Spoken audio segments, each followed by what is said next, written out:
You know what, Gargantuan? Hopefully. If every game got popular on the internet, always make it a creepypasta. You know what?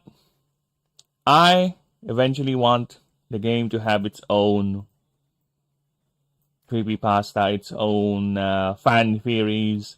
You know, I always like watching those videos about YouTubers making lore videos about indie games or other IPs. You know what? That one day, hopefully, all things go well, that will be the future. And yes, make a creepypasta. You know what? You know what? I am even fine if some bastard out there wanted to make some risque content. I won't show it. I won't endorse it, but I'll say thank you. I'll even say the artist's name. Why not? I won't show it, but I'll say thank you. Thank you that you have so much interest in the project that you have made some risque content for it. But other than that, nope. That's not something I'll ever do. Now, where was I? Sorry, let me just finish up setting things up. By setting things up,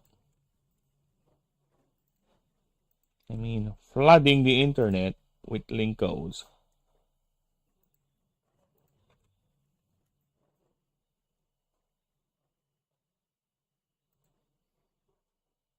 Niva, Duga, Viwada, Yoki, Nina. I didn't know you were gonna read the chat in start soon. Because, to be honest with you, the start streaming is just me doing some background stuff. I can see chat right now. Yeah, it's just me testing and sending out links, checking if the stream is okay, updating tabs. Also, going to... There you go, updating...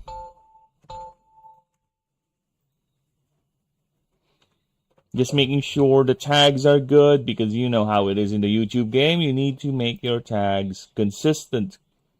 Just making sure the playlist where the stream is saved, okay. Test, test. Yes, we are men. We have testes. It doesn't matter how big or how small. It's all about how you use it. No matter how many times they tell you it's only cope when you say that, that is the truth. Okay? You may have the biggest one in the entire universe. If you don't know how to use it, whomever's receiving it might not even like it. So, yes, it's all about how you wield your weapon, people. It's not just about size. There you go. Okay. What else we need to do? Ah, yes, audio check. Audio check. Hello, Dinisium. Hello, hello. Welcome, welcome. Just audio checking now. We should be beginning in a bit. And yes, I am done with the proofreading for our... Alright, we're done. That's fine. That was loud, but I'm okay with that. So yes, we are now done with the proofreading for the character classes. So here's the new character rule doc. Look at that. There you go. So yes, this is going to be the character rule doc that will be shown on the Discord. Alright. Here it is. And I will put some sort of watermark on it. So you know how it is. I'll put a huge face of my... Right?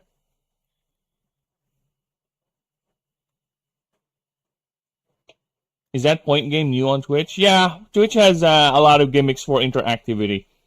You want to play it? Sure, why not? Have fun.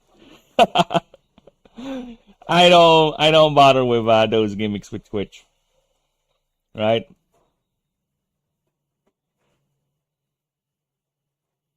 But yes, they have a lot of gimmicks for interactivity.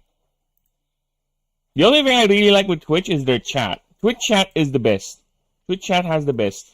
It's the right off the bat when you start off with your Twitch channel, you already have your emotes. You can make emotes, which why YouTube has to lock it in 500 subs is absurd. Okay, because because those personalized emotes give the channel so much personality, and it helps with the branding and all that.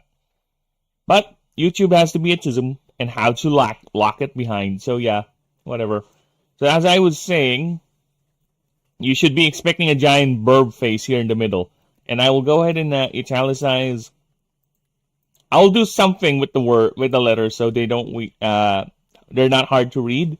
But yes, we'll do a massive watermark there. But yes, this is gonna be the doc people is gonna see when they log in to the Discord and want to check out the rules. And yes, everyone is done. I have proofread the character backgrounds and added one new option and expansion for the corpo. So yes. Here they are. Here's them. And I even reread the item rules over here. Yep. We have item rules, the leveling up rules. So who's gonna use this YouTube emoji? That's me. Yes, use that. Dude, the Discord already has a couple of emojis. I will plan to expand on them. Let me just show you guys the emojis I have. See, I already have a couple of emojis here. Look at this. See? Look at that. I will be making some customized ones, a lot more customized ones. Believe it or not, I don't have a laughing emoji. I don't have a laughing emoji at home. I have a thumbs up emoji, so I'll be making some of that specialized for the channel. But I really want to make something like this for YouTube too. Because if you go on the Twitch channel, Denisium, if you would check the emotes, there are personalized emotes for the channel there. But those are old content, me. So yeah, look at that. No, YouTube has to lock it. At least I can make it on Discord.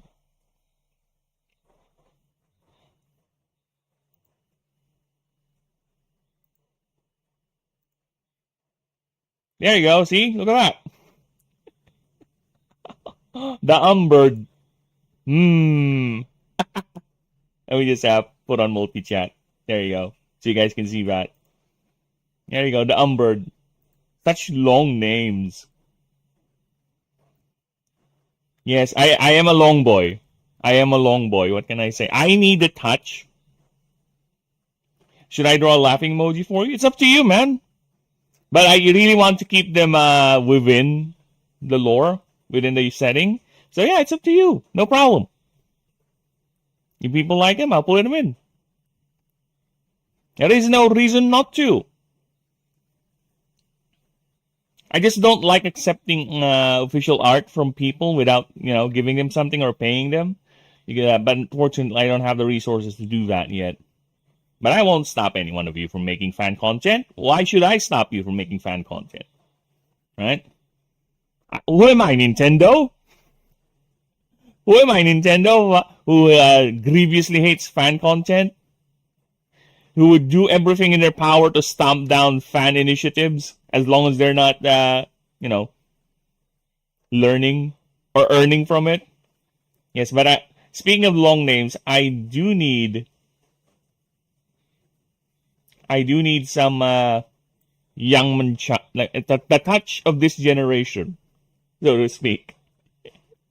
Because I'm old, okay?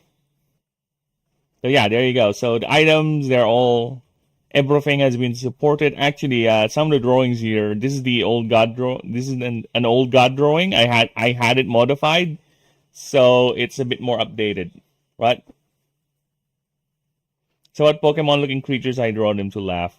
I don't know, there's a lot, actually.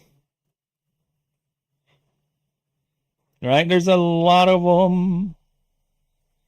Just the 17 starters alone, there's a couple. You can see them flash there every now and then on the lower screen. You can pick one, I guess, if you want. All right, anyone you like?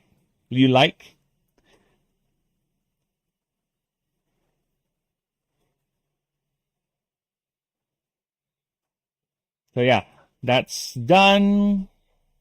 I've also updated.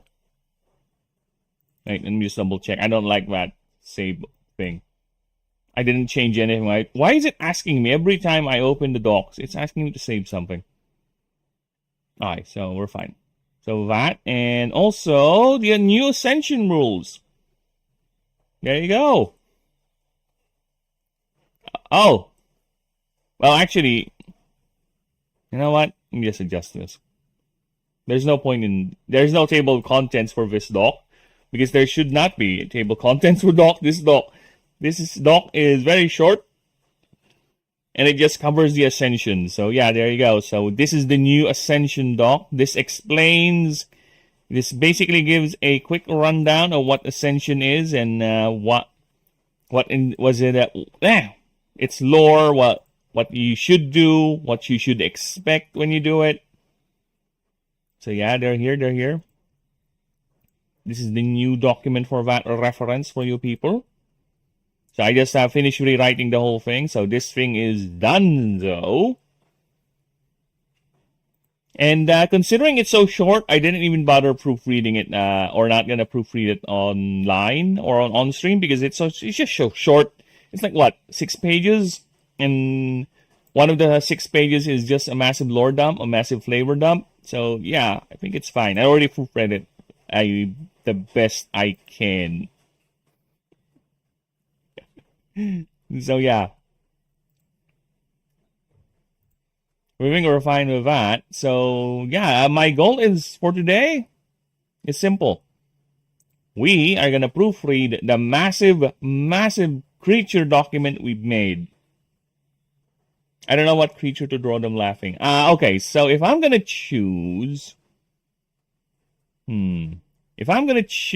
let's see. Let me just pull up the creature doc. Because we already have Astra. I already have a couple of Astra. I already have the male and female Astra as an emote. I don't want... It is technically the mascot of the setting. It is technically the mascot. If I were to choose a mascot for the setting, it's going to be Astra. Right? So I guess if I do want one, and it's... I guess Astra, but this is Gabrielis. So yeah, either this or his brother. This one. Lucerius. Look at that. Should I send you do you have Discord? So I can send you the picture. So you can, you can study it, if you will. Or you can just take a screenshot right now of the stream. And there you go. That's how it looks like. This is the baby form of Lucerius, the Great Betrayer. Because yes, it does not make sense if you start the game, if you have Lucerius as your starter, and he's like adult form, which has like 50 MD. So yeah, that's not going to be feasible for any player. Nowhere ever can you reliably get 50 MD at the start of the game. Or arcane, rather. So you can feel the Lucerius full form. So he has a baby form, which has smaller stats overall, but at least you can feel them easier. And you can switch between his other forms whenever you want. As long as you're not in combat, of course. So yes, that is our secret starter right here. Alright. So yeah, maybe draw him laughing, since his brother already has, or his brother's form, quote unquote, already has too many emotes. Or you can do another Astra. Up to you. Alright.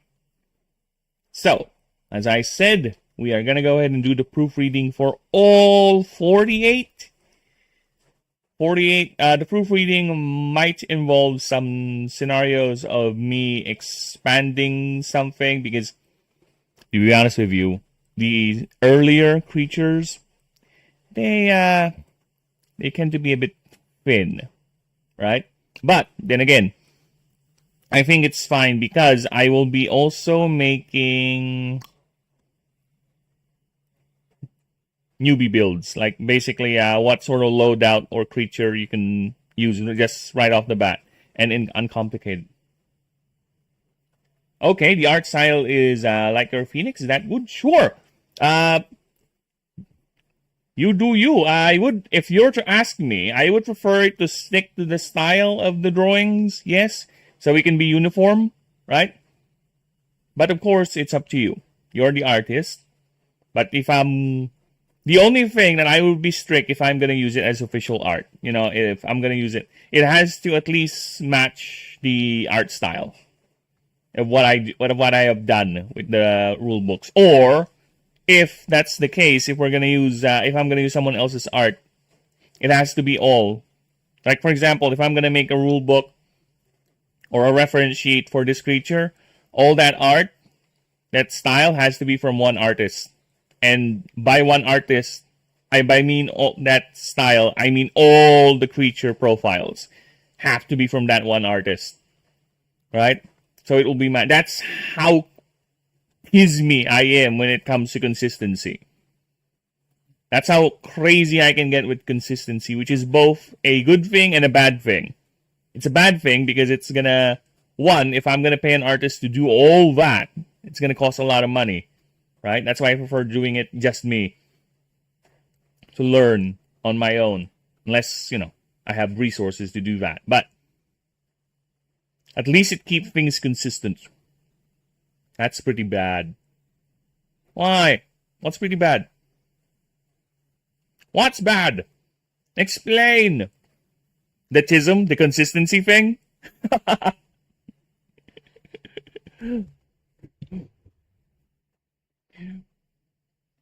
Yeah, because the thing is, if it, I don't know. I guess it really depends on the art style, right? If you want to get good at art, for the good release, it's gonna be 3 years in the making. Well, that's the thing, right? That's the thing. That is the thing. Yeah, we have to improve. We have to improve. And I might end up just, if I get the resources, I'm going to get a drawing pad, right? I'm going to get an actual drawing pad. Because to be honest with you guys, doing it with mouse and keyboard is really, really hard. When it comes to especially doing a lot of tiny detail, right? Because I am not incapable of drawing detail, okay? I don't want to brag or anything, but here's an old drawing of mine. Here's an old drawing of mine, see? I know but yeah, I used to draw a lot when I was young. With pencil and paper and ball pens. And I love detail a lot. Right? It's just that it's very hard to do. When it comes to just mouse. And the lines, right? But then again, to be fair, that drawing I showed there was like 12 years old. Very old. No, not 12 years old. I made that when I was 12 years old. And I haven't drawn since I entered college. And this is the first time I have ever returned to the art form. Right? And it's not even because I wanted to initially. It was just, I just needed some placeholder art. You know?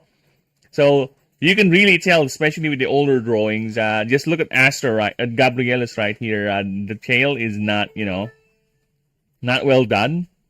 Right? But yeah. I mean, to be fair, I am improving. There is improvement gradually. Right? And I just want to focus first on the, what do you call it? The mechanics first. The art, as long as it's readable, as long as it's clear on what it's showing. I think it's fine enough to carry it for now. But of course, I'm not going to rest on my laurels on this. But I think the improvement is showing gradually. And I think it's fine enough to show what I want to show. Right? But I'll say this. I am not even close to being confident in drawing massive sprawling backgrounds or NPC humanoid characters. I can probably draw an Esper, a Oprix, a Sullen, those non-humanoid characters, no problem. But when it comes to the elves, the dwarves, and the humans, I don't know. I might draw them with mask or something. And I really don't want to do that. A lot of the characters don't wear mask. Because I'm not that confident. I always had problems drawing humanoid faces. So yeah.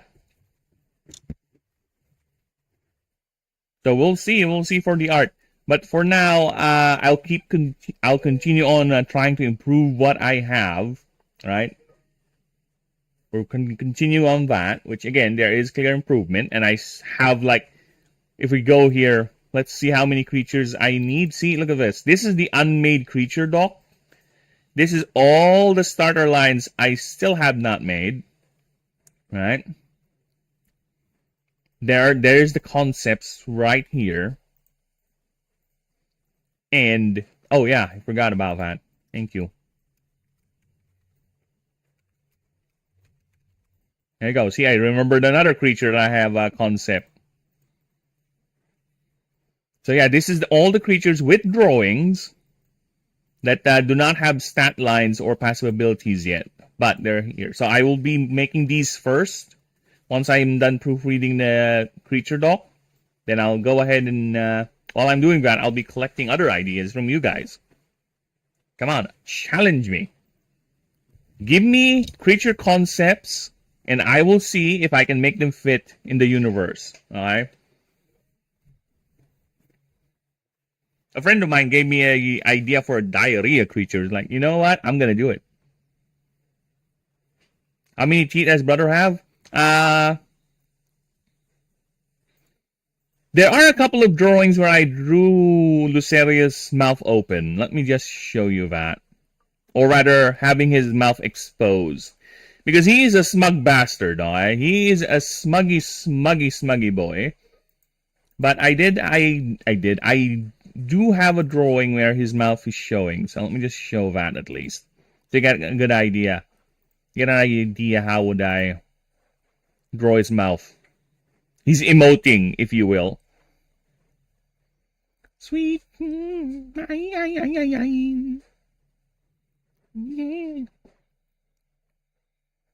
So, 511 hours on Krita. I've been touching a long while, dear. Now we'll get to you. We will get to you, don't worry. I'm just proofreading shit.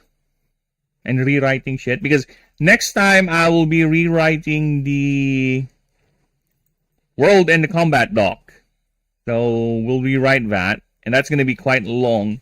Because I'm going to basically start over from... Well, not really start over. Because what I'm going to do with the combat doc is I'm going to make it first a 1v1 simple fight. Then a bit more complicated. It's like a newbie introduction to the game. The combat system. What's the name of that fight? Ah, there it is. So yeah, this is Lucerius' adult form, but it should give you an idea how he emotes. See, look at that.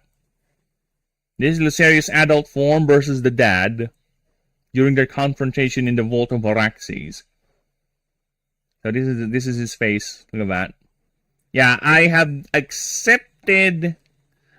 Since the style is very much heavily leaning on cartoonish anime style expressions and colors. So yeah, I have accepted that sometimes I think it's better if I do the anime mouth for the expressions. Because it works. Rather than the more realistic angles that I was trying to go for. It's just that it does not match the style. So yeah. Here, this is how would I draw his mouth, his teeth, so to speak. So I would say just give him canine and straight. But yeah, this is how I would do it. Yeah, because again, the style is heavily pretty much like that. And it's really hard to put shadows in the God of Light. When I was drawing this, okay, time to put in shadows, but the entire fight is basically bathing in light. It was like, the only place that I can play shadows is actually with Lucerius.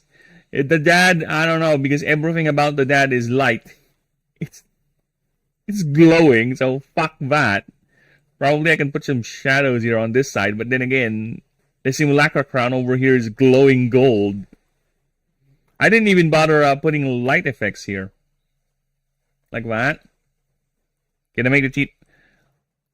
Sure, why not? It's up to you.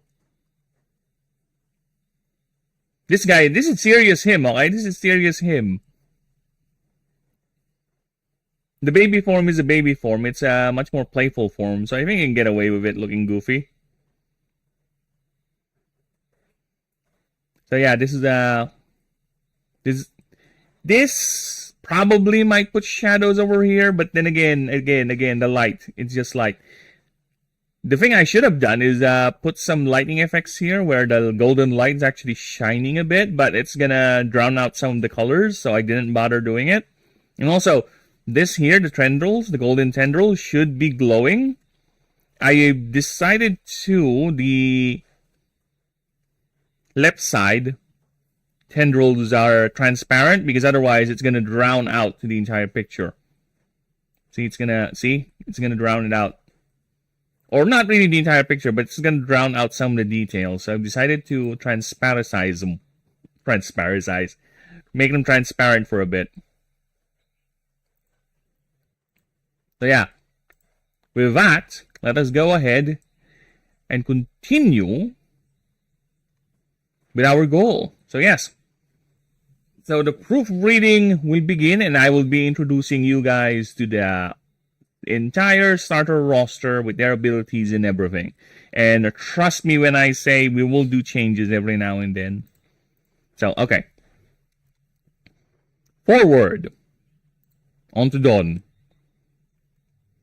God, I hate they ruined the Halo. I have reminded myself I don't like the new Halo game that came out. Thank you. Okay. Greetings, Animancer. This primer is here to aid you in your selection of the 16 designated starters as sanctioned by the Department of Natural Preservation of Sanctuary, the DNPS, as reviewed and ratified by the 15 Ranger Orders and the High Seats of the Auric Confederation. These creatures are chosen for their ease of bonding, friendliness. No, they're incel creatures. No. I guess that's why they were chosen to be bonded with you, because they're friendless and they need friends. No incel creatures. There will be probably one that's technically, I think there is already one here. Ease of bonding, friendliness, and low maintenance. They are all meant to be safely integrate you, the aspiring Animancer. I think there should be a comma here. The aspiring Animancer into this noble and versatile profession. This primer contains all the information to aid you in your decision, written by the world's leading biologists and experts in their fields. So enjoy and good luck, Animancer. So yeah, so Gabrielos is here, but if you want to go to Lucerius' page, you just go ahead and click him. There you go, because technically he's a secret starter. In universe, this primer ends here. This is where it stops. But since we're not in universe, and I need to show that or tease people that there is another starter, a secret one at the very end of it. Right? So I didn't put his name here, but I did put a secret link. So you just need to click his brother. There you go.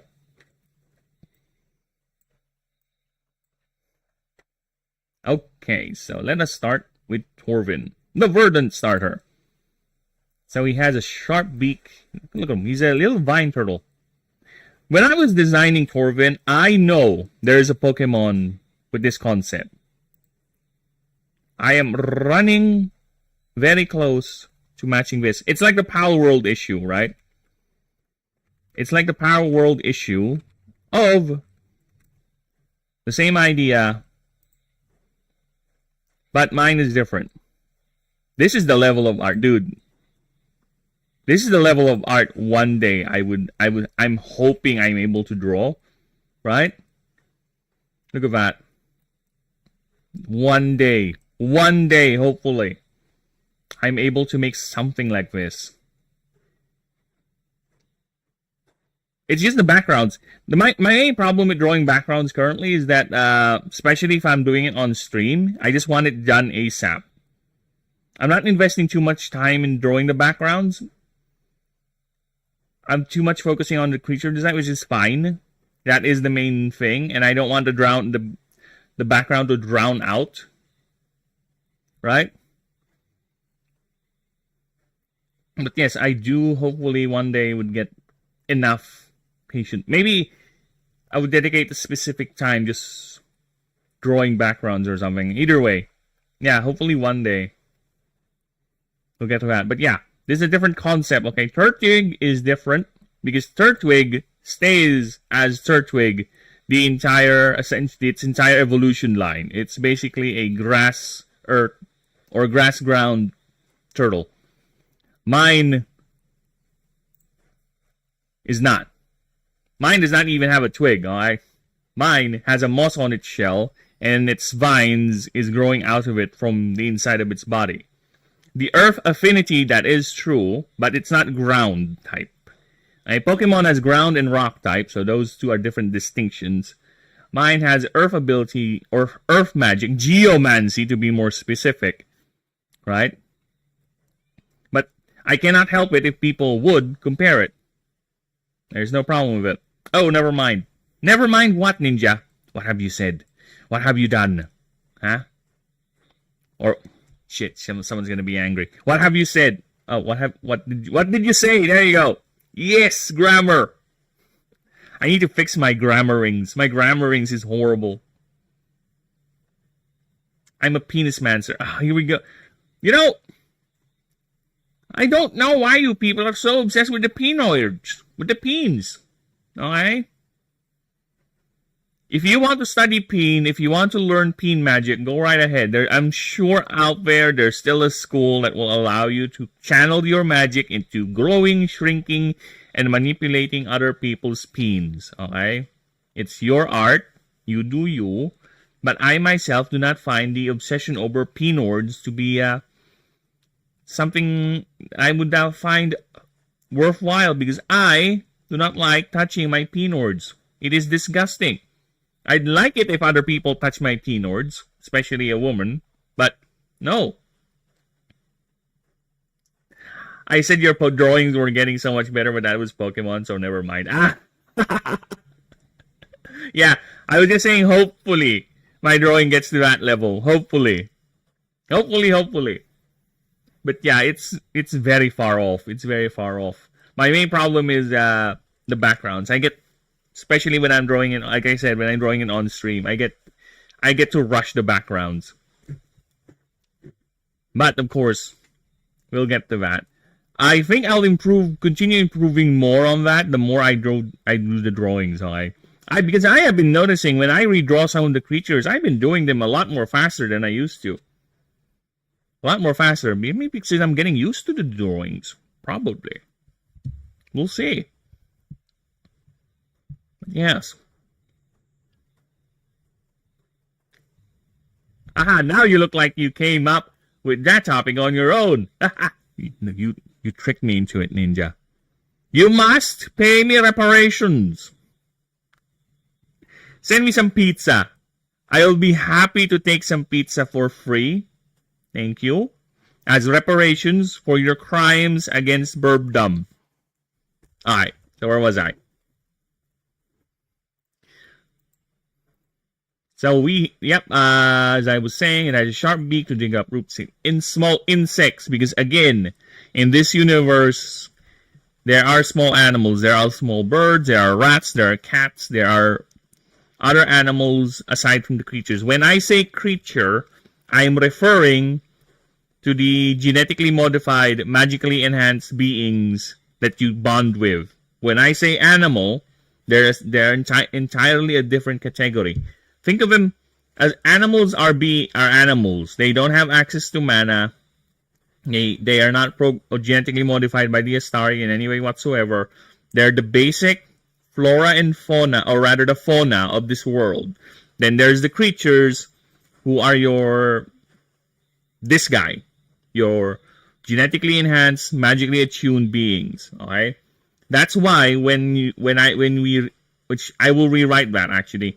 When we go to rewriting the type descriptions for the type docs, it is this plainly said there that the base types are the in-between of animal and creature, because they are the most animalistic in terms of their biology, their behaviors, right? And their dependency on mana is not total, like some of the other types are, like arcane, void, right?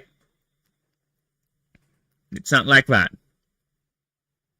They can still technically survive in a world deprived of the substance. If you were to throw a void type creature, a null plip, into a barren area where there's basically no mana, like a null zone, that thing is going to die. It cannot survive without mana. If you throw a base type creature like a Meshabite in a null zone, it's going to survive. It's going to live, because it just uses mana or magic to what's the word? Enforce? Reinforce? Empower? Or it's like an addition, like an enhancement. It's not totally dependent to the thing. Right? Because some of these creatures, like for example, this here, Torvin has a moss-covered shell, right? But the moss is especially... It's a special breed of moss. It's a moss that's capable of absorbing... Of course, it's still a moss. It does moss things, but it's also capable of absorbing mana and turning it into sugars. Right? And that's what the Torvin does. It feeds that moss when there's times of plenty. It feeds that moss, giving it its mana, so the moss in turn can give it sugars so it can survive. So it's a very, like I said, it said here, perfectly symbiotic relationship with creature, as both sustaining each other. There you go. Vines growing from inside the creature's shell. From inside the creature.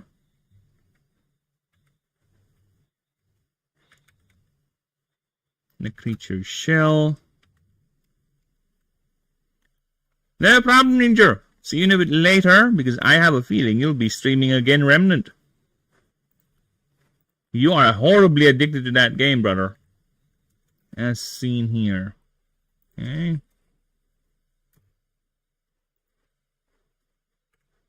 These can extend to lash out, and are its primary mode of attacking, and also as an appendage. And also axed as an appendage. There you go. There you go. So that's Torvin. Yeah, if you're gonna see the old, this is the very, very first Torvin drawing, and I can clearly see, looking at it, look at that. The mouth is a bit weird. The angle of the head is a bit weird. If you were to see the later drawings of Torvin, I think they're a lot more well composed, if you will. So yeah, Torvin that's the species name, and it's a Reptilia botanae. So meaning it's a reptile plant hybrid sort of thing. Right? It's a Gaia sphere, of course. Again, the sphere, they don't have really much of an impact in the game. They're there mostly for flavor, but there are certain moves, passives, or effects that would check for the sphere, much like the class. So it's just one other thing that I can use to create effects, but mostly they don't have any bearing in terms of actual combat. If you were to encounter something that would affect either Gaia or its class, its classification, or the line, to be honest, it's gonna be very, very specialized and very, very few and far between. It's like maybe possibly like 5%, 10% of the entire move pool or effect pool. Something like that. Yes. The clear things one must worry about is the typing, which is primary earth, verdant and earth. Just a quick explanation again how the typing works. The primary typing is what dictates the sphere. Alright. And in terms of getting hit back, because again, we don't have stab in the game. There is no stab. For non-Pokemon players, stab is basically same type attribute bonus or attack bonus or something like that. If a Pokemon uses a move that matches its typing, it's going to deal more damage. I don't have that in the game because it's just going to complicate things. Right? I might introduce it, but for now, I say nay. We already have the power stat for that. And besides, that disincentivizes making creature builds using many different types of moves. Because in Pokemon, there's no point really if you want to min-max or maximize damage unless the move is actually very good in doing what you want it to do. There is no point in teaching your Pokemon outside typing moves because it's going to deal a lot less damage, right? And especially with Pokemon late game, it's all about speed and damage maximization. So I don't want that. Okay? I want movesets to be more varied and allows players without having them to consider, oh, this is not a verdant type move. I can't use this. It's not going to deal too much damage. So I remove that concept for now. So we don't have stab. We don't have that. Any creature can use any move, and the main thing to see in terms of its damage is the move's actual damage numbers and your creature's power stat. So the only thing that will matter when you attack a creature with a certain type is is it for defense purposes, for defensive purposes, right? Also, the types will dictate what type of moves, but it's mostly the flavor a creature will get. You'll see what I mean once we get to the arcane speeders and the other creatures. But yeah, the only thing that you really need to worry about when you attack a creature is you need to check the type of the move you use versus the target creature's primary and secondary typing. I don't do 100% weakness hits in the game by default. Again, everything I say is basic rules unless the ability says it. In fact, I even have this on the creature doc. If we're going to go to the rule doc here, for the creature rule doc, I even have it here. It says cleanly, note, before delving deeper, these are indeed the rules, right? But if anything like effects, mark, passives, etc. overrides or go against the rules, it supersedes the rules, right? Remember, unless stated otherwise, the rules remain and the descriptions are meant to be simple and literal. So yes, because sometimes people are going to get, oh, this is not what it says in the rules. This ability is not going to work like that. No, the ability will supersede the rules. And besides, I'm not saying the entire game is this going to follow this now. No, this creature, this ability, this effect does this in particular. It doesn't change the whole rules. Everyone else will still play by the same rules. It's just this creature, this effect, this whatever does this differently. Alright? So yes, that is one thing everyone should keep in mind. have been endeavoring, that's why I really, really am keen with technical writing on this, to make sure they are as simple, legible, and understandable as the rules and descriptions are going to go. Right? I want it to be as much as possible to be not confusing, because what it says there, that's what it does. Okay? That's the effect. Read it carefully. It's there. Like, if someone asks me, so I can target other creatures with this move? So I can target my allies with this move, right? Yeah. Did I say that you can target only opposing creatures with that move? I did not say that. Right? It's there. It's in the text. Right? If there is something in the text that is not meant to be, of course I will correct it. That's why we're doing the proofreadings right now. Right? But most of these, once you read them, if there's a question in your head, the answer is yes, it's intentional. Unless it really doesn't make sense, like I said before. Right? Because you're like, oh shit, that's quite powerful and it goes against this rule. Yeah, it's meant to break that rule. Alright. Let us continue. So, for the typings, like I said, there is no 100% weakness because, again, the weakness table, if we're going to go to weakness table, I don't need to re-explain this once we go further, right? Here's the weakness table. If you check the primary type when you attack with a swarmer, right? For example, there's a swarmer type move that hits Torvid. So he hits swarmer type move hits the verdant typing. You check the primary, since that's the primary. Then you check the secondary, which is earth. So nothing. It's not a weakness. It's only a weakness for the verdant typing. So that is a 50% hit. 50% more damage before damage reduction is applied. And if it's a double weakness, unlike in Pokemon or any other game, actually Digimon has can go up to 500% damage multiplier for a really, really bad matchup, right? For a very good weakness hit. My system maxes out as 70% because, again, I don't like fights that devolve into one-shotting, two-shotting enemies. That is not how I envision the game is. I envision it to be an actual back and forth, right?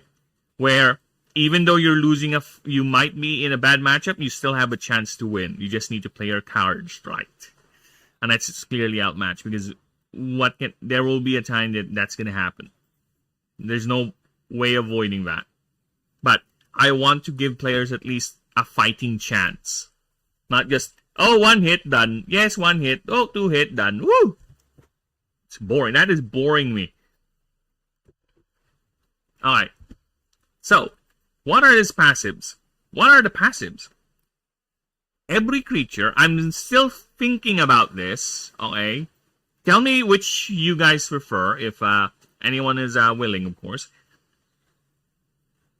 For the start of the game, I am still debating myself whether once you pick your starter creature, you get one of the three passive is random, because that's how it usually is rolled. When you bond with a creature, capture a creature, whatever, you roll the passive. Or rather, yeah, the passive is rolled, so it's random. But for the starter, since it's your starter and it's given to you via a government office, or you bought it rather, I think it's fine if the passive is fixed. By fixed, I mean you get to choose the passive of the creature. Right? For example, you start a game. You pick Torvin as your starter. There's 1 to 3 passives it can get. You get to choose which one. It's not random. I think that's a better way also to ease in new players because, like I said, I'm planning to make newbie builds. Like basically, if you're a newbie, you're not familiar with the system, here's a good start for you. This is the class, this is the race, this is your background, and this is the starter with this passive. That's it. Just go. Play the game. Have fun. Right? I will be making that because as much as I try to, I cannot help it with the other types because the type itself, the archetype of that type, is going to be complicated. So some of the starters here will have very complicated passive abilities. And they're the starter form of that creature. Right? So, yeah, that's what I'm thinking. Most likely, I'm not heavily leaning on the fact that the passive ability of your chosen starter will be chosen by you. It's not randomly rolled. Right? I am still debating myself whether I should introduce a stat boost sort of mechanic. What do I mean by that? Okay, think of it this way. When you bond with the creature, right? When you bond with the creature, I will ask you to roll a dice. Roll a dice. Whatever the result, there will be a table for that, right? That result will either give your creature an additional stat points to a particular stat. For example, let's say the table is, the highest is you get a +3. So the creature will get +3 to one particular stat line, right? +3 glyph upgrades, +3 glyph or 3 level ups worth of HP. So that's a lot, right? Or 30, whatever. Again, we're still fixing the table on that. Or +3 power additional. So that way, the creature is kind of unique, right? It could be a +3 or +2, whatever. Depends on the roll. Either way, the idea is at least every creature can be unique. And also, aside from the passive abilities, the creature itself, those little modifiers is gonna destroy the brains of a lot of min-maxers where, oh, I'm looking for a Torvin with this ability with this additional stat. And it also puts the creature in terms of its grade, like its breed, so to speak. So this one is the best power stat because it has the +3 bonus on it, right? Something like that. It makes trading with other players or other NPCs or just plain capturing and collecting the creatures to be an actual hunt, right? Because you're looking for the best one. So I'm thinking of doing something like that, but for now, I won't say it in the rules. But by the time I write the encounter doc or the combat doc, rewrite that, which actually I'm going to do it later tonight or later today once I'm done with this one. I might finalize that rule or not. But for now, that is the idea. So I'm still not 100% whether I'm going to do it because, again, it's going to add another layer of complication and I already have a lot of things to consider, right? So we might do it, we might not. But one thing is for sure, if I were to add that, that's going to further incentivize me into really making those DM player assistance things. By that I mean is I'm going to start learning Godot earlier than I anticipate because I'm going to making apps and assistant tools for the DMs and the players, right? So yeah, which is fine. It's part of the grind.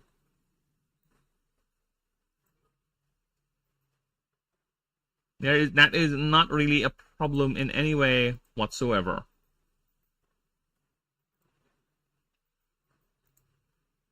Sorry, just checking the streams because we are already running at the 1 hour mark. Alright. Streams are still good. Very good.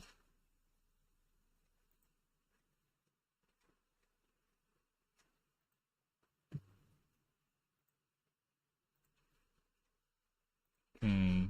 Yeah, my multi-chat is losing its mind for some reason.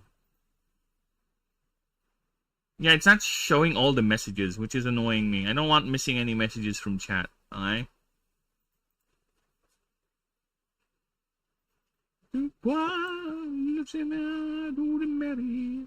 Alright.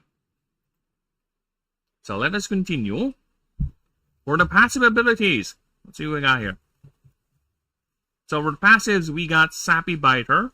This passive as much as I really want to change it, but the more I think about it, I think it's fine enough as is. Maybe change the intervals because it's let's just say spider in my face. Alright. Spider in my face. Go back up. Go back up. Back to your webbings. Because I really don't like killing spiders. They are very, very useful creatures, to be honest. They help kill bugs inside the house. Come on. Go back up. Back up, back up, back up. Back up. Back up, back up. Go back up. Go back up, you fuck. Well, it's gone now. Oh, there it is. Go back up, you fuck. Alright. Verdant moves. Verdant moves with the attack tag deal 15% more damage. Every third time you damage any... You damage...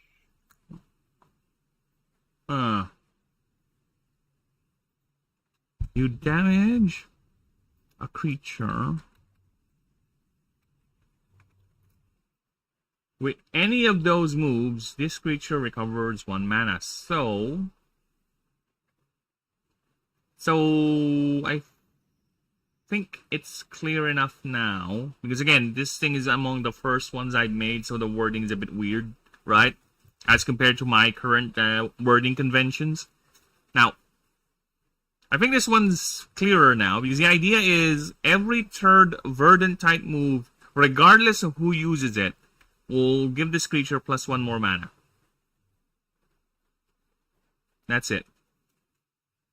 Sorry, man, I just have an internet of a microwave. It's fine. Dude, I used to have, just to give you an idea, I used to have a job, an online job, a work from home job.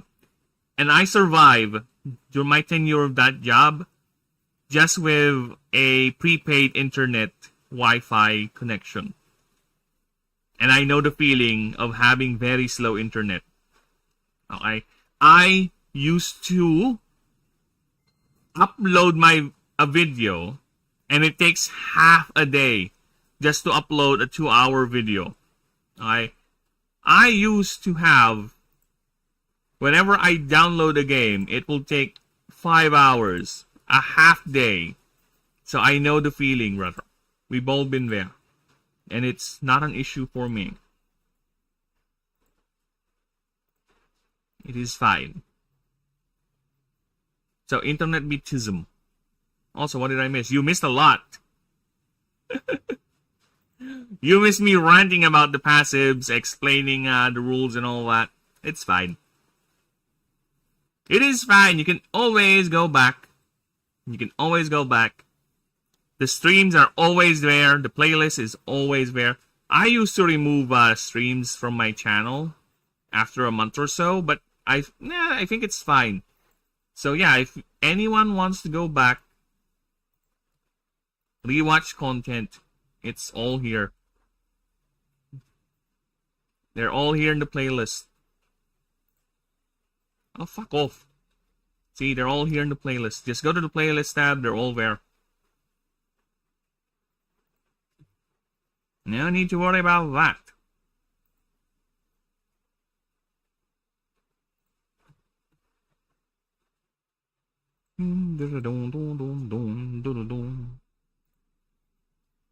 Testing. 1, 2, 3. Testy, testy. You passed the test. Alright.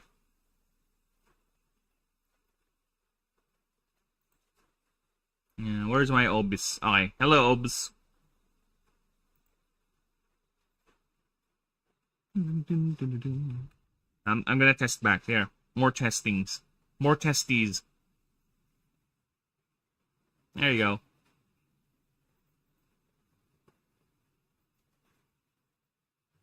Alright. Where are we? Ah, we're here.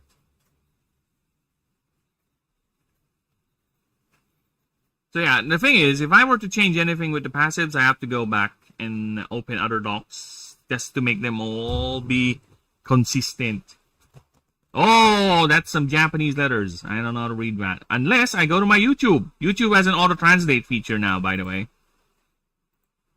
If I go here, see? I love my life. I don't know how that reads in Japanese, but you know what? I don't even know if that's actually Japanese, to be honest.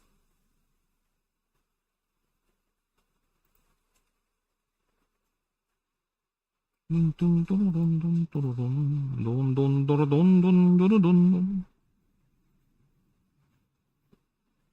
all loved our lives. You know why? I don't want to get all dramatic and everything, but I'll say this. People keep saying things. There's a lot of people who want to do these things, you know, end it. But the moment they're there at the threshold, they hesitate because they realize life is only a one shot. Life is the true Iron Man mode, okay? Life is the real game. It's the hardest game we all are playing right now. This game has no save point. There's no checkpoints. You have to live up with everything, right? So yeah, and that's all I'm gonna say. I don't want to be a bit too melancholic. We are not delving on a topic that I have no capacity or no talent into explaining or delving further. All right, we're chill here. We're chill. All right, move on. I think gains is the term I now use for these things. Alright, so Mossy Shell is the other passive you can get. It's plus 30% DR. This is a bit, I think it's fine if it's a plus or 30% is a percentage rate, because this is gonna scale hard, to be honest. It's not like the other passives where it's a flat amount given at the beginning. This thing is gonna scale. This thing is gonna scale really, really hard, especially late game. So yeah, I think it's good enough as is. Ooh, another Japanese one. Let's see what it say. I want to meet you, Japanese fans. Oh. I want to meet you too, fans of the other land. You're technically just above me, to be honest. You're like in the northern latitudes. Alright? You're just there, up there. Literally, in the geographic terms, Japan is a stone's throw away from me. Well, a good hard stone throw. Right? It's like it's like a 30-minute drive from where I am. I would say that. In terms of geographic scaling, I'm not saying 30 minutes literally.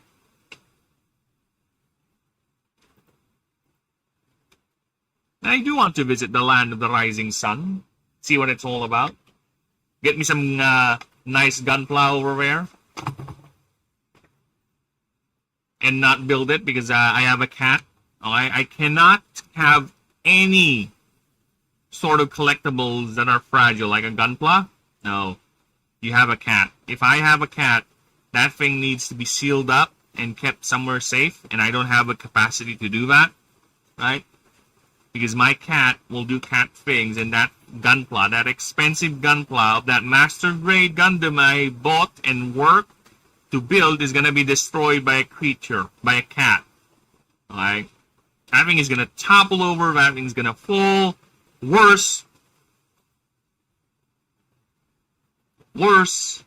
the cat might just sit on it or loaf on it, and it's going to break the thing.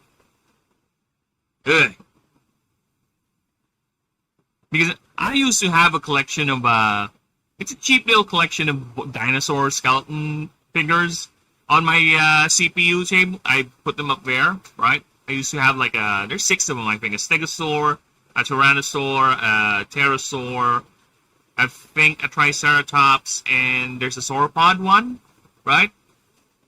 They're there on the top of my CPU. I have to remove them. I have to, because my cat just keeps on going up on my CPU. He would jump up there, loaf on top of it, and just does not give a fuck about the figurines. He would just push them off. It's like, out of my way, figurine. This is my place now. He's having fun doing it. You would see that he's having fun because he would have the beadiest of eyes as he was doing it. Blasted cat. Why is he so cute? I'm here with my D. Another one of these big folks. Sorry, on my private Discord, me and my friends just had a little episode of everyone talking about dick pics. So I'm a bit black-pilled on this notion of the D.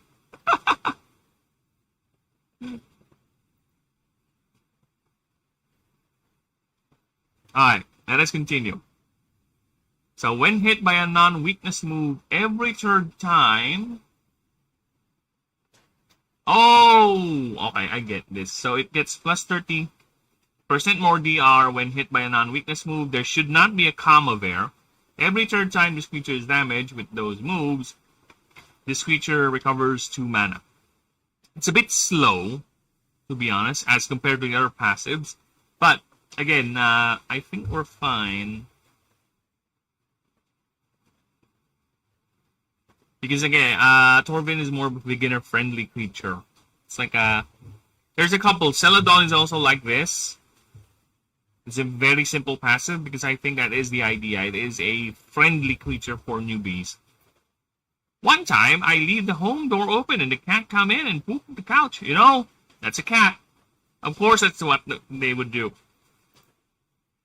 That's why, dude, when we had Kit for the first few weeks, it was a nightmare, okay? Just to give you an idea, we found a cat. We named him Kit. Really small, like maybe 2-3 weeks old. We decided to adopt him. So we gave him a home. So of course he needs to shit. He needs to poop. He would find every little hidden corner in the house, and that's where he's gonna poop. And trust me, cat piss and cat poop are not fun to be marinating inside your house. So we are on constant vigilance mode. Constant. If we see him do the motions, we are gonna immediately pick him up or chase him off and herd him into the bathroom so he can poop there. We're trying to teach him to poop in the bathroom. That was our initial goal, but eventually it became too expensive and either way, it's too hard and unfeasible to do that. Because every time we poop, we have to clean, we have to desensitize the whole thing. That's going to cost a lot of cleaning materials. And of course, it's the fact that we're training the cat to do that. So, we just eventually bought him a litter box. With, I don't know, a tofu litter sand or something like that. It's basically litter sand that you can flush on your toilet because it dissolves in the water. So yeah, that's how we dealt with our cat problem, because Kit is not allowed to go outside. Believe it or not, our house cat is not allowed to go outside. And you know what? It's fine because he smells so nice. He's so clean. I can give him a raspberry. I can shove my face in his fat belly without having to worry about where it's been, because we know he's just inside the house.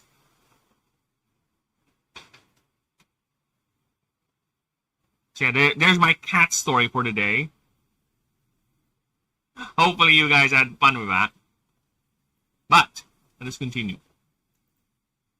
So next of the passives is we have Verdant Defense. Whenever this creature's HP is at or lower than 20%, it gets temp HP based on half its current HP. Based on half its max HP, I think it's better. Okay. So with that, I have to change now the thing. I have to change a couple of things. first up, I need to pull up the master passive list. Alright, we need to change the passive abilities here. There you go. Change that. Change the one over here. There you go. And not just that. I have to pull up the Ascension book. The price of being consistent. So I have to pull up the Ascension dock, change the passive here as well. There you go. Save that. I have to pull up the separate burden creature document. And I have to change that as well. Which is fine. We have to be consistent with everything. There you go. Why did I find in more there's a what? Why did I find in more there's another live stream? Same guy might be. Oh, because I am streaming 2 streams on YouTube. Yeah, believe it or not, there are 2 streams on YouTube going on right now. There is the let's switch the music to Hollow Knight. Let's go Hollow Knight. There are 2 streams right now. One is the vertical stream, which is basically for the cell phone people, right? For the people who prefer to watch their things on the cell phone, on the go, if you will. And the other is the regular stream for regular folks. So yeah, there are 2 YouTube streams going on and 1 Twitch stream. So I wouldn't be surprised if you were to find 2 versions of my stream. Because that is actually what I'm doing. There are 2 versions of it. Because I have I need to expand, you know, I need to reach as many people as I can, you know. To also facilitate channel growth and also to spread out the idea. And see how many people are going to be tuning in, or at least taking a peek. You know, seeing if they like it or not. All that nice jazz. Where's my, sorry, give me a few moments here. Let me just go in here.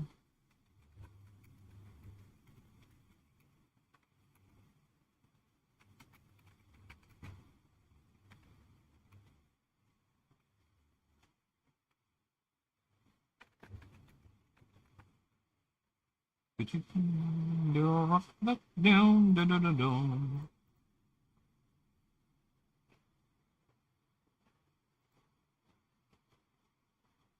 give me a few moments. Sorry. Alright, where were we? Yeah, I'm trying to see because for some reason my multi-chat is not working properly.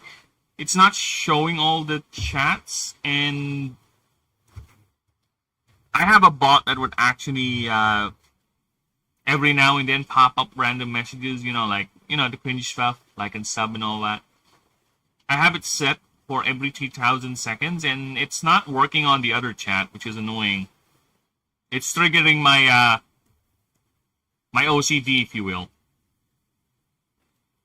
Alright. So let's take a look at the stats. The stats, his primary is HP, yep, because he's meant to be a tanky one. Highest DR, among the highest DR, because again, he's a beginner-friendly creature, so we're fine with that. No need to change anything. So, move checks, I don't need to check with the moves, because again, he is meant to be a tanky creature. He has a lot of sustain moves. Right, a lot of leech moves, and a lot of ways to keep himself alive in the fight. So everything's okay here because again, this is more of a proofreading thing. Experience stable, resistance stable. Yeah, we're good. I played a PVC knockoff called Plants vs. Goblins. I just played it because to see how bad it is. Bad means funny. Oh, really? So, how are you talking about? Is it a 1-for-1 clone where it just changes the skin, or is it what? What's the gimmick? You know what? I'm curious. Give me a few moments here.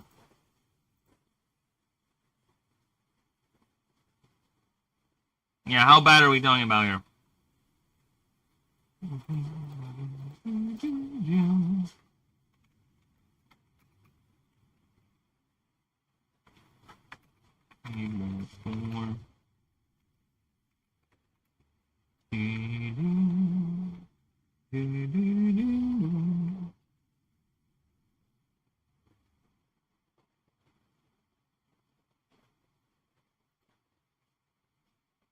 It's just changing the texture and sound effect. It's awful. Ah, I see. So it's basically the same game. They just change it. They just change the aesthetic a bit. Whatever. That's my journey. Alright, that's my journey with Pokemon fan games. To be honest, a lot of Pokemon fan games out there are cringe, are poorly made, and are just basically reskins with some horrible cringe dialogue in it, right? So yeah, you need to sift through a lot of bad Pokemon fan games. There are a couple of actual good ones, to be honest. There are a couple of actual good ones out there. And I have saved a couple, and I have played a couple, right?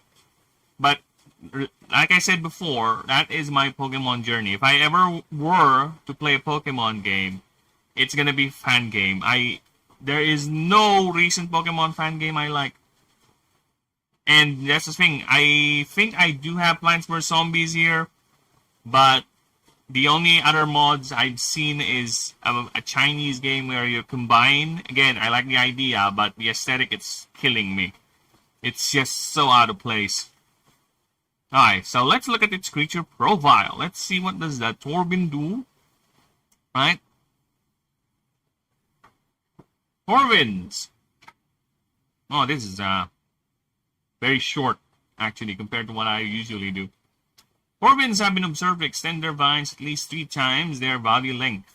Studies show the vines do not actually extend from the creature, rather but rather grows depending on the amount of mana channeled. It is used primarily for defense and reaching far-off objects. This lab.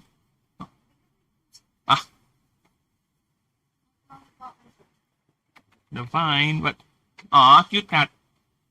Cute cat.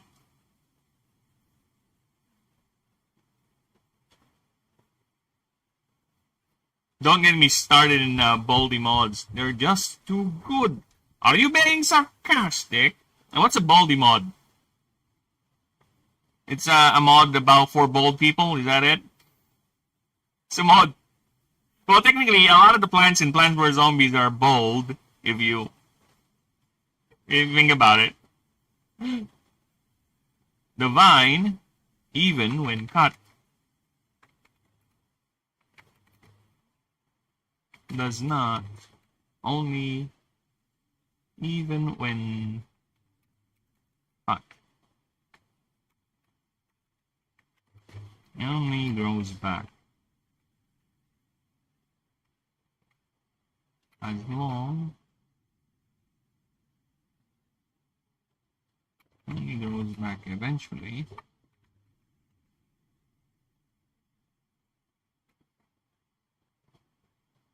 And somehow. But it has been confirmed the creature feels or the creature exhibits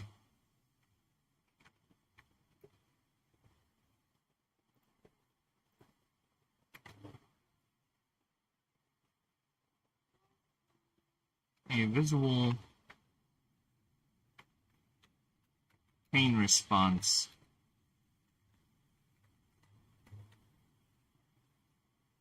if such a thing were to be done. Go.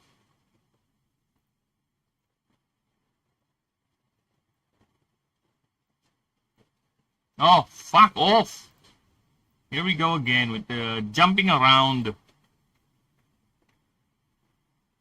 Change the format, and the thing just cannot help itself to jump all over the place, and ruin everyone else's day. Alright. Just search Baldi's Basics. Okay.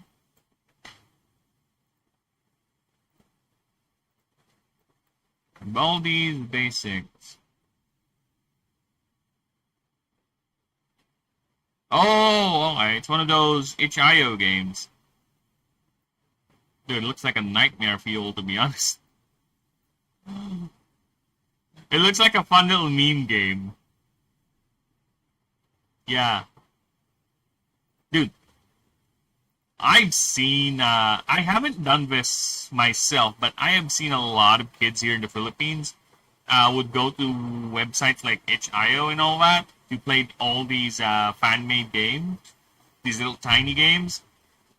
Because at the time, I think I was too busy playing, it's either I was knee-deep in playing RTS games, and I didn't bother, and I was a pretentious asshole, so for me that's, oh, I'm so beyond such things, right?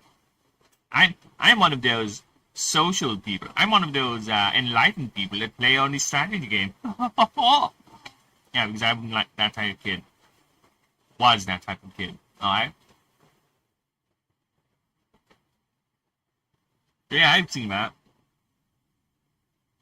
And I think they're still going, right? itch.io is still going. And I think I was also advised that if I were to do a playable demo of the game and post something there, like, okay. Like at least a level, a starting creature, and maybe 1 to 3 maps, so people can play around with it, and I can get feedback and comments about the system, whether they like it or not, right? The mods making the game 10 times scarier. I can imagine that, because you can do a lot. You can do a lot if you're talented enough. I have seen, alright, overhaul mods, particularly with Skyrim, right, where they turn the game into a completely different thing.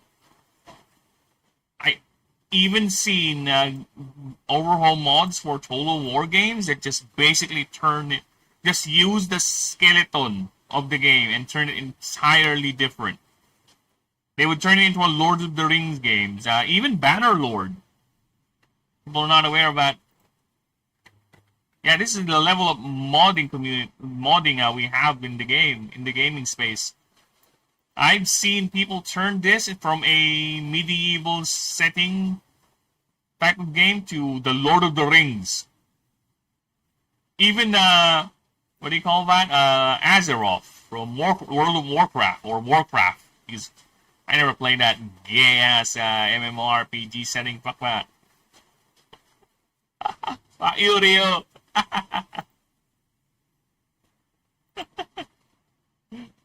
Oh yeah, there's a lot of talented people out there, and even I don't want to brag or anything.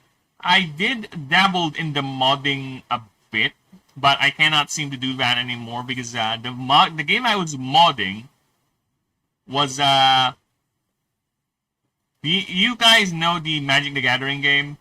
Magic the Gathering game. I forgot the title of it. It's a Magic the Gathering game where you have decks, but I got annoyed because the decks are all fixed, and I want to make my own decks. So I found a way to mod the game, right? To mod the game where I can make my own decks. I can program cards. I can upload a picture of the card, and I can make my own decks. I think I do have a copy of that, but not this specific game. Duels of the Planeswalkers. Yeah, that's it. Planeswalkers, Magic Duels, whatever. Yeah, that one. It's not this specifically, but it is a Magic the Gathering game. So yeah, that was awesome. I did had some experience in looking at code. And yes, looking at code involved a lot of lines.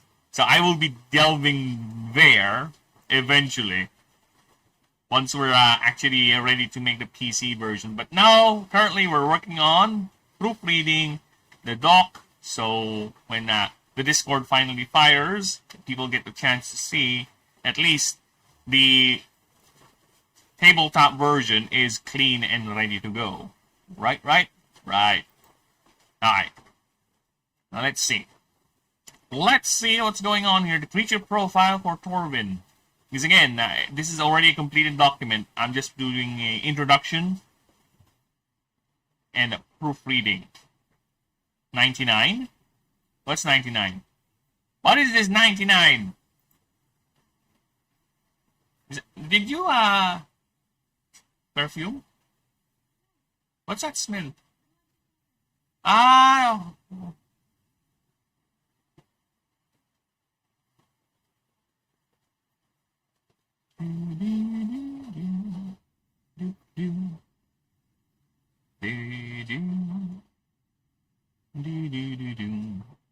Alright. So let us continue our proofreading here. In the wild... Okay. Sorry.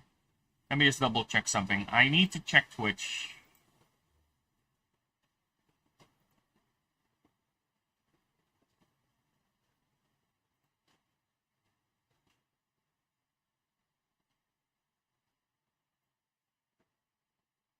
It should be...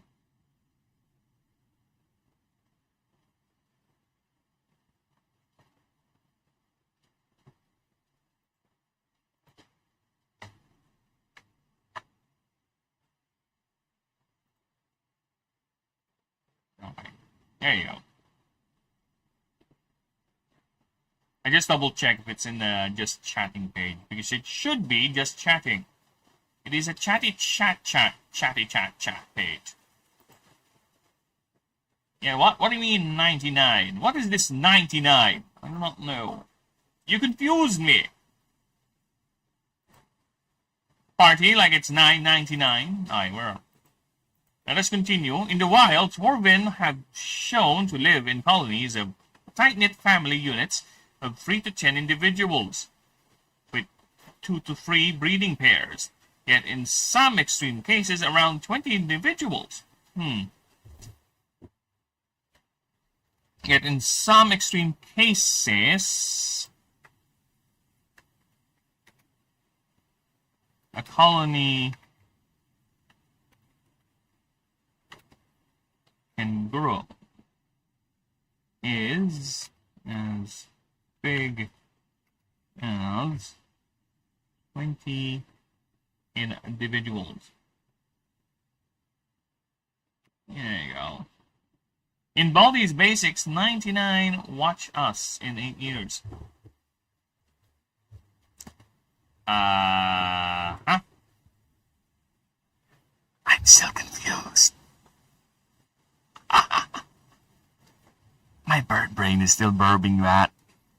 I mean, views.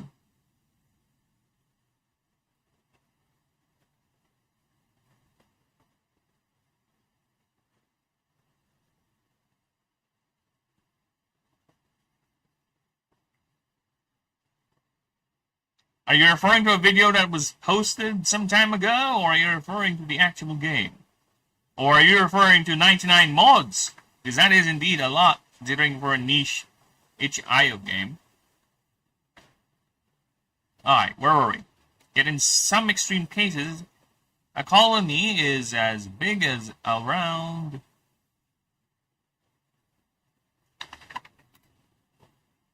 In some cases, a colony, no,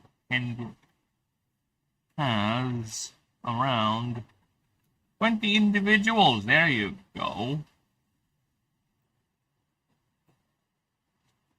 And here we go, the editing, the additionings. Alright. With the largest being that of a colony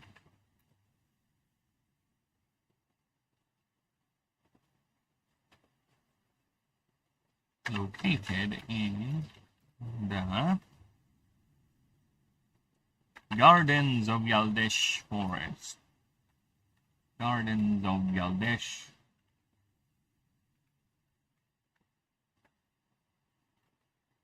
Of Yaldesh. Section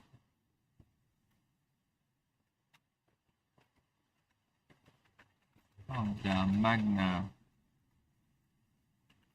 Yaldeshi Rainforest. Yaldeshi Rainforest, which numbers around 40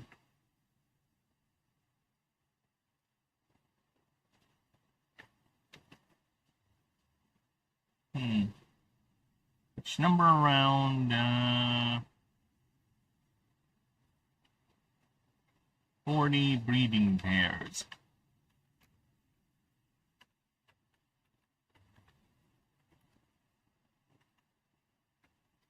Locally known as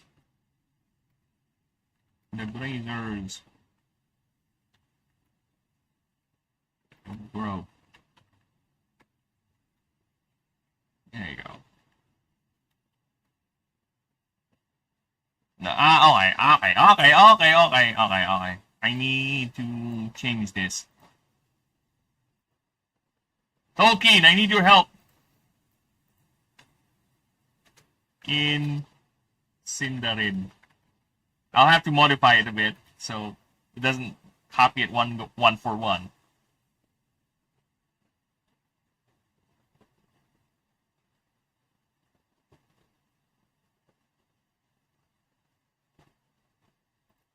Salchator. Alright, let's do that. Salchator, oh my god, stop it.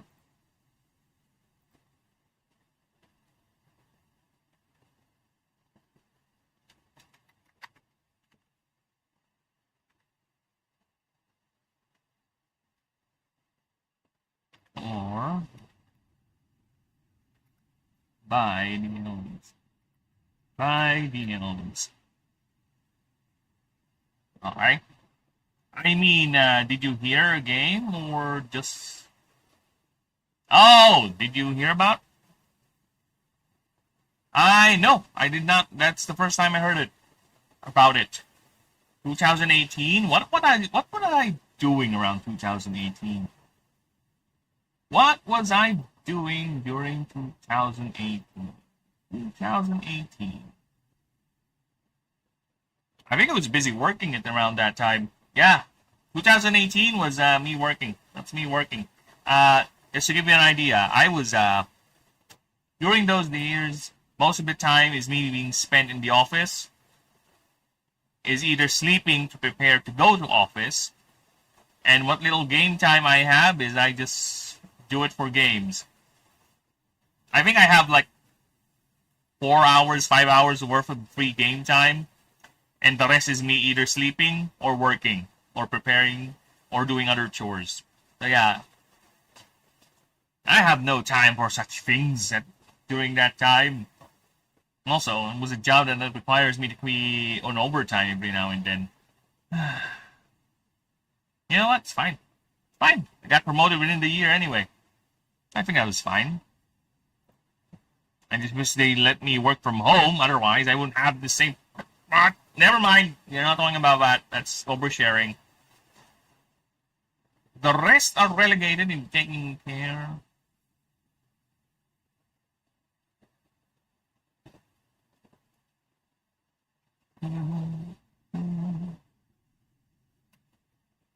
The non-breeding pairs.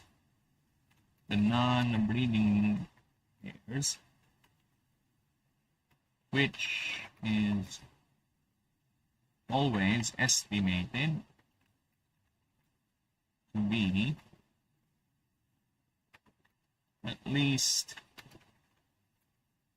70% of the total total number of the colony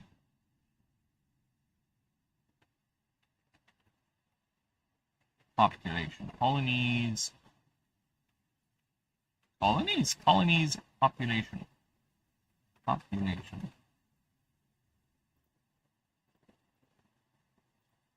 Alright. By the odds.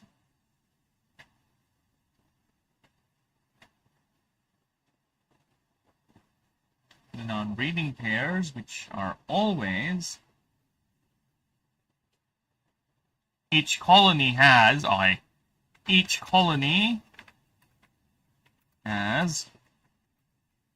groups of non-breeding individuals, non-breeding members,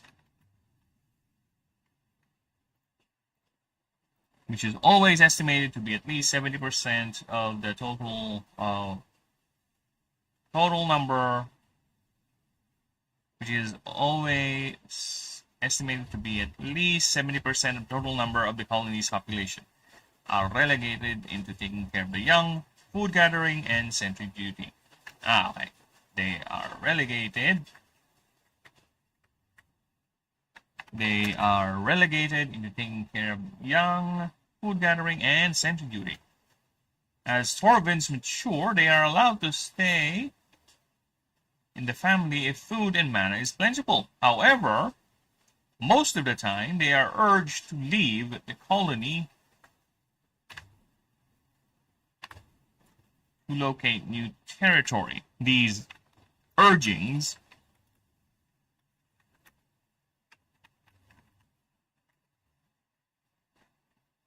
can be as simple as chemical signals or as violent. You're counting down. 97. There you go. He's gonna explode.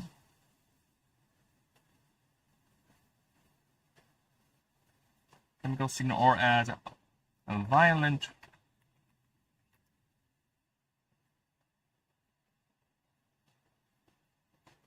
or as simply the rest of the colony ignoring the individual.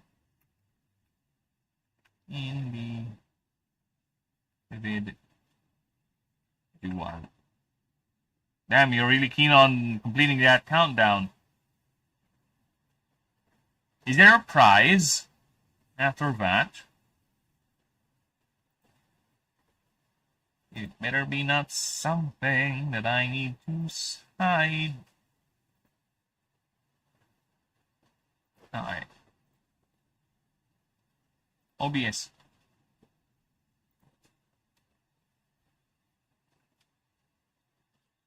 Thorvins are omnivorous, subsisting in a varied diet of fruits, roots, and small insects. Oh!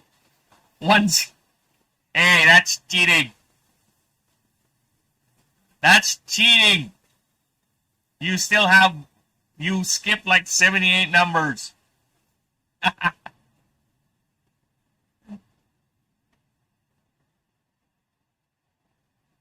You got nothing! Yay! That's the best kind. Because I don't need to expect anything.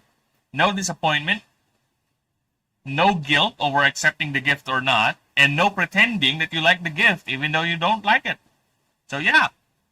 Better nothing. I appreciate the nothing. Thank you. I don't need to do anything. Yay! Their shells are tough. This should be tough. Okay, and also function as an energy source for the moss are unique has a unique type. Oh, is a unique type that processes mana to convert into sugars. The plant feeds the creature when food is scarce And in turn... Oh, that's fun. Alright.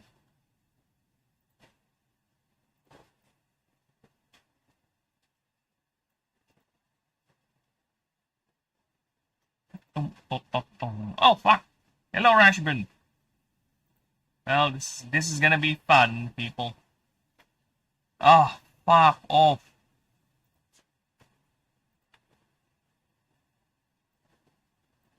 We're gonna have this problem a lot moving forward because, yeah. We are changing. Why am I not allowed to modify this? Oh my god, Word. Word has some weird chisms. I can't modify it, you know why? Because the sentence is too low. The table is over here. So I can't modify it. It has to be done here.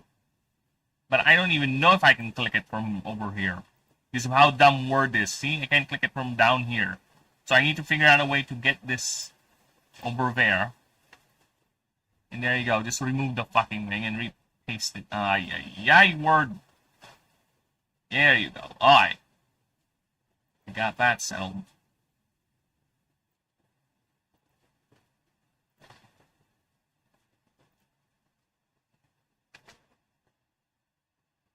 And in turn, the creature nourishes the plant with its own mana supply in times of plenty. These creatures are known not to be known violent, but are highly advised in the thing out, for they can be very protective. Oh, they're growing young. Yeah, okay. Oh my god, I got an unskippable title. It's called I Said the N-Word, and like, what?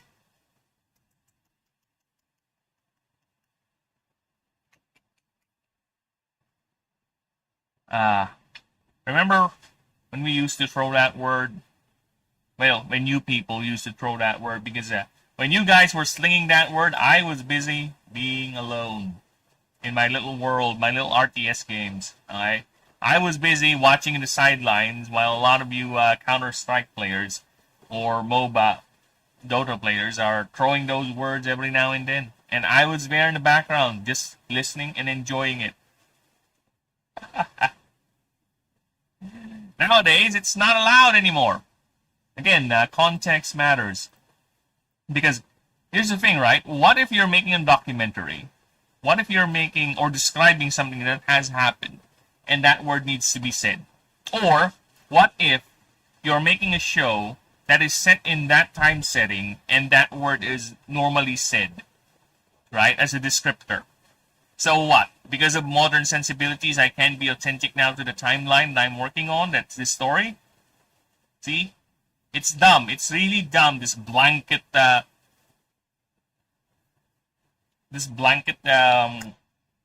banning of that word, or rather censorship of that word. Because context is what matters the most.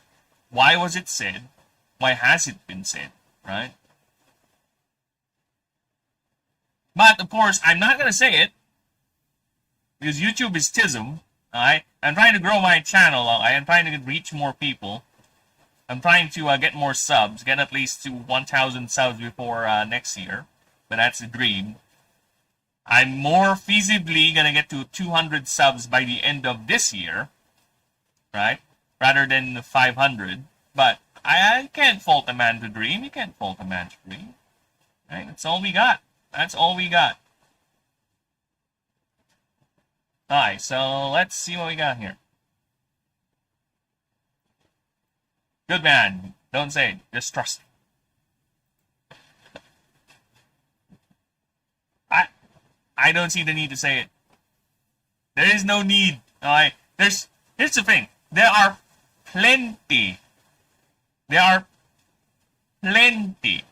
of words that I can use and substitute for that as an expletive or as a violent reaction sort of thing, or some sort of an insult or a slur. You know, there are a lot of words. We can be very, very creative.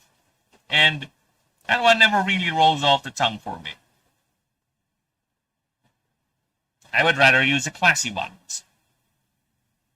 Like you British cigarette. You're all British cigarettes. Okay, so next up, since we're done with Torvin, but just to be safe, let me just reread again his character profile. Okay, just to make sure we're good. Alright. Torvins have been observed to extend their vines for at least 3 times their body length. Studies show that the vines do not actually extend from the creature, but rather grows depending on the amount of mana channeled. It is used primarily for defense and reaching far-off objects. The vine, even when cut, see? We're missing. This is why you need to proofread your proofread, especially if you're adding shit. When cut, only grows back. Grows back eventually. But it has been confirmed the creature exhibits a visible pain response if such a thing were to be done. In the wild, Torvin have shown to live in colonies of a tight-knit family unit. Tight-knit. There's no need to have an A here. In the wild, Torvins have shown to live in colonies of tight-knit family units around 3 to 10 individuals with 2 to 3 breeding pairs. Yet in some extreme cases, a colony has around 20 individuals, with the largest being that of a colony located in the Gardens of Yaldesh section of the Magna Yaldeshi rainforest, which numbers around 40 breeding pairs, locally known as Salchador, or the Grazers of Growth by the elves.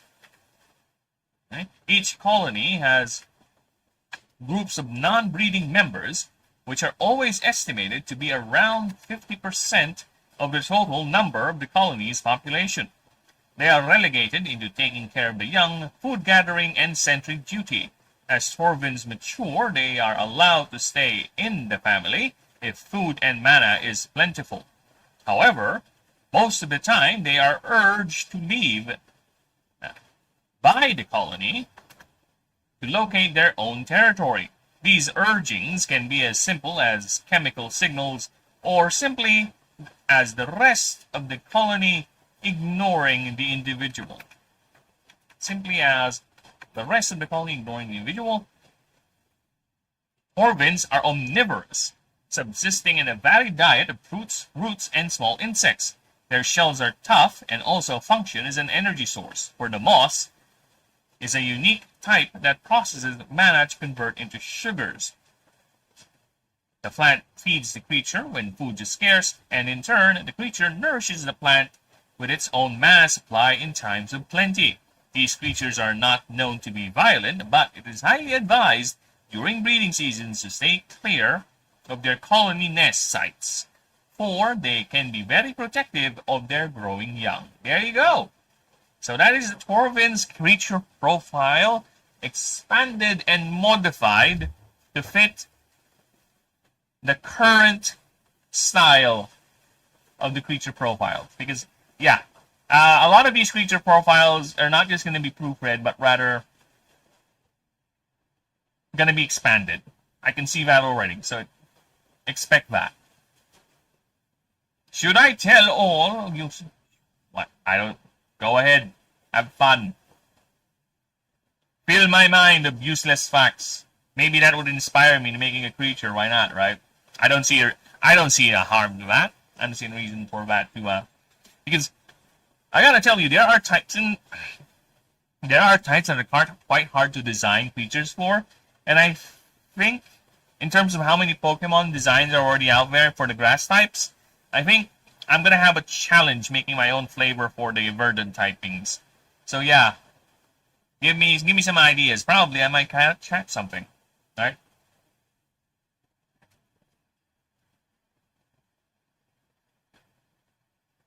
For me, the types that I'm gonna have trouble creating creatures. Probably it's martial and verdant. Water, not so much. Probably.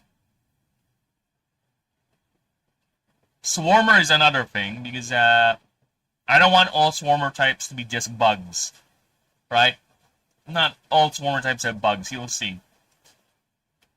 So yeah, it's going to be a challenge, but we'll see once we get there. But for now, let's focus on taking care of Rashbin. So Rashbin, shell once robust and hard became soft and flexible for what? And soft to allow, it should be allowed, to allow rapid turns and movement. Vines now emerge from holes on all four legs for rapid movement and swinging. And here's the 5 feet, the Sullen over here. This is how big a Torvin is. Okay, so here's the Torvin. It is a Reptilia Botanae class, Force Gaia, and as you can see, the typing changed. It's shifted. Again, the idea is every creature in the game is meant to be a different playable interaction. It's meant to be played differently. They're not the same, and that's why all creatures in the game can be capturable. You just need to know where they are. Because again, I don't want you guys to go through the pain of having to grow a Torvin into a Rashbin if you want to raise a Rashbin per se, or a Foratoise. The coin is meant to be Brains icon. To change them, just a dollar icon, because also, to gold coins used to be sun. Yeah, it does not make sense if you're buying new plants with brains, right? I guess the idea is that whomever owns the shop is a zombie, but again, it's kinda odd that a zombie is selling plants designed to kill other zombies, or rather to put down other zombies. Yeah, I think it's fine the way they did it. I wish I can play the theme, by the way. I wish I can play the Zombies in Your Lawn theme, but I think that's copyrighted. I think that song is copyrighted. Because EA is a bitch. Alright. So what passives do we have here? First passive is Soft Shelled Rage. Whenever this creature is damaged, it loses... This should be cleared. This should be cleared. By damage, I mean any source. By any source. Okay. E.g. toxic or moods. There you go. So yeah, any damage. If your Torvin gets burned or scorched, every tick of damage of that will increase this guy's speed. That's the idea of it, and that will also make it easier to use, because all you need to do is to poison your Torvin. Yeah, just give it some nice toxic stacks, and there you go. You're gonna have fun with the speed stacking. And is there a cap? Not really, because it reduces your Torvin's defenses. So I think it's fine if it does not have a cap. I would give it a cap if there is... let's give it a cap. Max double this creature's speed. There you go. There you go. See, we now have a cap. I just realized, yeah, because there's another creature that does this, and it has a cap. So let's give it a cap. As long as this creature has 55 speed or higher, its moves are also considered martial type. I would like to change this. Give it more benefit. Right? Give it something like this.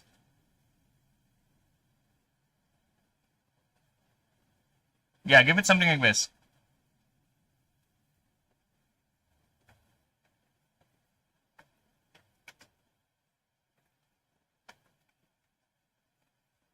Or martial type. And martial type moves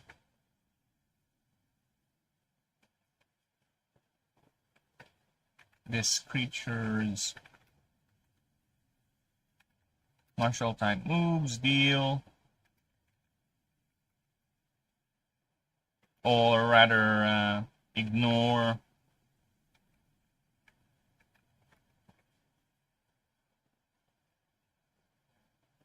one BR per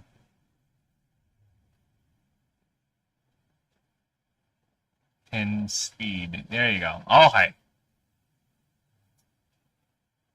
In the files of the game, there was a helmet, very big one that gets destroyed. This helmet was for the Giga. Yeah, I get what you mean.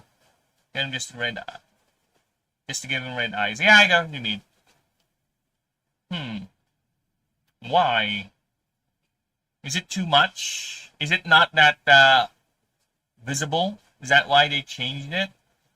Or, yeah, because I can see if there's a helmet and it kind of blends in with everyone else in the field, especially if there's the football guy, right? Or he has a helmet. But the Gargantua is tall anyway. The red eyes, though, does give it a clear indication to go down. But then again, I never really had problems with the Gargantua in default PBC, to be honest. It is actually among the easiest zombies to deal with. Even with the flingy one. Yeah? I forgot how I dealt with the flingy one.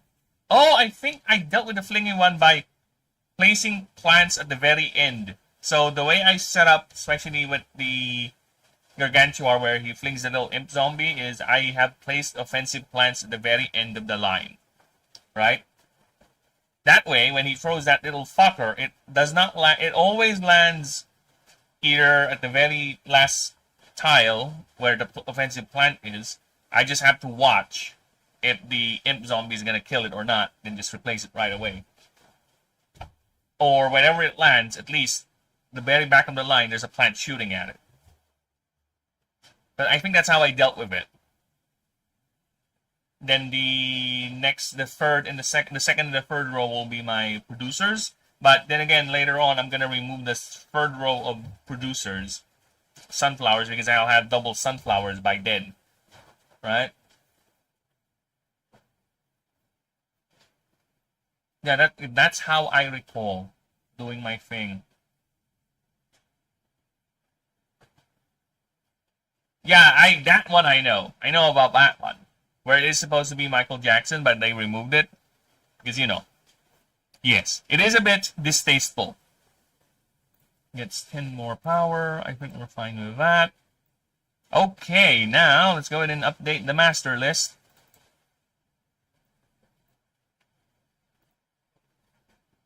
Update the master list. And not just the master list, but we need to open again the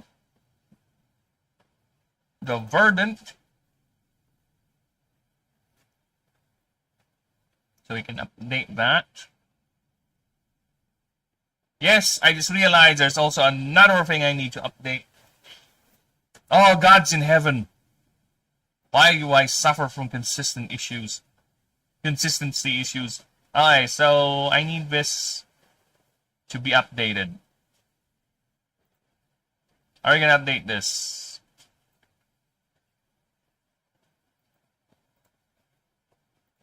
Amor. Yeah. Oh, fucking hell, I just need to copy. All I need to do is to copy this fucking page, and it's gonna cost me a whole lot of grief. There you go. So copy that. Paste it.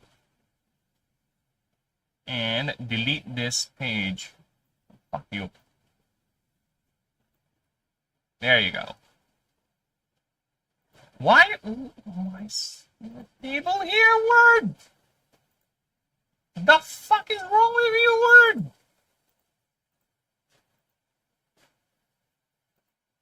Dude, I swear to Christ, the formatting of Word is amazingly annoying. Why did it leave a table there? What's the logic word? The fuck?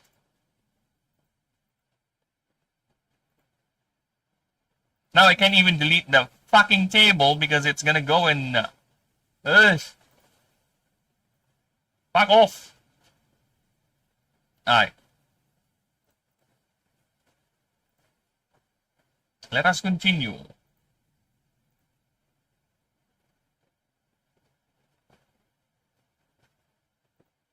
The hell?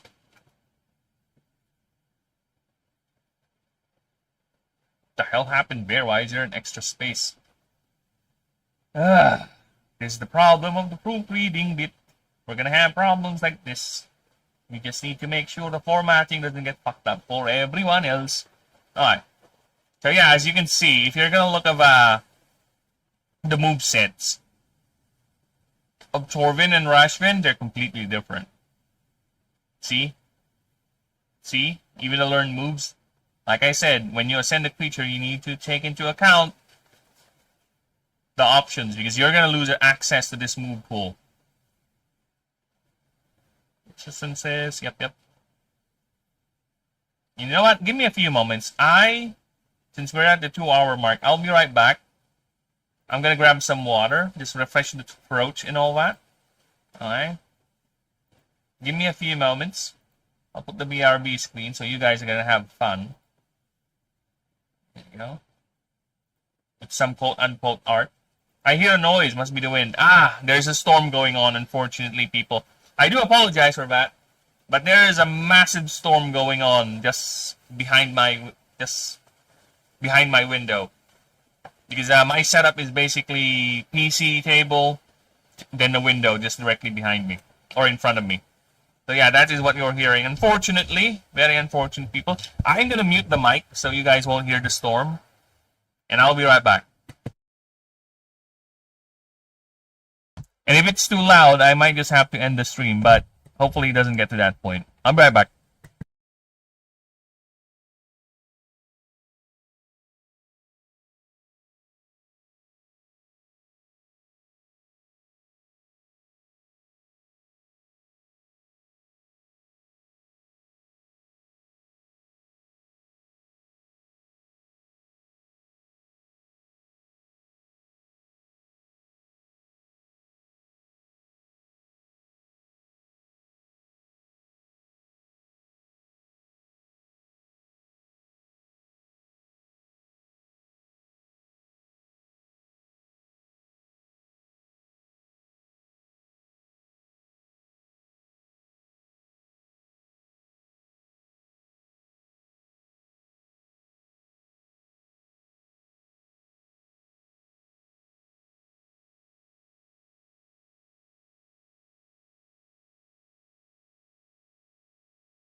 Yeah, I have read 2 of them.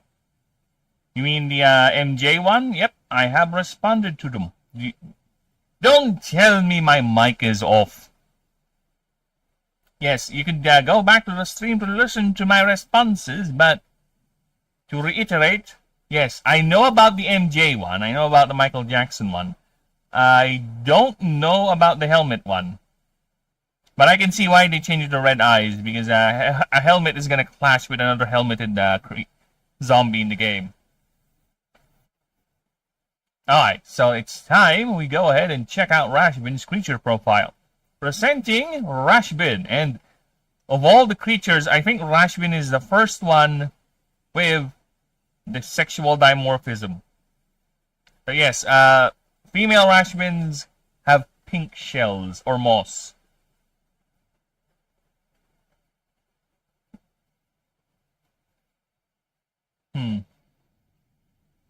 Yes, they have pink moss, pink shells.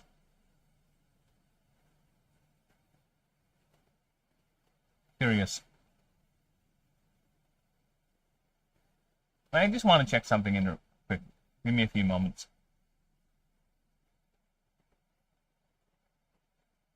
Katulad mo.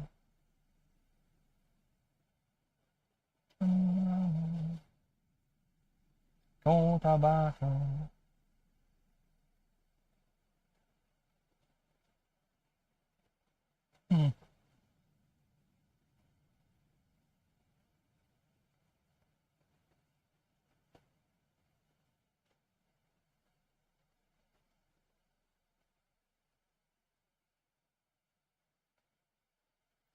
Alright, we're fine.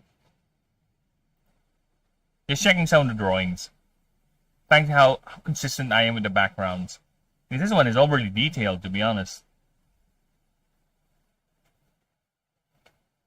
There used to be a popular zombie. It was a cool idea. They changed it to the balloon zombie. Ah, I know about the balloon zombie.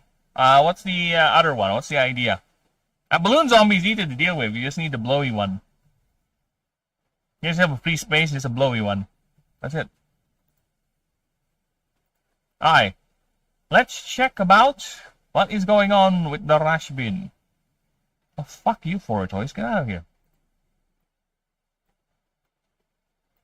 Oh my fucking god. Why must you all be cringe?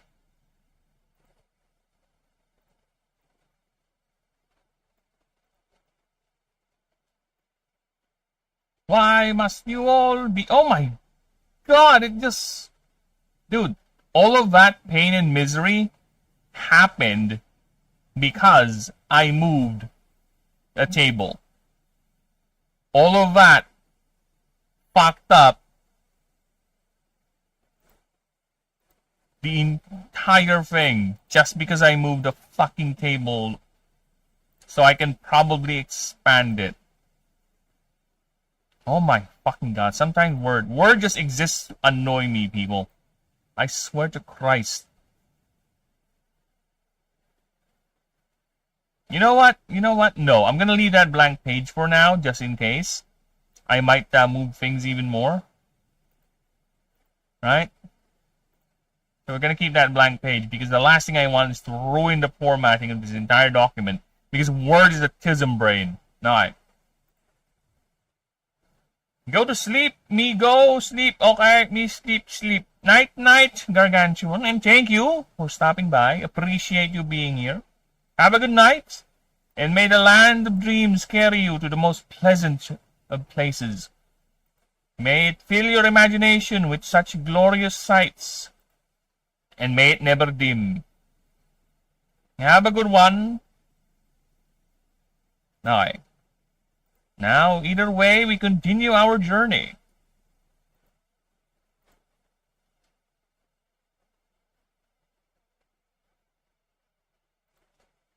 Oh shit, yeah, I did not post, whatever. Alright, where were we?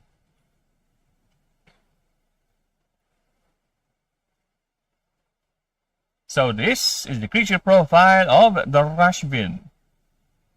When a Torvin leaves its colony, or on its whether it leaves its colony,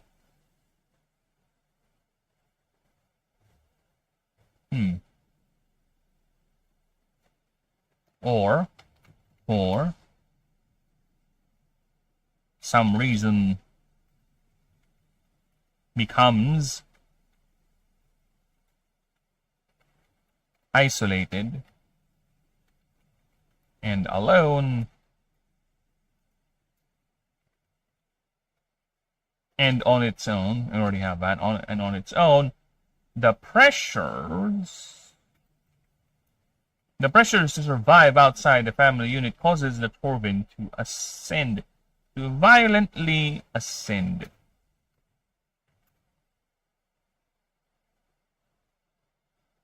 The proofreading is more like, can I expand this even more? Yes. Yes, you can. And yes, you must. Where's my OBS? Alright.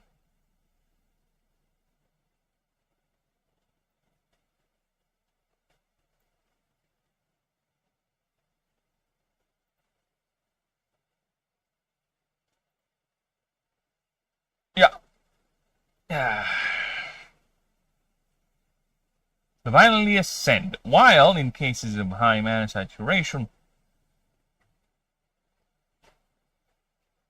assuming there is enough mana to fuel the ascension. This ascension. This is apparent. This is apparent in cases of high mana saturation, forcing entire colonies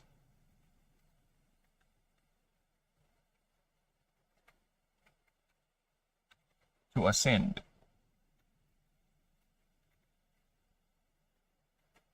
If such a thing happened, the colony disbands and into breeding pairs and more lone individuals. For those who are without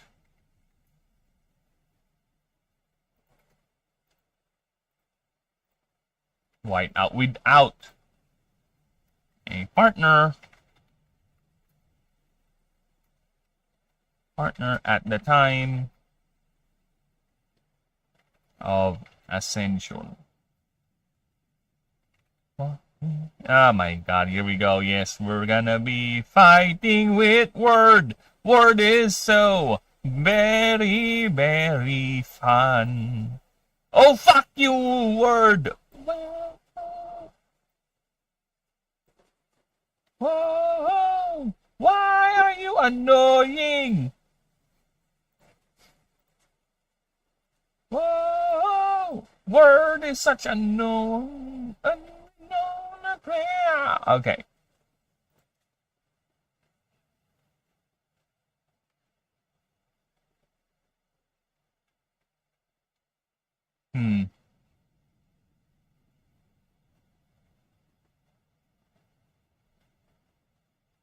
Crash bins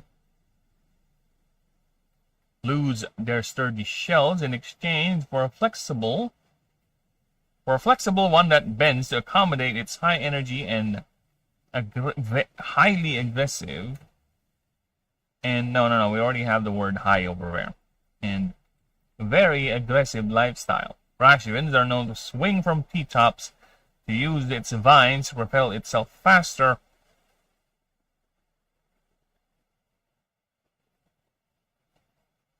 Also, for evasion and to generate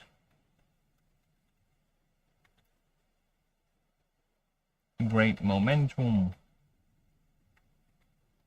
for powerful strikes. There you go. Forest areas with Rashvins are alive with swinging shadows and violent clashes of males constantly looking to acquire another male's mate. These creatures are fiercely protected with territories, yet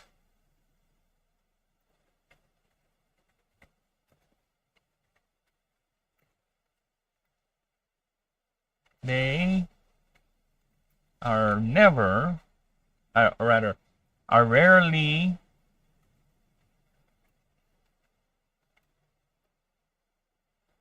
documented to attack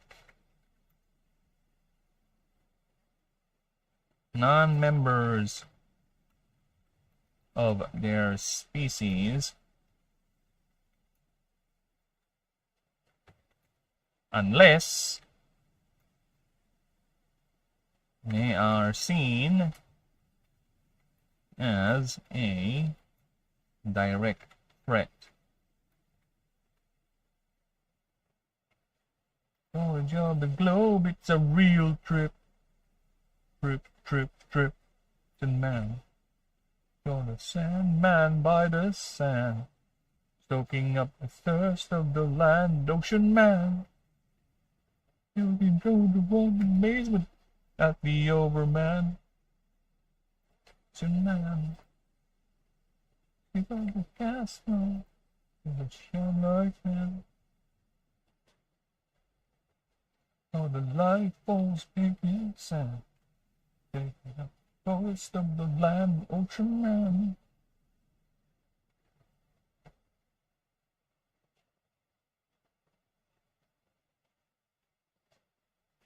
Some even letting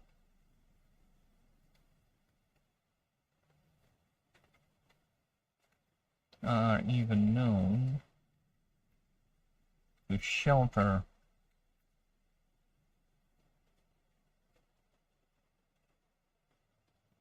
small Torvin colonies.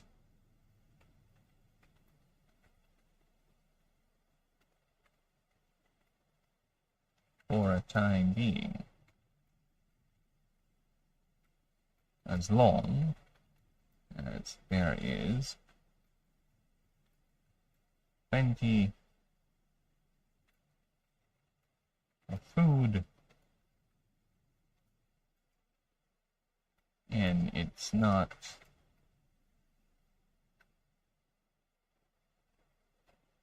food and mana to go around. There we go.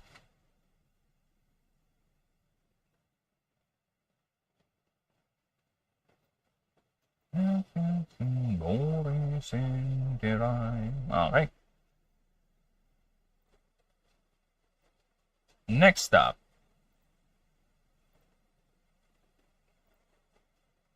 My hair, so here we go again. Oh my god, I so fucking hate this one. This stupid. Where is it? Grande monte Ceceri, irpendo universo di su gloria, gloria. Alright.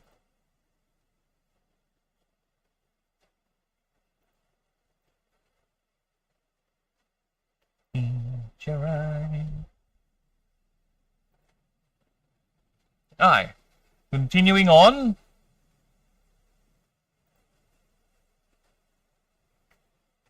Yet the moss, despite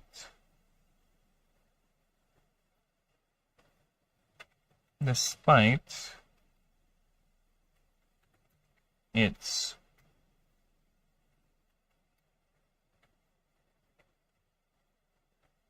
change, its great change in its lifestyle, the moss that grows on its shell has barely changed. It's still, however, it still feeds. It still feeds the Rashvin energy more. However, okay. I can see why there's an however there. However, now it feeds the Rashvin more energy than before. Due to this,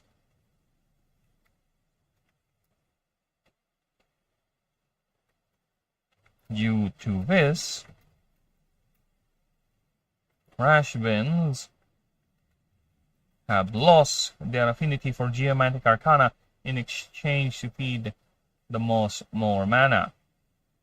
This allows the creature to focus more on its primal displays of dominance and violence.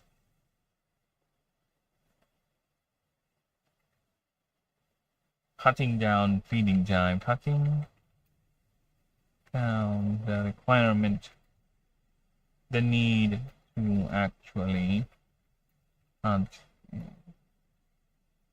to actually search for sustenance, allowing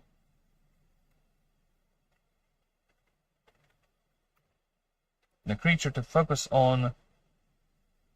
more on its primal displays of dominance and violence. Females, however, have bright pink moss, which functions the same, but it's theorized to be used to attract males. To attract males and are more... Nah, it's fine. To attract males. For females,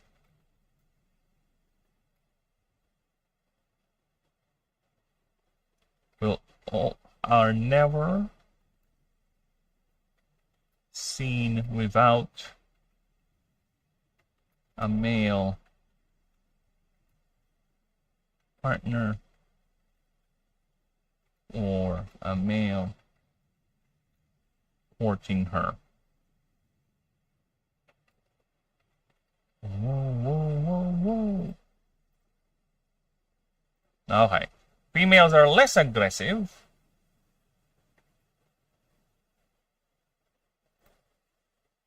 Hey. You know what? I'll worry about it once we're there. For now, let's keep it as is. For females, are never seen without a male partner or a male courting her. As females are far less aggressive and will only fight other females for territory and nest space. However, they are mostly observed to mostly lounge about and feed their moss mana, conserving and accumulating energy for Rashbins produce. Conserving and accumulating energy in a preparation for the breeding cycles, which happens every how can I say this?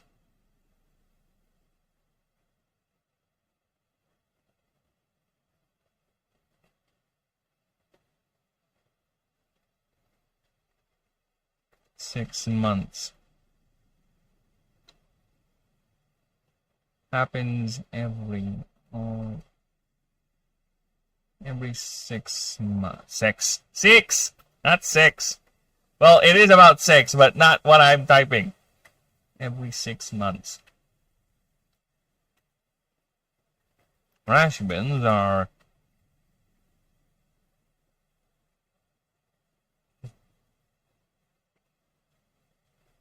Rashbins produce twice as many eggs than a Torvin. During breeding seasons, females gather together and lay eggs and protect them till hatching, with at least at least 2 more months before letting the new Torvins form their own colonies and set out.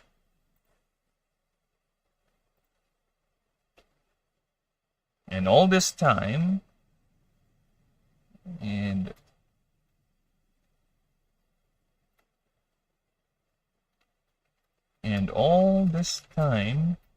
males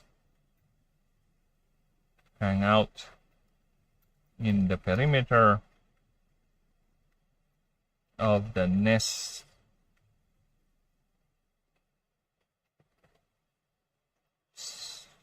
standing guard and still clashing with each other. If one gets too close. Yeah, what can I say? They are hyperactive little bastards. Okay. Get out of here. Get out of here. There you go. Alright, now let's reread that completely just to make sure it is 100% good to go. As far as I'm concerned, at least. Alright, so what do we have here? When a Torvin leaves its colony, ay nako. Right at the very start. When a Torvin leaves its colony for some reason, or for some reason it becomes isolated and on its own, the pressures to survive outside the family unit causes the Torvin to violently ascend, assuming there is enough mana to fuel its ascension. It is apparent in cases of high mana saturation where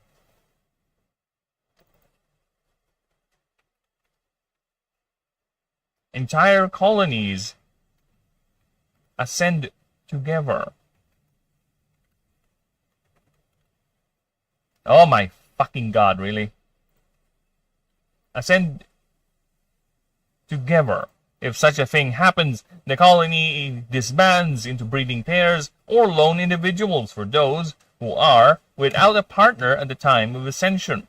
Rashbins lose their sturdy shells in exchange for a flexible one that bends to accommodate its high energy and very aggressive lifestyle. Rashbins are known to swing from treetops or use its vines to propel itself faster, also for evasion, and to generate great momentum for powerful strikes. Forest areas with Rashbins are alive with swinging shadows and violent clashes, males constantly looking to acquire another male's mate. These are fiercely protective. They are fiercely protective of their territories, yet they are rarely documented to attack non-members of their species unless they are seen as a direct threat. Some are even known to shelter small Torvin colonies for a time being, as long as there is plenty of food and mana to go around. Despite its great change in lifestyle, however, the moss that grows on the shell has barely changed. However, it now feeds the Rashbin more energy than before. Due to this, Rashbins lost their affinity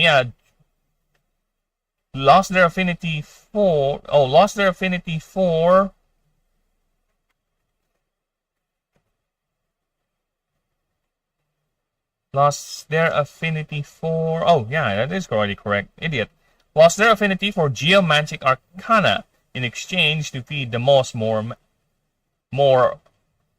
mana. This in turn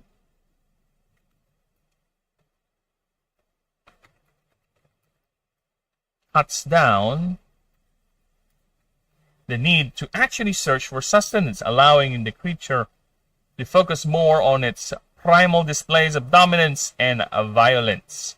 Females, however, have a bright pink moss which functions the same, but it's theorized to be used to attract males, for females are never seen without a male partner or a male courting her, as females are far less aggressive and will only fight other females for territory and nest space. They are observed to mostly lounge about and feed their moss mana, conserving and accumulating energy in preparation for the breeding cycles, which happens every 6 months. As Rashbins produce twice as many eggs per clutch, 8 to 15 eggs in a Torvin, during breeding seasons. During breeding seasons, females gather together and lay eggs and protect them till hatching, and at least 2 more months before letting the new Torvins form their own colonies and set out. There you go. And set out. All this time, the males hang out in the perimeter of the nest, standing guard, and still clashing, and still occasionally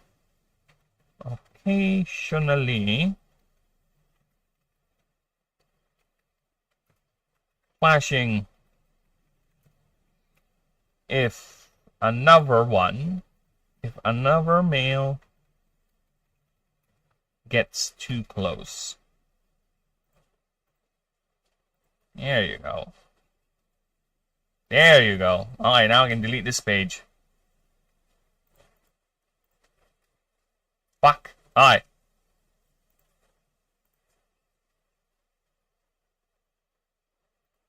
Woo! Alright. We're safe. No tisms. No tisms. We're safe.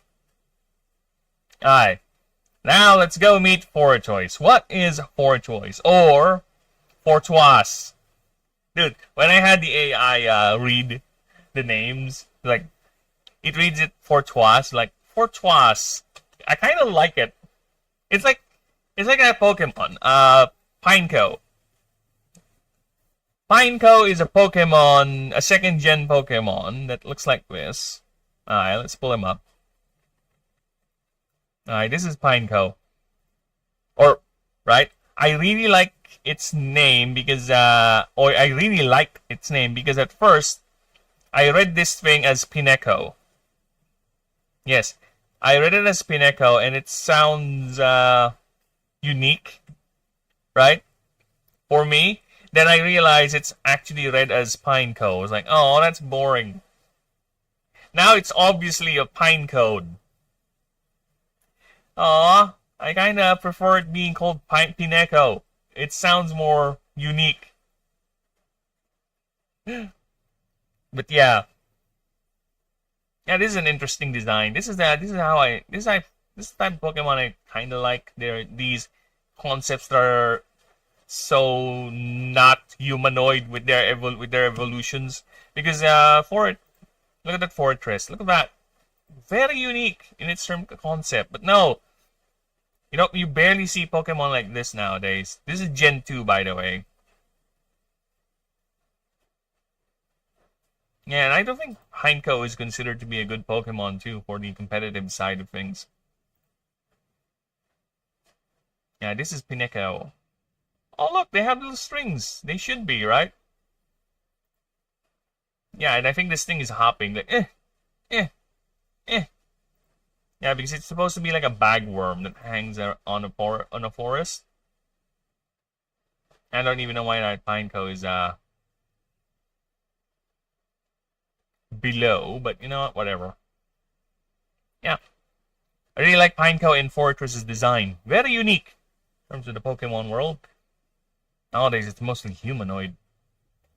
Or some overly designed bullshit. Alright, where are we? Fortoise. The shelled forest starter. So yeah, this is how big it is. It's quite the big boy. It's even bigger because of the vines. It can be very, very tall. Like literally just straight up. Straight like that. Yeah, we'll see why. The moss and the creature have become one. Its biology is now fully spliced into the plant. Vines now emanate from the sides of the shell. These are sturdier and able to lift the creature up. Legs are smaller and barely used. Oh, fuck. There you go. I don't know why it's pointing down there. My bad. Alright. Now I know why it's pointing down there. Ah, the formatting got fucked. That's why. Such is the price of these edits. Alright. Regardless. You know what? Just to be safe, once I get to the creature profile bit, I'm gonna go ahead and do another extra page. So it doesn't fuck up the creature below it. Alright. Fortoise. Yes, still Reptilia botane. And I explained this before. Even though the creature has undergone very, very great changes to its form, its body, I would refrain from, what do you call that? Changing the class for the species. Because think of it this way, it's going to be confusing as fuck to catalog all these creatures. So, in terms of the tree of life, right? So, let's just say the the biologists of this setting have agreed to classify the first of the line. So whatever happens in the Ascension track, the classification of the creature will always be based on the first form. So regardless of how much it changes, it's always going to be classified as a Reptilia botanic for easier cataloging, right? That is the consensus, because to be fair, the way the ancient gene smiths of the Astari has fucked up biology so much, a lot of it defies classical scientific classification systems. So we have to adapt. And this is what the scientists have come up with as their adaptation. Alright. So let us see, what is Foretoys? What does Foretoys have in store for us? Alright. So its passive ability is wonderfully a Shell of Chords. Whenever a creature deals damage with Verdant or Fey type moves, your creatures gain 20% of the damage dealt as sent HP. I don't need to change that. That's already powerful as fuck. Because basically what's going to happen is every creature that's specially matching the type of your team, Verdant and Fey, you're going to get temporary HP. 20% of that damage is not that much, true, but if you have a massive team, yeah, that's a lot. Every time they hit, you get 10 HP, and it's a massive team fight, right? Some creatures get hit, some creatures that just accumulate and bank temp HP. So yeah, it is fine as is. No need to change that. Next up is the Brosalande. This creature gains energy when applying stat stacks. Need to stat stacks on any creature. No, I think we're fine with status effects, to be honest. Status effects on any creature, 1 energy per 10 total stat packs on a target creature. So basically, any stat, a total 10. So, regardless of the stat. So, if it's like 5 Scorch, 5 Toxic, that's 1 energy. But if it's 10 Void Touch, 10 Scorch, 10 Befuddled, that's 3 energy. As long it's the singular target, right? It doesn't need to be exactly the same. It could be one of each. As long as its total is 10, it gains energy from that. So I think it's fine. Okay. Verdant Trickery. You know what? Fuck it. Since it's gonna die, right? So I have to go back here and change all that. We're gonna do that. Might as well change this. There you go. Once again, we are updating everything.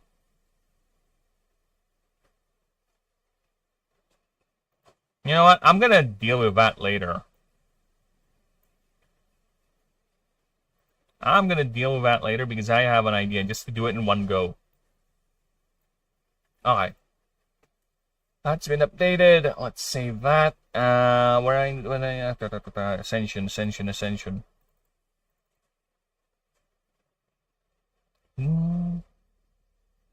There you go. There you go. We need to unify the language, so to speak. Alright. So next up, Shell of Chords. Verdant Trickery, status are fine. Sylvan Overgrowth is its unique move. Pulsing creatures and and higher. Yep. Alright, good with that.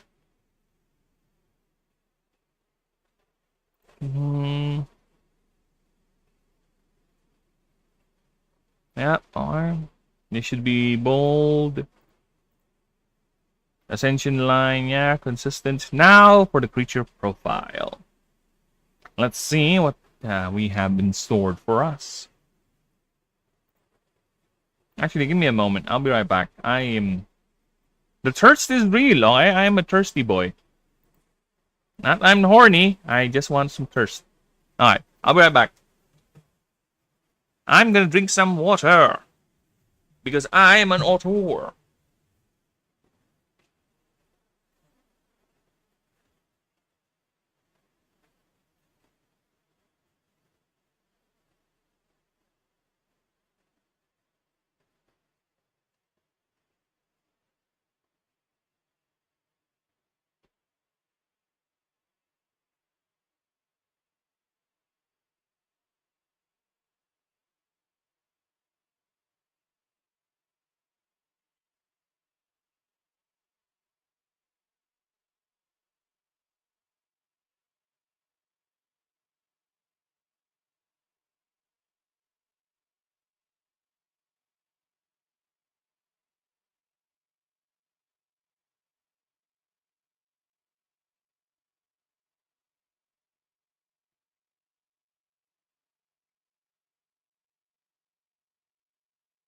And I'm back. See, it's a quick water break. Gotta cook the fluids up because I've been talking for God knows how long.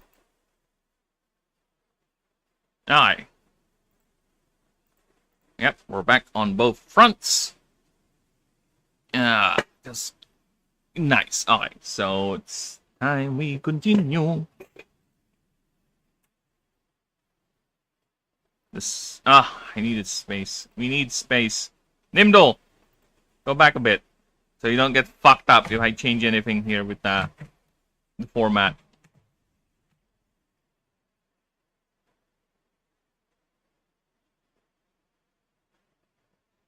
Aye. Let us see what we got.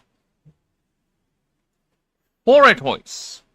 The living forests, these extremely rare creatures, are only found in very high mana areas. As Rashbin matures, it reaches a point where its aggression becomes what biologists describes as a more growth-oriented aspect. They called the druidic state. This is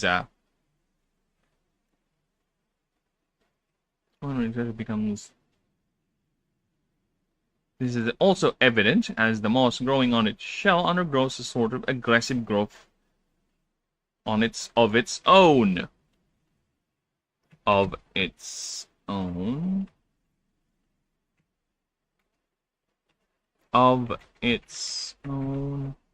With those combined, Rashbin ascends into a Foretois, assuming the environment has sufficient mana to sustain. Otherwise, the creature will, as such... Oh, God.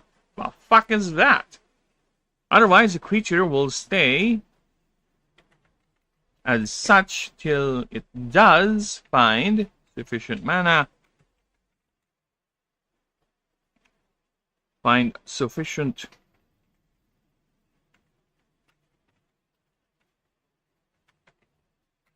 saturation,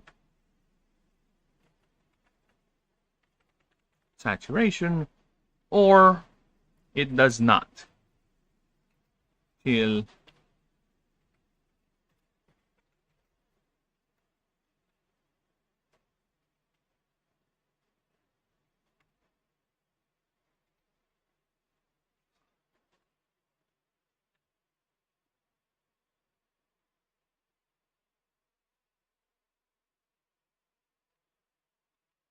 I don't think I need that part. I think it's fine. In the wild, foretoids are known to stimulate the proliferation of vegetation. They are able to seed the entire forest of plant life if given sufficient resources.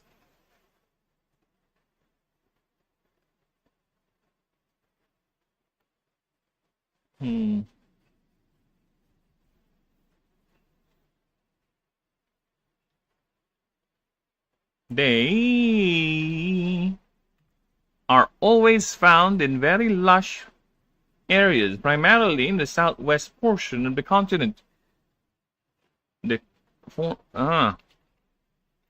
Always seen atop a pyramid made by their array of vines that now grow from the sides of its shell. Grow from the sides. Oh, redundant. From the sides of its shell.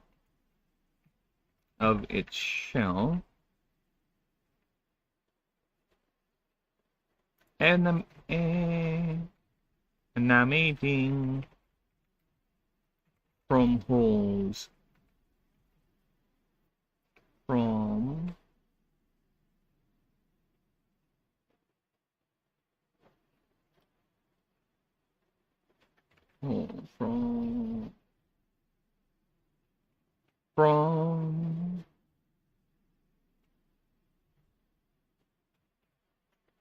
grow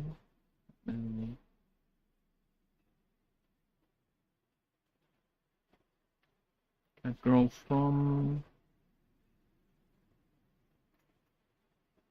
that grow inside the creature's shell. Grows inside... it grows inside the shell and emanates through holes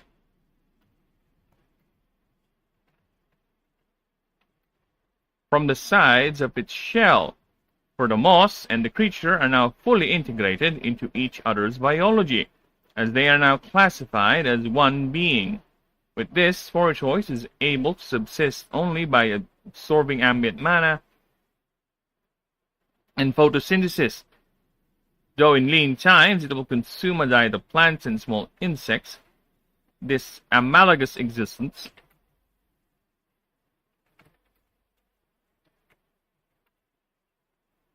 has allowed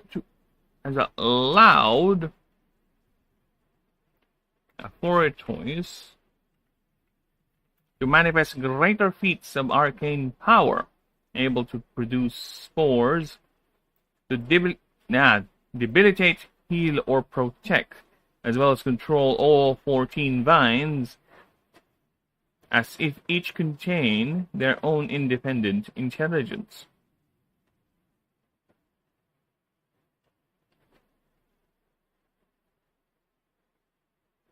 Alright. So far, so good. This, however, has made Choice extremely dependent on high mana concentrations. Also,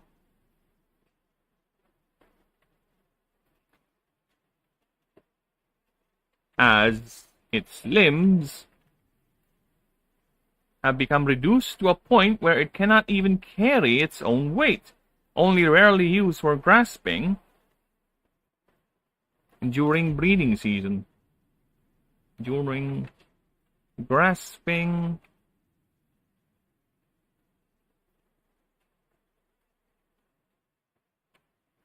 I think it's fine.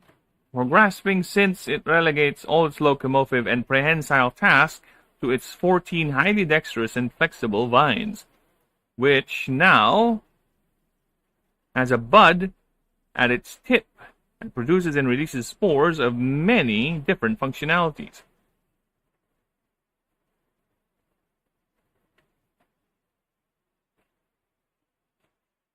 Choice can also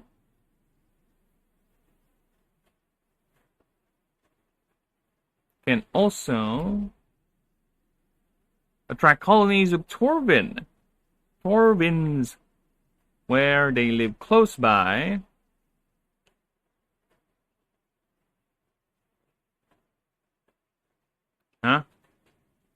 Tortoise can also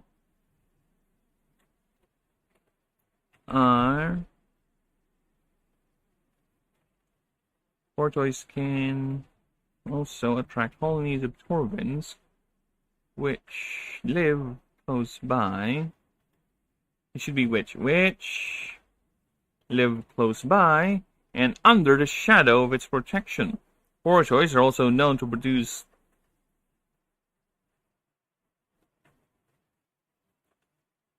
a clutch of 1 to 2 eggs only, and Choice rarely, if not move at all. Due to the sedentary nature, mating is very, very rare. In fact, due to this, Choice are quite attached to their offspring and are very protective. There are even documented cases where a parent would mourn a lost child. Even extreme cases where a parent creature builds a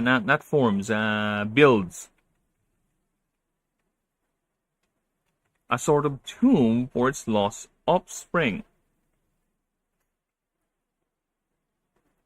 with rocks and even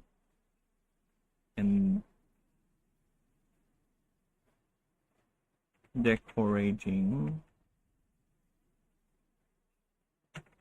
it with flowers grown,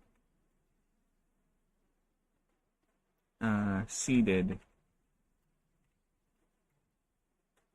from its vines.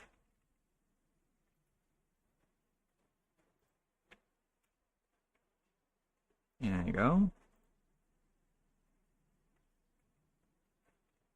With that, it is highly advised not to approach a poor choice when such displays are visible or is actively raising its young.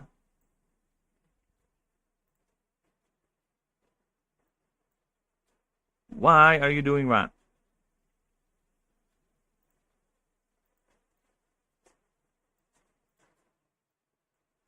Why are you doing that, Word? The fuck? Word has tisms. Dude, I'm backspacing and I don't know why it's back.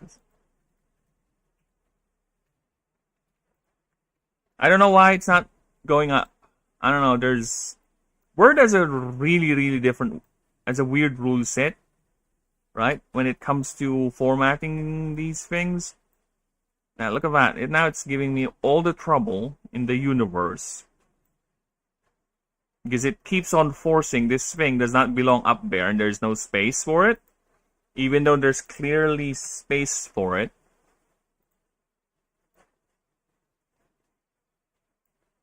See?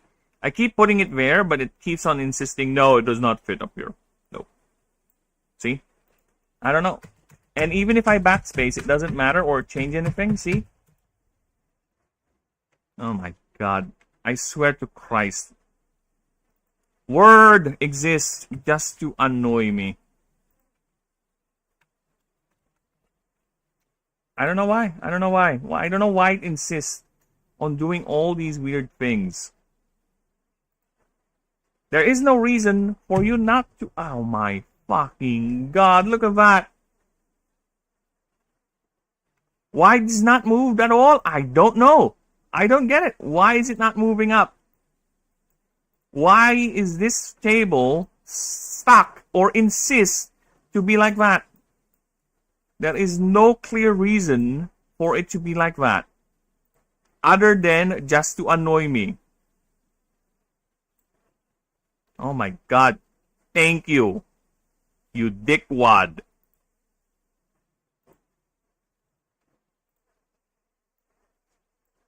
See, if it's too close, it just collapses. It just boom. Hey. However,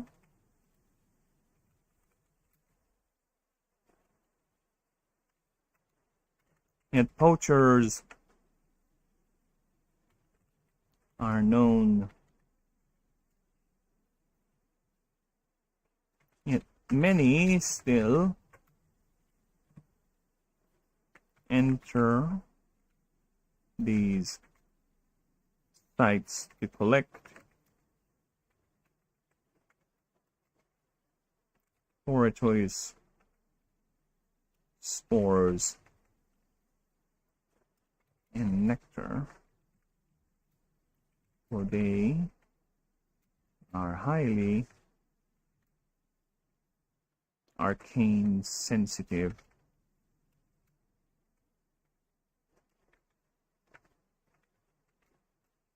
and can be used for healing medicines and mana powered devices and concoctions.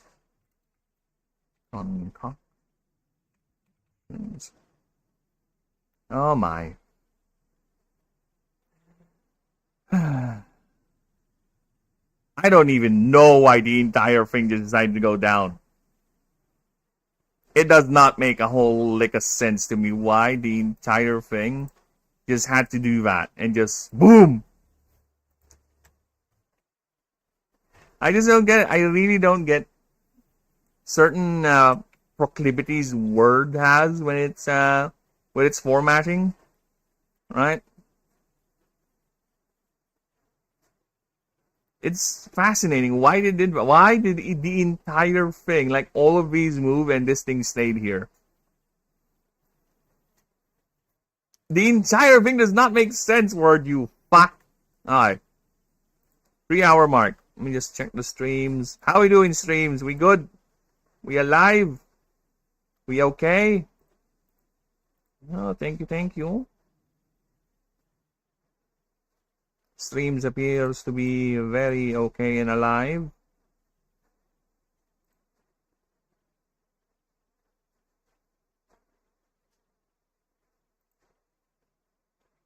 Okay, how about for Twitch?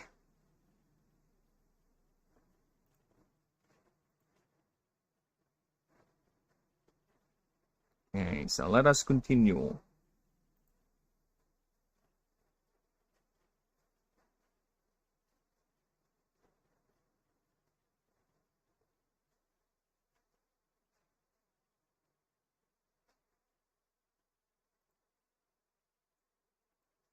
Alright.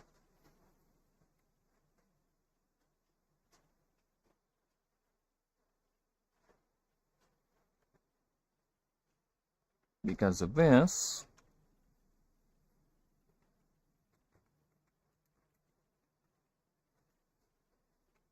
this has led to many clashes. Led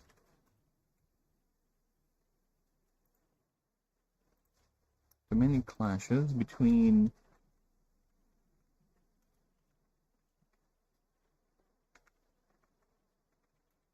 collectors and the ranger orders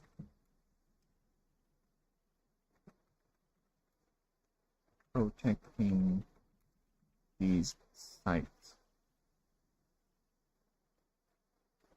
Rangers and locals protecting these sites.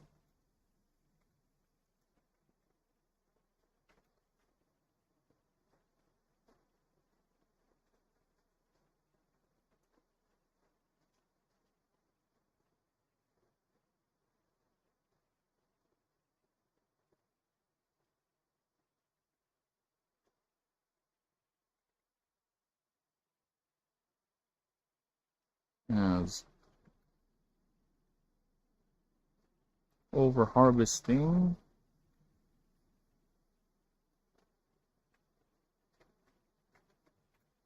and constant interruptions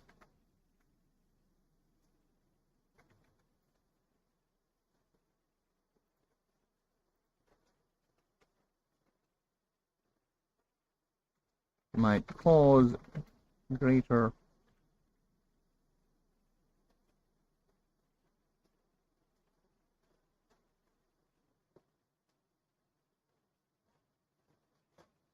how can I word this? Constant interruptions might cause a creature might cause danger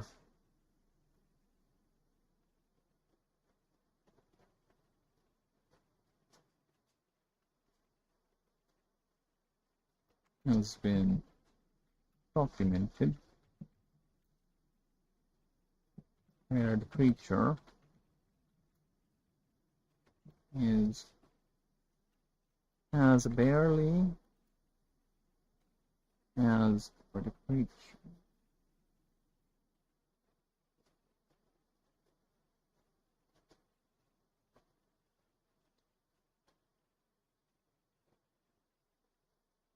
is having trouble replenishing the lost the harvested the harvested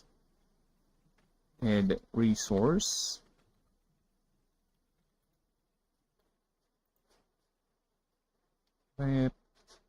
what? Repolishing? Replenishing.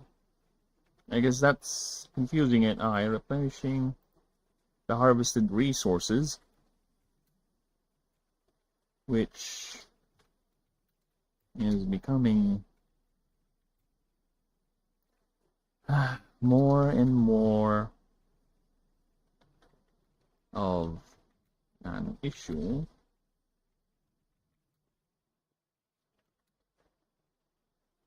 As mana saturation continues its downward trajectory.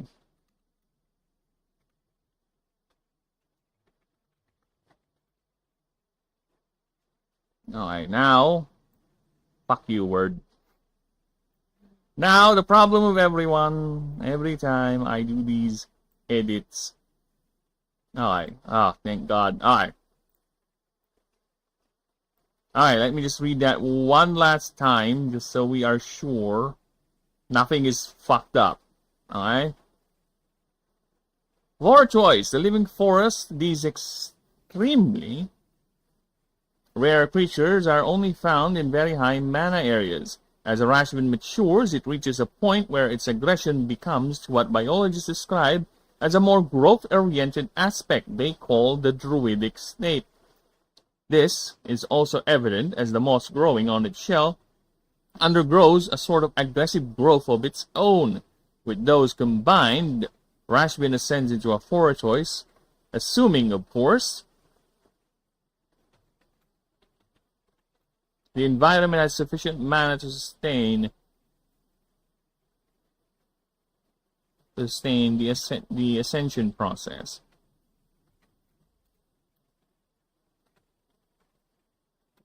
Otherwise, the creature will stay as such till it does find sufficient saturation.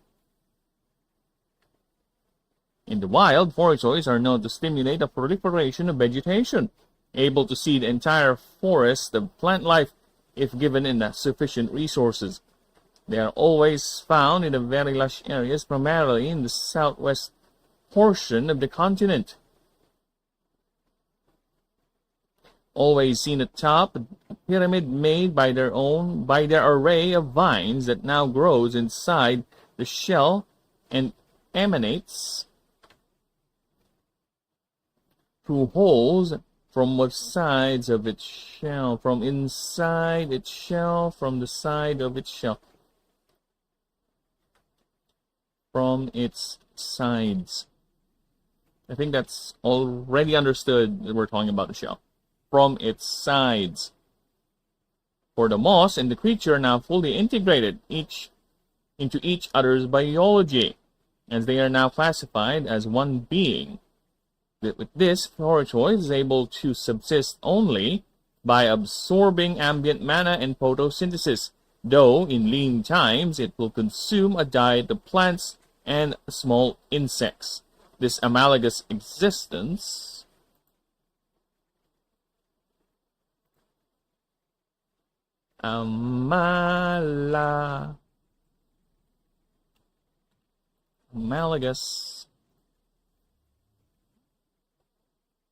amalgam. That's right. That is the word. Fuck you, word.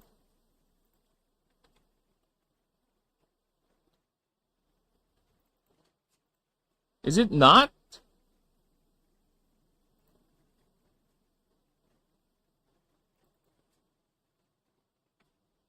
No, whatever. Apparently, it's not a recognized word, so that's why Word is complaining about it. Well, fuck you. I'm gonna use it Word either way.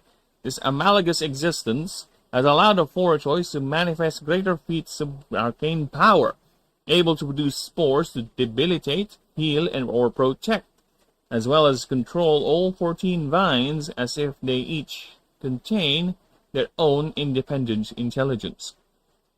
Okay? However, This made Forchoice extremely dependent on high mana concentrations, as its limbs have become reduced to a point where it cannot even carry its own weight, only rarely used for grasping. Since it relegates all its locomotive and prehensile tasks to its 14 highly dexterous and flexible vines, which now also has a top bud at its tip that produces and releases spores of many different functionalities. Forchoice can attract colonies of Torvins which live close by and under the shadow of its protection. Forchoice are also known to produce a clutch of 1 to 2 eggs only, and Forchoice and rarely, if not move at all. Rarely, if not move at all. Due to this sedentary nature, mating is very, very rare. In fact, due to this, Forchoice are quite attached to their offspring and are very protective. There are even documented cases where a parent would mourn a lost child, even extreme cases where a parent builds a sort of tomb for the lost offspring with rocks and decorating it with flowers seeded from its vines. With that, it is highly ill-advised not to approach a Forchoice. It is highly ill-advised to approach a Forchoice if such displays are visible or actively raising its young. Yet many still enter these sites to collect Forchoice spores and nectar, for they are highly arcane sensitive and can be used for healing medicines and mana power devices and concoctions. This has led to many clashes between the collectors and the unauthorized collectors.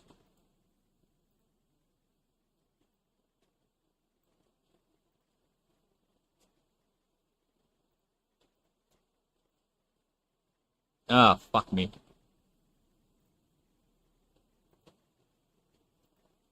Alright, where was I?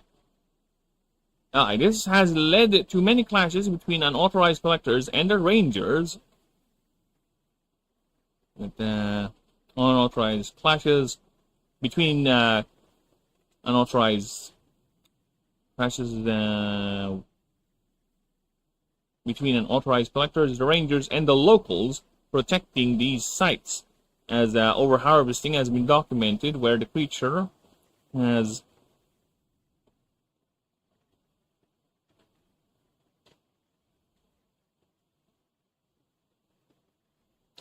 trouble replenishing the harvested resources, which is becoming more and more of an issue as mana saturation continues its downward trajectory. As the world's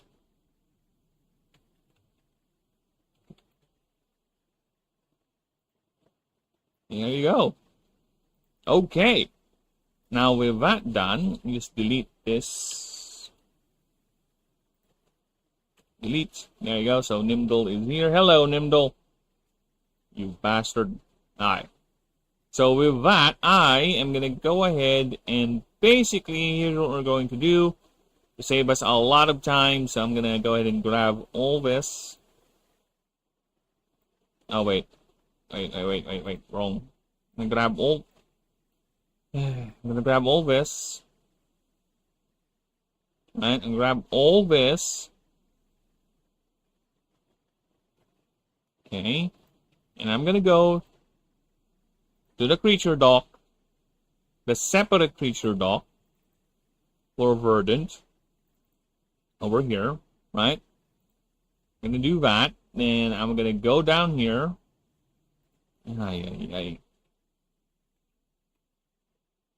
What the fuck?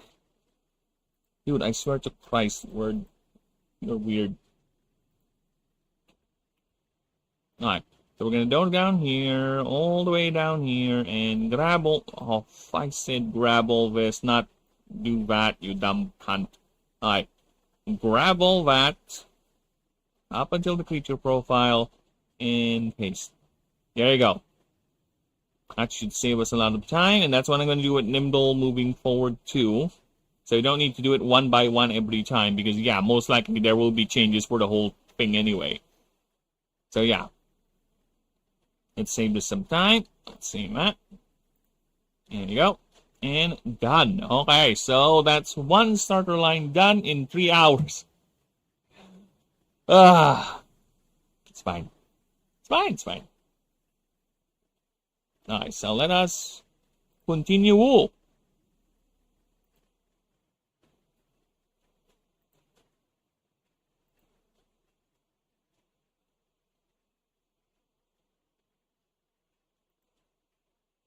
Yeah, let me just check the streams first because we are at the 3-hour mark.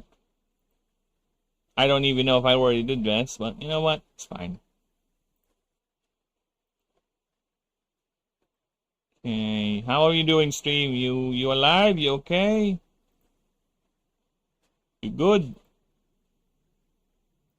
Stream is fine. It's up and running. It's kicking.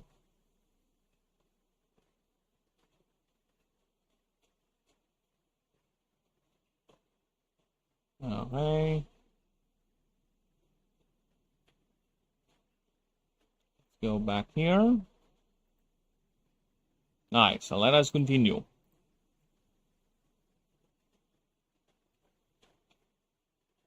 So we got here, Nimble is our next one in line.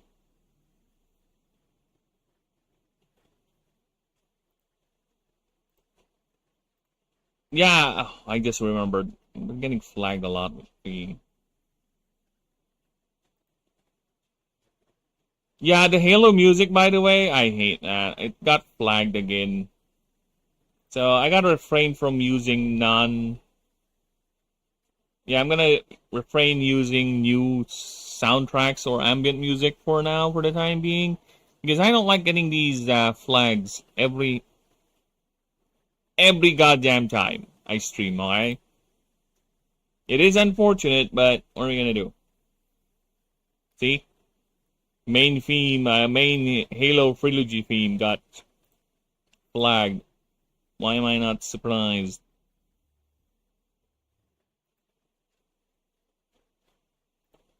So yeah, I'm gonna remove those. Unfortunate, but, you know, what are we gonna do? Copyright is indeed a bitch. And we can only work with what we got. And what we got is dealing with copyright being a bitch. So let's continue with the stream. Alright.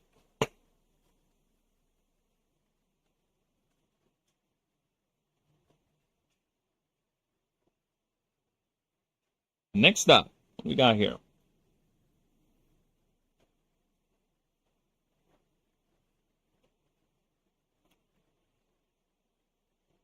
We got Nimble. What is Nimble? What does Nimble do? Well, let's see. Highly adhesive grasping limbs used to hold prey and hold on its. Okay, hold on. But that's a bit redundant. And its host. No. Just spray. There you go. Mouthless head uses the proboscis instead to draw energy, or the insides of its spray. Just spray. And why is this not bold?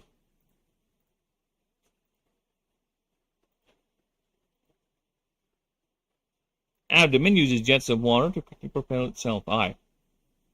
So we're good. We got that. Alright. Next. And yes, it's fat small. What are you gonna do?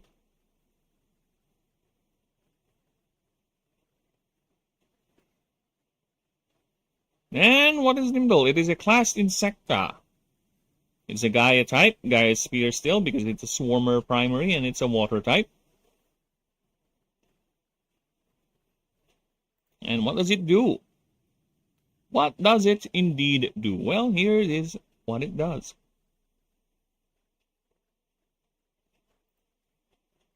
Clinging Draw. At the start of a round, before speed is calculated, this creature may pay 5 mana. If you do, choose a target. Every time this creature or target creature takes a turn. Oh, wait. Yeah, every time this creature takes a turn, target creature takes 5 plus X damage. X is equals this creature's level. This damage has no type and is not affected by DR.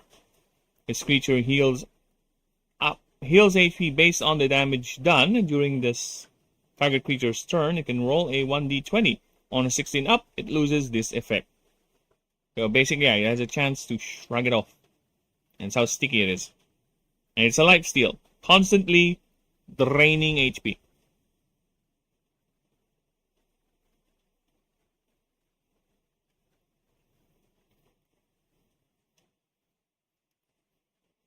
Next up is Escape Jet. If this creature is targeted by an attack tag move, you may roll a 1d20 and pay 5 mana. If you do, it should be the other way around. You may pay 5 mana. If you do, there you go. Roll a 1d20 on a 15 up. It receives no damage. Effects and stacks still apply. Okay. 15 up is quite the hard roll, to be honest. And it takes 5 mana too to pull it off. So yeah, I think we're fine. It's not too broken, to be honest. Yeah, it's just fine.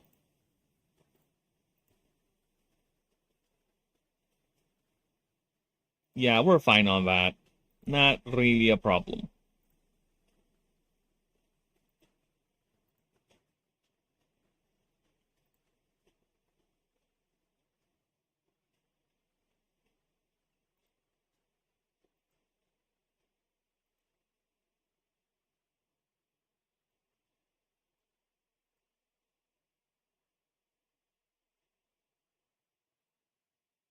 Alright.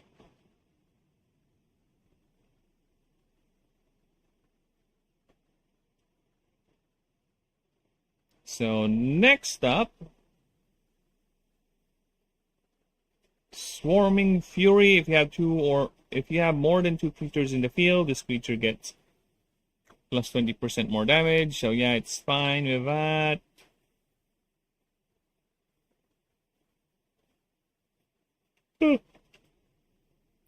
Two or more, actually.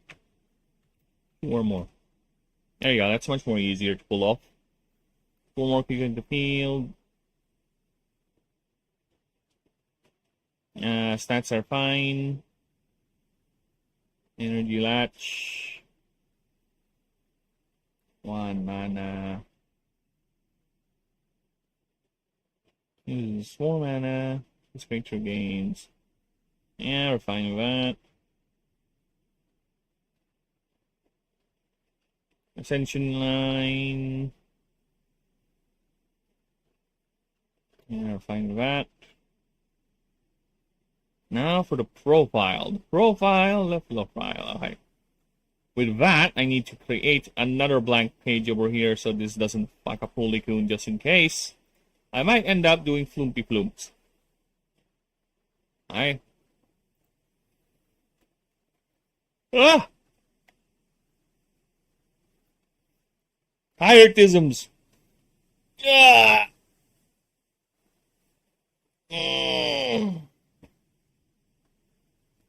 About that. The rains are quite powerful here. So bear with me. A few moments, people.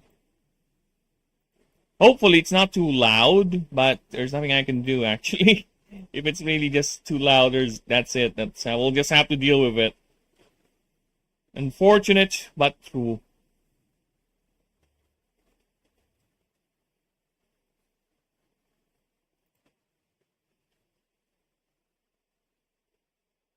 Okay. So where is that? Okay, OBS. We're back. Let us continue. Nimdal. What is Nimdal? What does Nimdal do? Nimdals hunt by waiting at the bottom of ponds and lakes. And when prey approaches... Okay.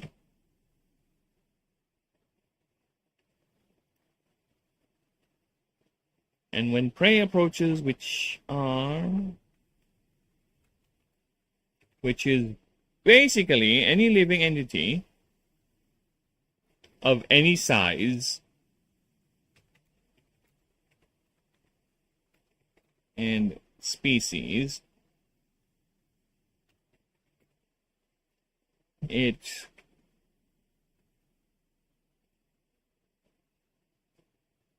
will violently release a jet of water to propel itself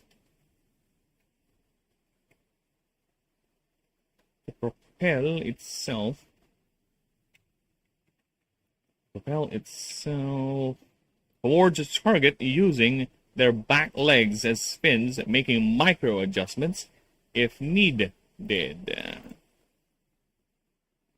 They can reach up to 9 feet with a single jet, and even farther when mana is channeled. They latch upon once upon a time upon reaching its target.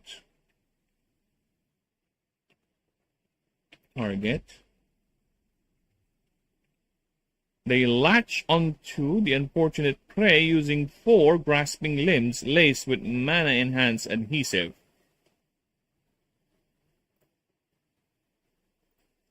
So the formatting of this entire thing is making me go woompy dooms.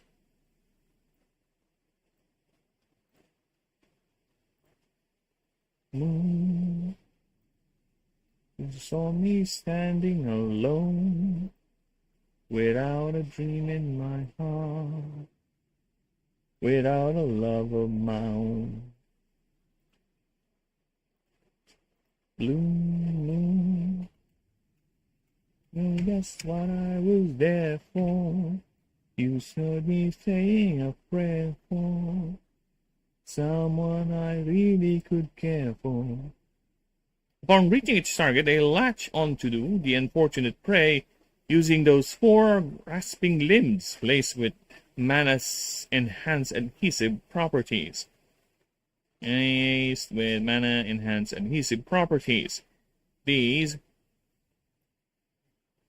This makes removal extremely difficult.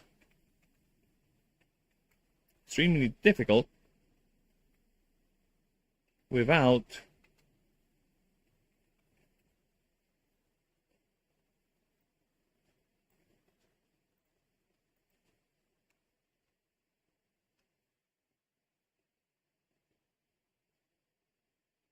okay. I have an idea. Give me a moment here.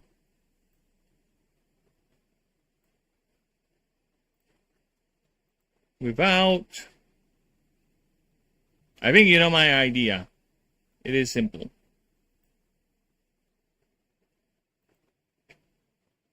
You cunt. I wanted to copy the inside, not the fucking table itself.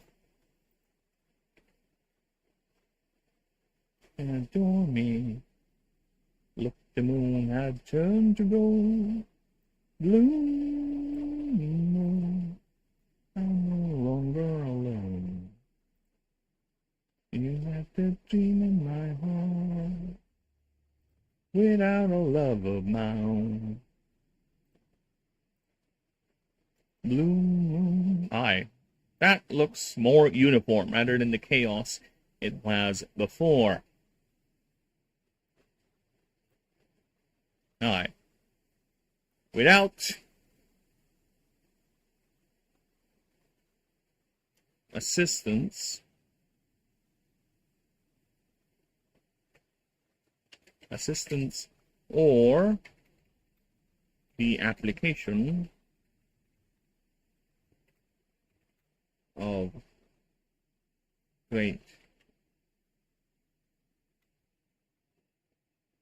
strength, a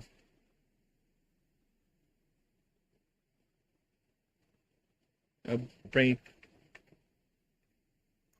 effort, strength, force, a great force.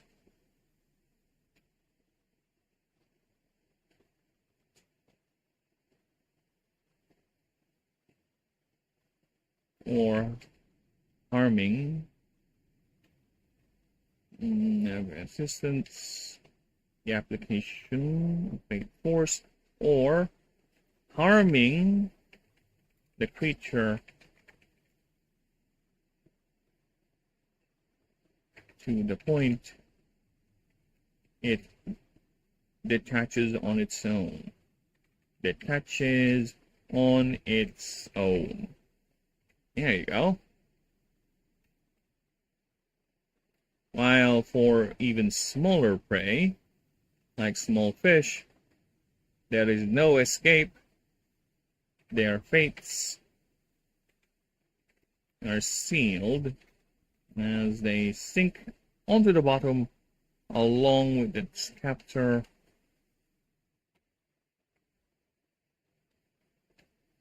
To be totally consumed.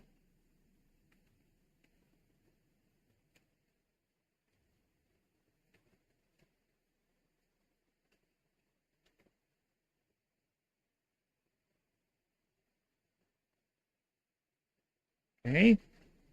Nimble's size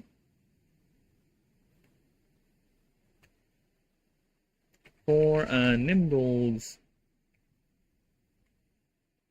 size is no excuse for its hyperactive hunting strategy. They are ravenous stalkers of their chosen body of water, as this has made. Oh my god, really? You didn't capitalize? This has made many ponds and lakes of Ashen's host. A home, rather. Home to these voracious hunters. Is that how you spell voracious? It's spelled like that, but it's read as voracious. Yeah, right? Yeah, it is. All right. No, that's not it. Ah, I'm gonna it's wrong here. Voracious is what I'm looking for. Yeah, that's it. Voracious means truthful. I'm looking for the one that consumes everything. Well, technically they're not lying. They are hunters, I guess. Fuck off. For these voracious hunters,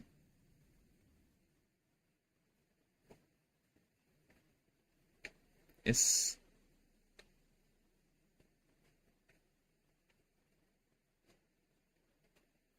is why many are advised only to bathe in public bodies of water that have active suppression fields and mana shields to protect them from attack. Or one,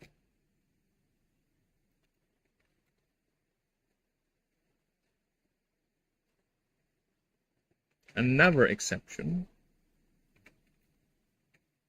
another advice is to look for any signs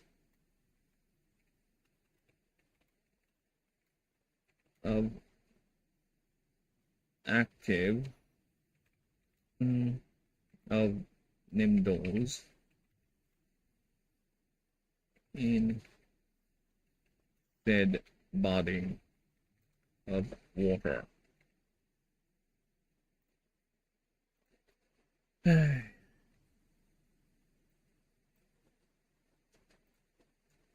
It is most annoying.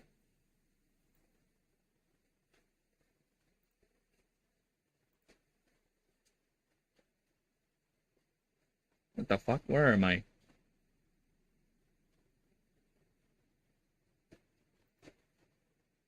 In the said body of water. These creatures have learned, however. Yet it must be noted. Yet it must be noted that due to the many measures civilization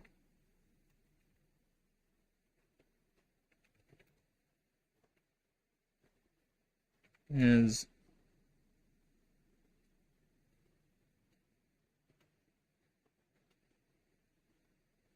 due to the many countermeasures civilization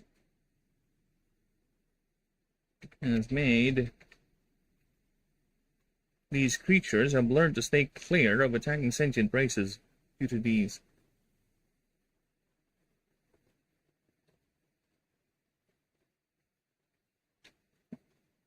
Sentient races. Staying clear of populated areas. Populated areas. Mostly staying clear. Staying clear. However, attacks do still occur, especially in more remote areas. Prey, once punctured by their proboscis. Why is this capitalized? Why is that capitalized? Will be immediate. Once punctured by their proboscis, will immediately absorb any material from any material inside the victim's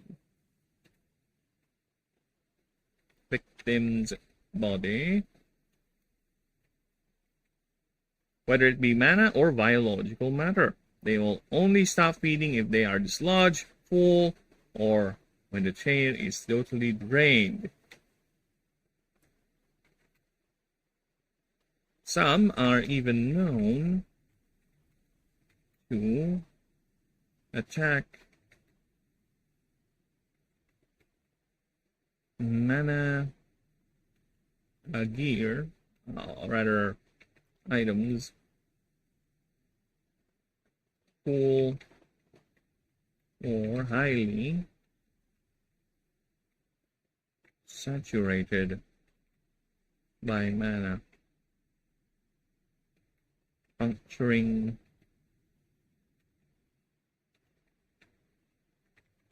batteries, potions, and even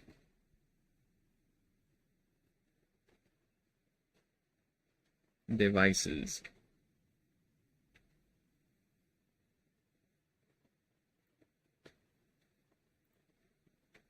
Feeding on it.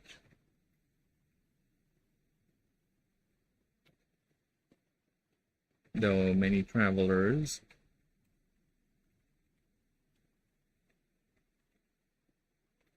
prefer that over themselves being the actual target.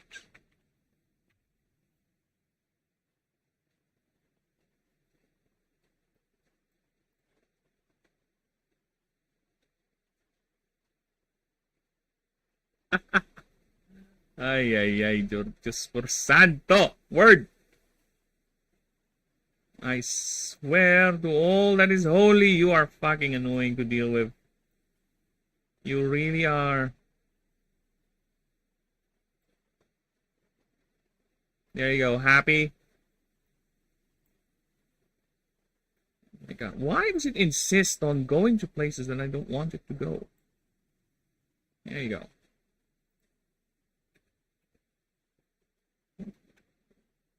Alright, now we got Huli Code.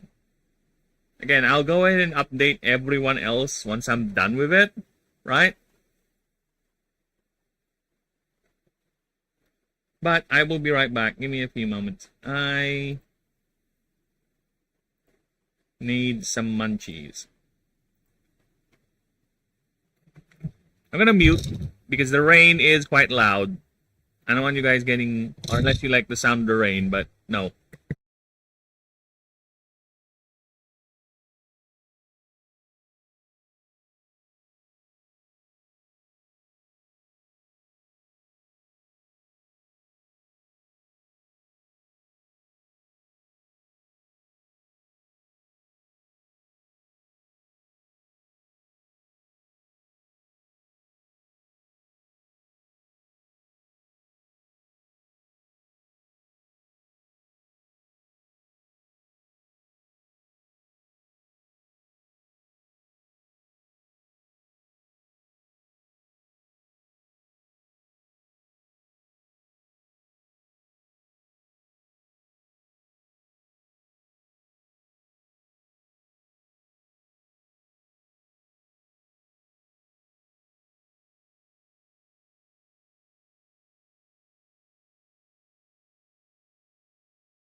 Fucking hell. Ah.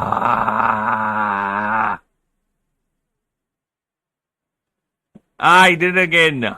I was on mute for an extended period of time as I was already moving things.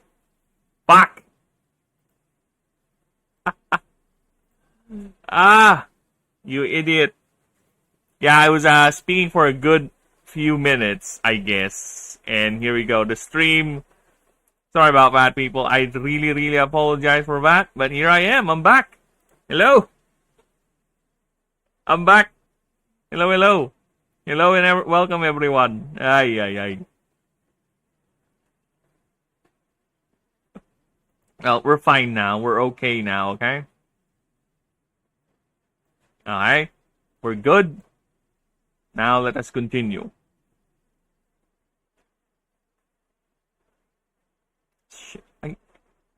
Good thing I checked Discord and it's telling me my mic is not working. And yeah, of course it's not working because I had the fucking thing on mute. Every goddamn time. I swear to me. Whatever. Alright, let's see what we got here. What makes a hulikun a hulikun? Why is it so special? Well, let's go ahead and find out.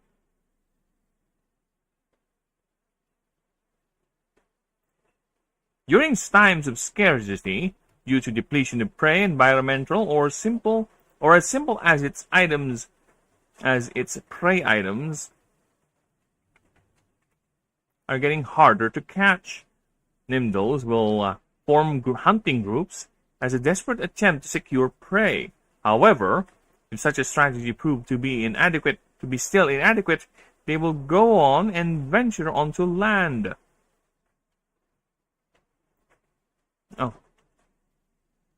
Venture onto land and forming colonies around a tree or a cliff face with sufficient mana concentrations, and collectively ascend into hulikuns. They are where Nimdals are active hunters. Hulikun, my god, voice crack. I feel like I suddenly grew up. I suddenly became adolescent again. Then my body reminded me, no, you're not. Who told you you're an adolescent? Deluded fuck. You're nowhere near that anymore. Alright. Where Nimdals are active hunters, Hulikuns are patience incarnate. They lure prey items using bowls of mana-enhanced silks coated in sweet nectar. Their prey can range from small animals to even larger creatures. They do this by acting as a group, as each Hulikun in a colony are connected via a web of silk that forms a combination of neural network and even energy and nutrient pipeline. This is accomplished by swarming the prey and wrapping it in a silken cage.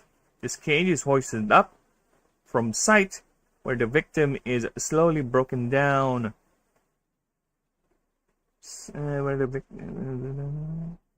Away from sight. Hoisted up, hidden from sight, where the victim is slowly broken down and absorbed by the colony. The colony can survive for months on end, and if the prey is large enough, and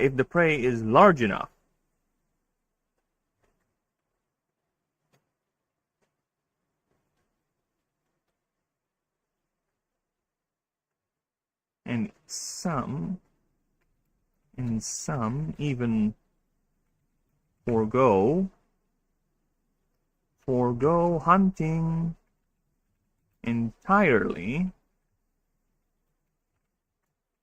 till it is needed. Yeah.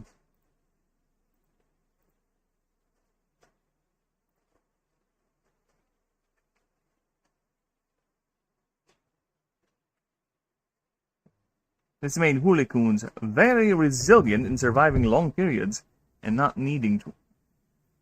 periods of time, and even surviving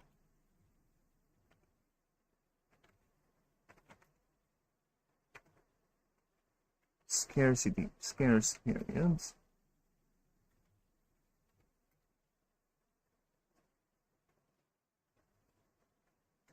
Periods of scarcity, rather. Surviving periods of scarcity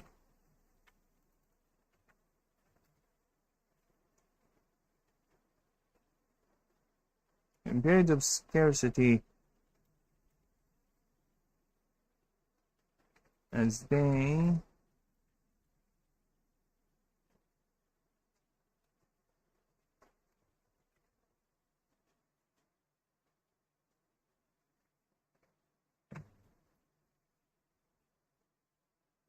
they are also able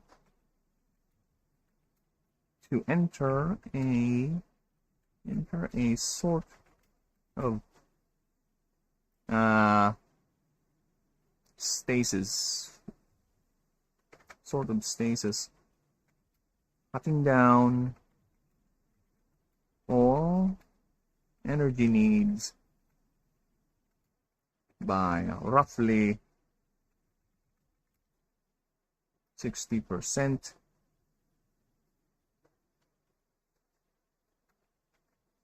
and only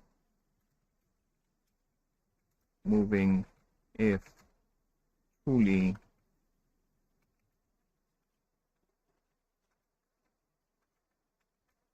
needed be. If the circumstances, if the situation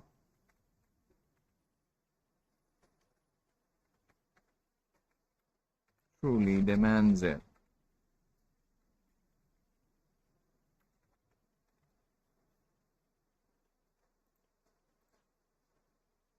Areas with Hooligans colonies are actually popular with locals and travelers for the sweet, relaxing aromas their silk emanates. Their silken threads form.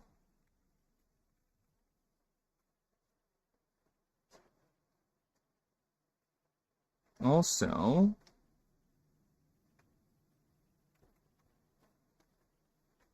their silken networks incidentally create a festive and highly decorative environment. This even inspired folk and local traditions.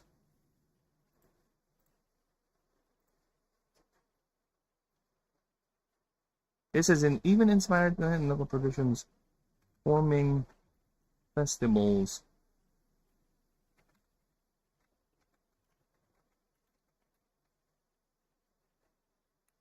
and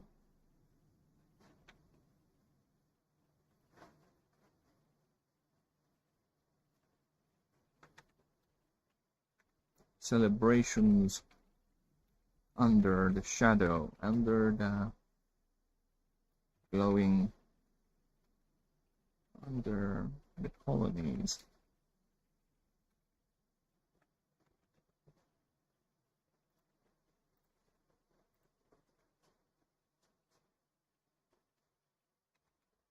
Many are actually fed by these communities,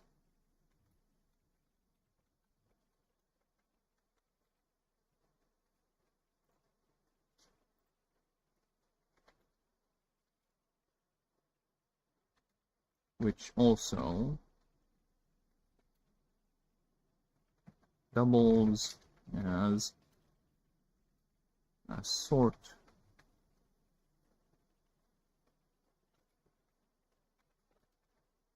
of protective barrier, perimeter for their tiny settlements. This is these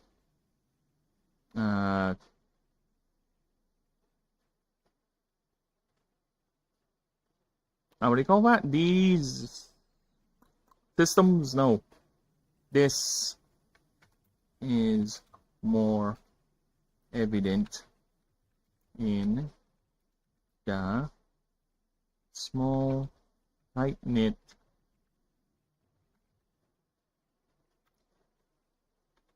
family groups in the Fragile Island chain.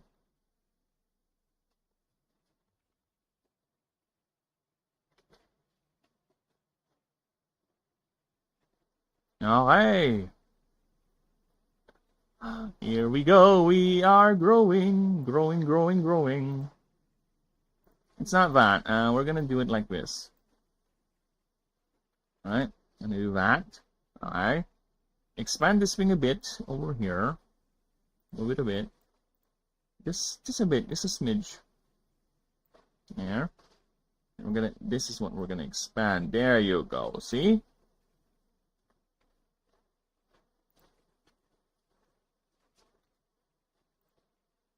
I'm venturing too close. In fact, oh fucking hell, really? Bold that up and 10 that up. I said 10 that up. Alright. In fact, these same communities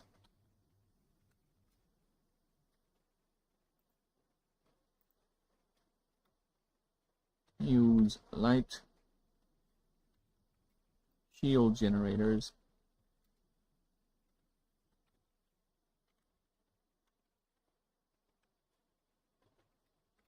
to protect themselves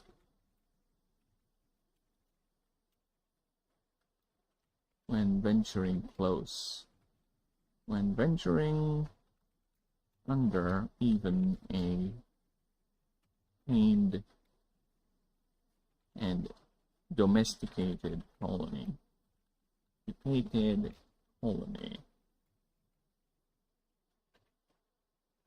And we're gonna do something here, okay?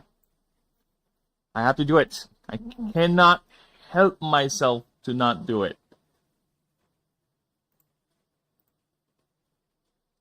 I cannot help myself to not do it. So we're gonna do it. We're gonna reduce this down to 9, which is the lowest font that I can go, because I want to put this in. And fuck you. This is some mafia shit, alright?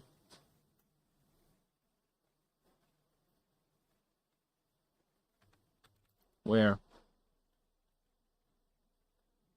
it has been rumored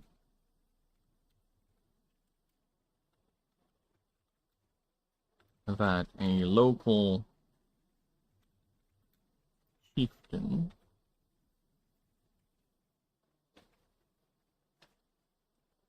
in the main island of Siapa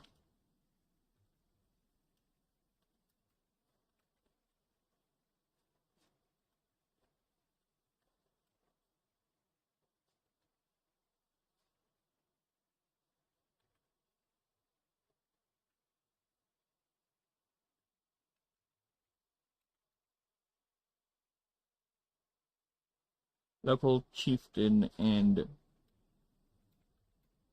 suspected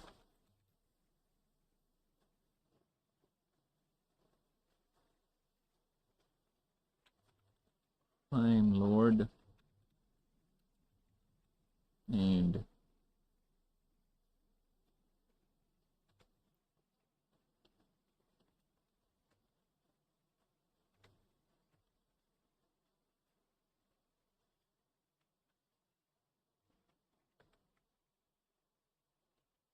No, it's a sullen, so.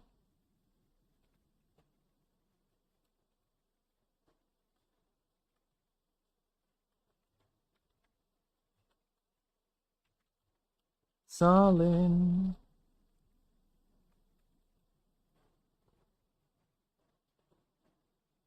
Uses his vast gardens of holy coons as a means to dispose of his enemies and detractors.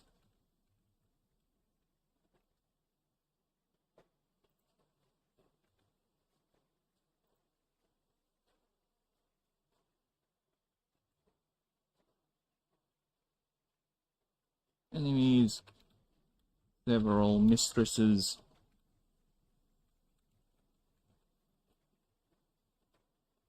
and even detractors.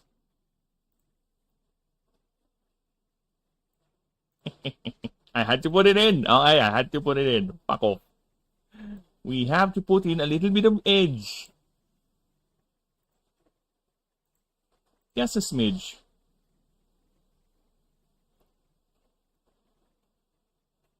The blood of the Lamb. Just a smidge, alright?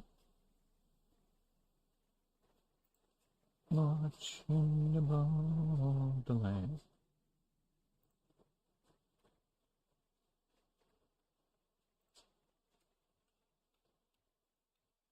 These communities where they have gardens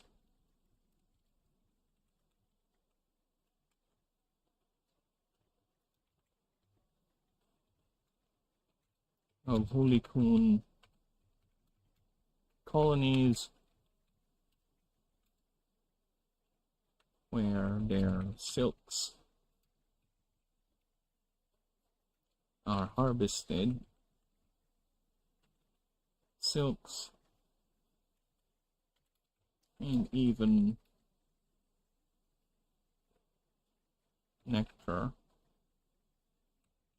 are harvested for various products, namely as sweeteners and perfumes. Aha! World building, baby!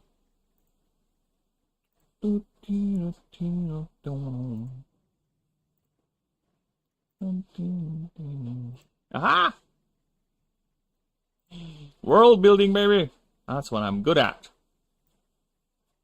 That's my thing, boy. I just don't like there's... Ah. What if I...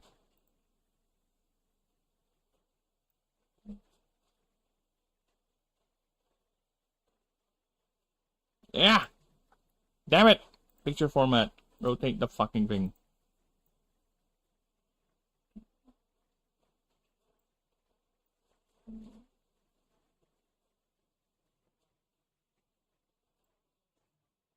What if I... Is it kind of hard to read? The small font is not helping. Unfortunately... What if I increase this further? Yeesh.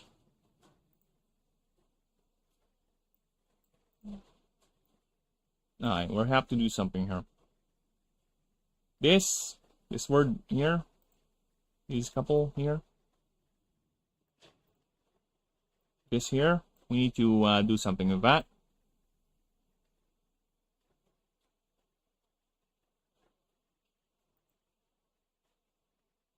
Is there something like I could put like a drop shadow or something on it?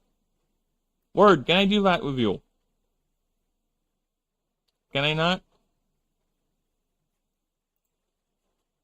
Can I not do that with your word? Are you that lame?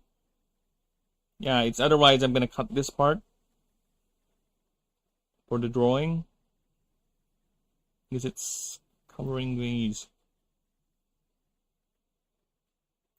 Unless we try to adapt.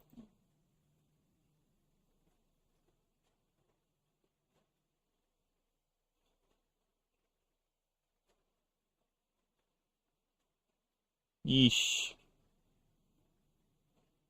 It doesn't look right. Damn it. How about red? I read it. I read in it.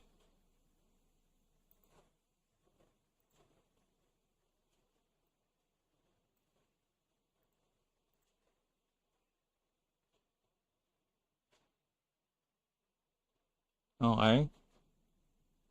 Yeah, I don't like it. It looks weird. We'll just have to deal with this. Like that. Yeah, we'll just have to deal with it. That we have to cut a lot of the picture. Because, yeah, this is the whole thing. Right?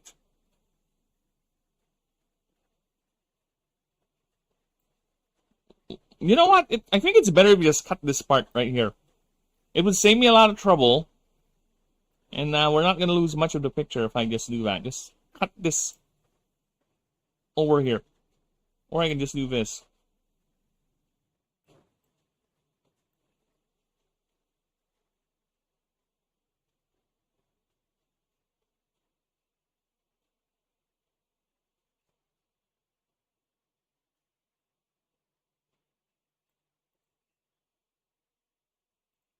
Yeah, I think that's fucking better.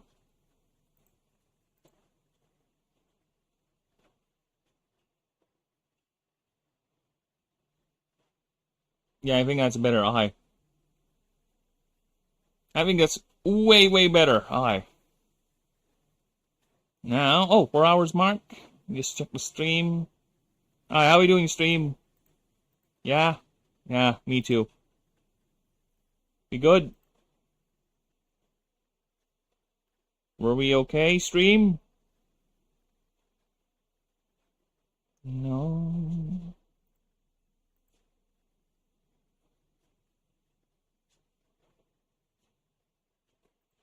How we doing? How we doing, stream?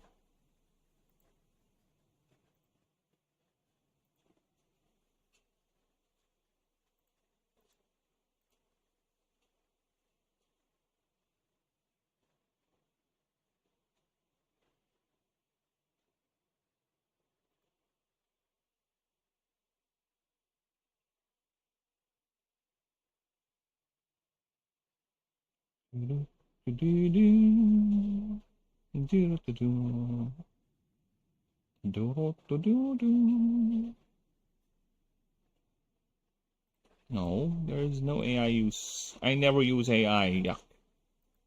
Yuck, yuckaroonie.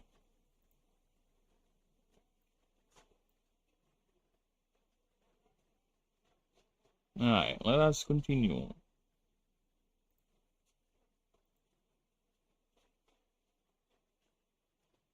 Alright, who's next? Well, actually, nothing's next yet. We are reading. Alright.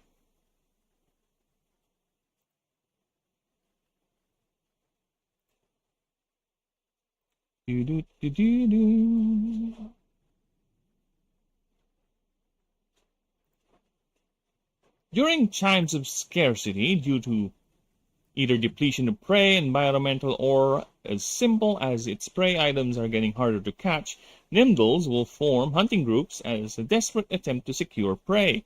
However, if such a strategy proved to be still inadequate, they will go on and venture onto land, forming colonies around a tree or a cliff face with sufficient mana concentrations, and collectively ascend into hulikoons. Where Nimdals are active hunters, hulikoons are patients incarnate. They lure prey items using bowls of mana-enhanced silks coated in sweet nectar. Their prey can range from small animals to even larger creatures. They do this by acting as a group, as each hulikoon in a colony is connected via a web of silk that forms a combination of neural network and even a nutrient/energy pipeline. This is accomplished by swarming the prey and wrapping it in a silken cage. This cage is hoisted up in wrapping it in a tight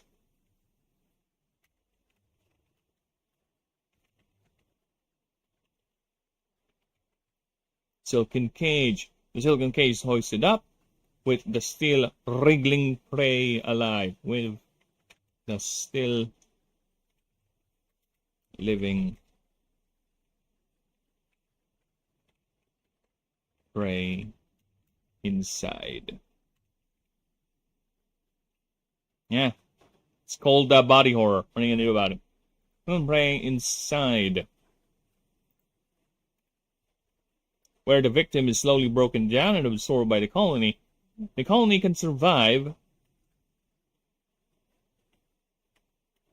The colony can survive for months on end if the prey is large enough and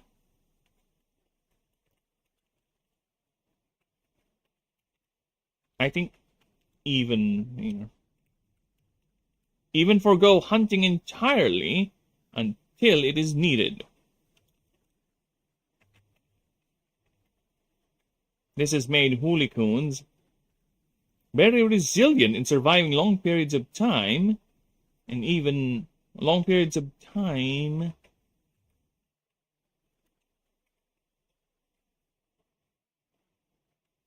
surviving long periods of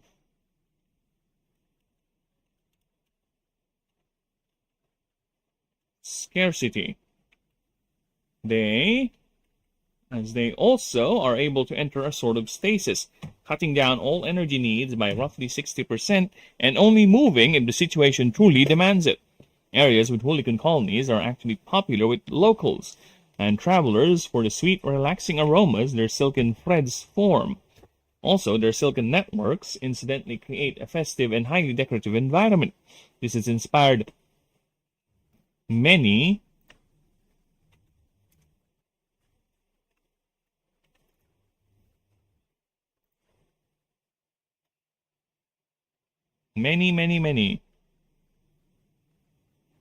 Oh, fuck. Dude, I am so out of it. I forgot that I have to reset the audio. Oh my god, I have been streaming for 4.5 hours and there is no background music. I so hate myself.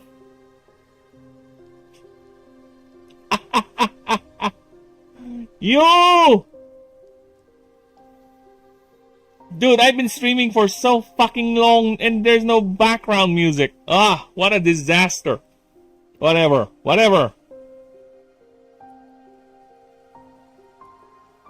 Yeah, I forgot. I have to reset that thing every time I start. This is what happens when I get too busy. I don't stream for 1 day and I already forget how to stream. God damn it. Whatever, it's fine. Moving on. Too distracted, I would say. Alright, where am I?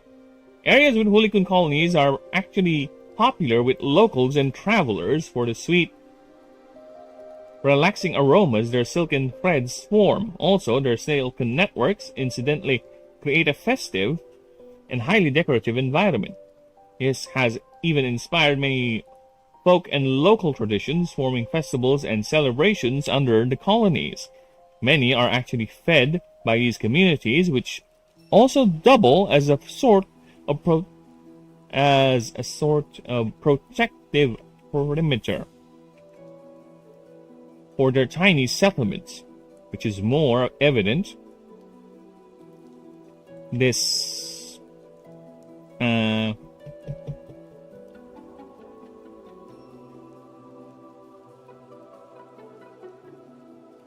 this structure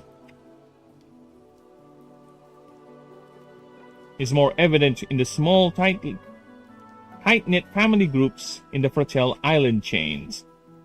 where they have gardens of Holycoon colonies, where their silks and even nectar are harvested, which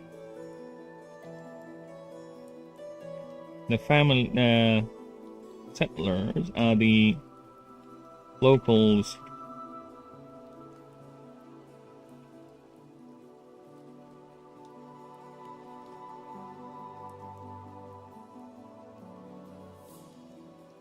which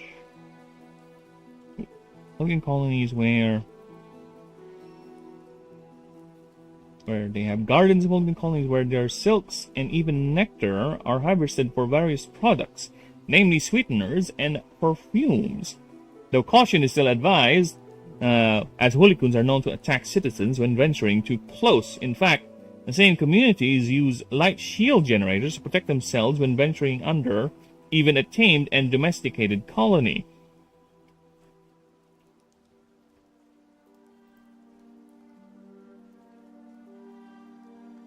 The largest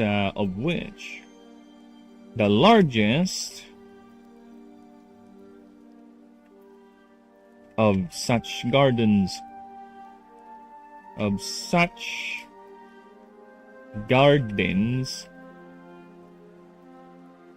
belong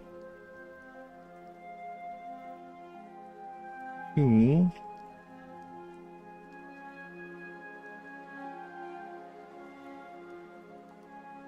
the sullen chieftain of the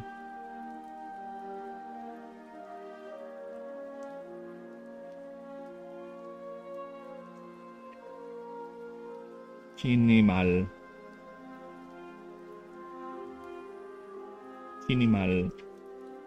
Right.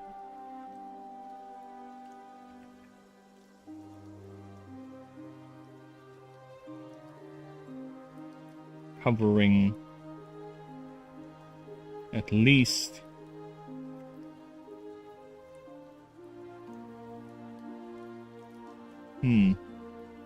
I need some.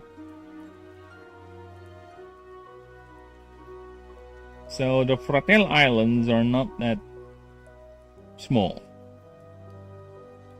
Okay, I'm bringing at least 50. No, 20% of his family's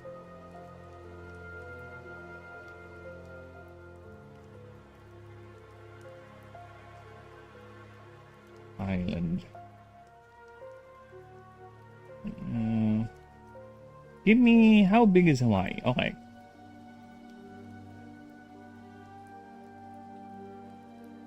Sizes of the Hawaiian islands. Well, no.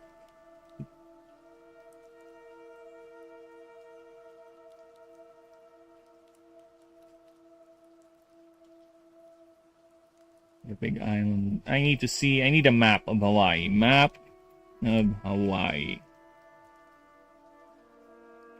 Map of the Hawaiian Islands. So here they fuck off. So here they are. It's Hawaii. Honolulu is somewhere here. Hawaii. Maui. I would say his island should be as big as, Niwahu, which is around 68 square kilometers. Yeah.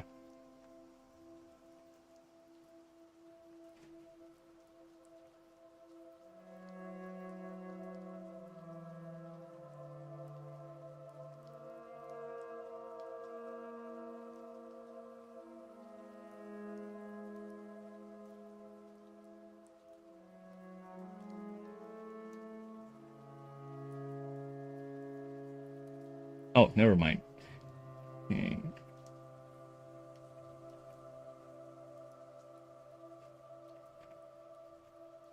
Private island, which is roughly... Oh my god, fuck off! I swear to Christ, every goddamn time I would do things in... Nope! I hate Word. I really do. Roughly 50 square kilometers wide.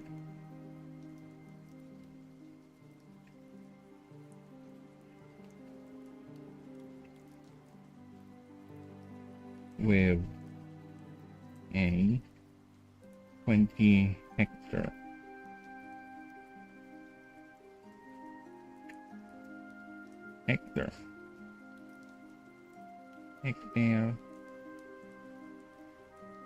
personal one on his home.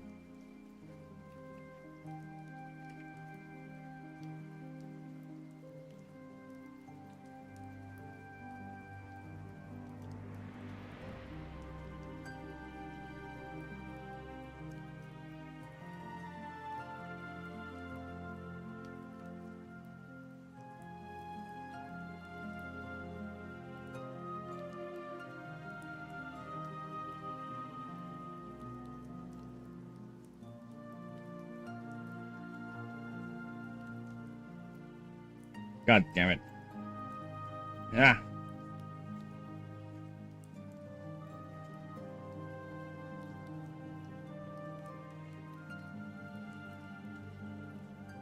Okay, 20 hectare personal garden on his home in the main island of Chapa.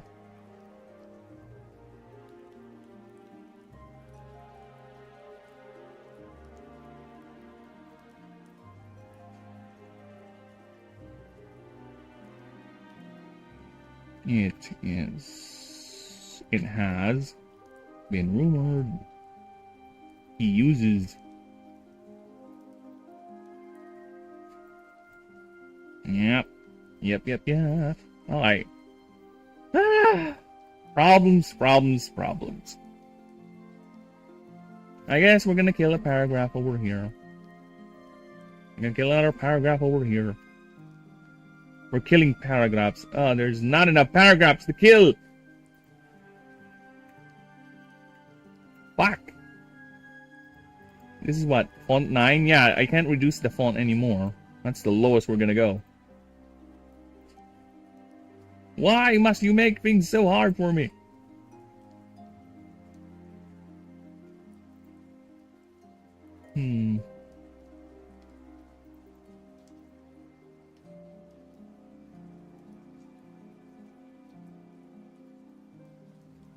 Why must you make so... It's... I don't care. Oh my god. Sorry. Again, there's a storm brewing in the country, so we get those alerts every now and then.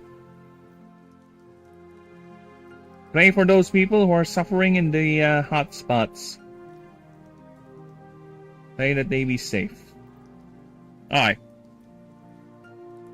Alright, let's reread that just to make sure everything is okay. Because, god damn, is this thing thick. Alright.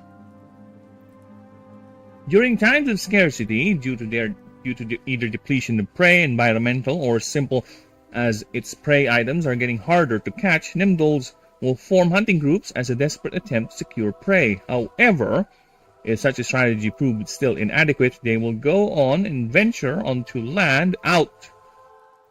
Why is... Oh my god.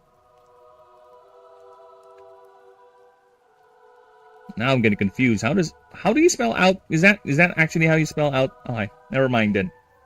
Out onto land, forming colonies around tree or cliff face with sufficient mana concentrations, and collectively ascend into Hulikoons, where Nimdols are active hunters. Hulikoons are patience incarnate. They lure prey items using balls of mana-enhanced silks coated in sweet nectar. Their prey can range from small animals to even larger creatures. They do this by acting as a group, as each ulikun in a colony is connected by a web of silk that forms a combination of neural network and even an energy nutrient pipeline. This is accomplished by swarming the prey and wrapping it in tight in a silken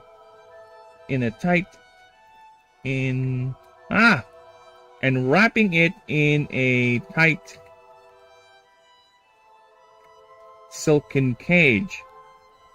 This cage is hoisted up from sight, the still living prey inside, or the victim is slowly broken down and absorbed by the colony. The colony can survive. This allows the colony, oh my god!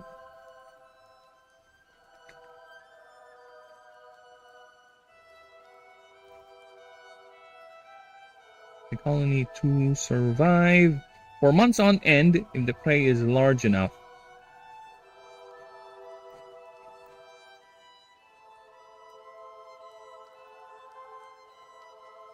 Okay. For months on end without hunting, without feeding. There you go. This made hulikuns very resilient in surviving long periods of scarcity, as they are able to enter a sort of stasis, cutting down all energy needs by roughly 60% and only moving if the situation truly demands it. Areas with hulikun colonies are actually popular with locals and travelers for the sweet, relaxing aromas their silken friends form.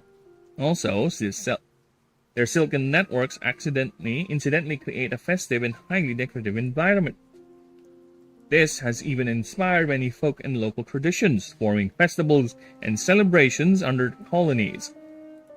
Many are actually fed by these communities, which sentient communities.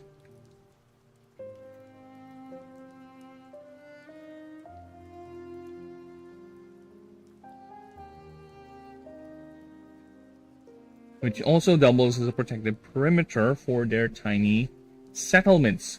This structure is more evident in the small, tight-knit family groups in the Fratello Island chain, where they have gardens of hulikun colonies where their silks and even nectar are harvested for various products, mainly as sweeteners and perfumes. Though caution is still advised, as hulikuns are known to attack citizens when venturing too close. In fact, these same communities use light shield generators to protect themselves when venturing under even a tamed and domesticated colony. The largest of such gardens belong to the sullen chieftain and suspected crime lord named Ikbashesh of the Chiminal tribe.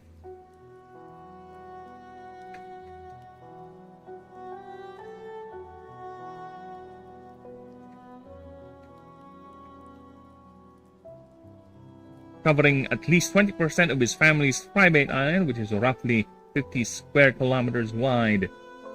It is a 20-hectare long, or rather, he also owns a 20-hectare personal garden on his home in the main island of Shapa, which has been rumored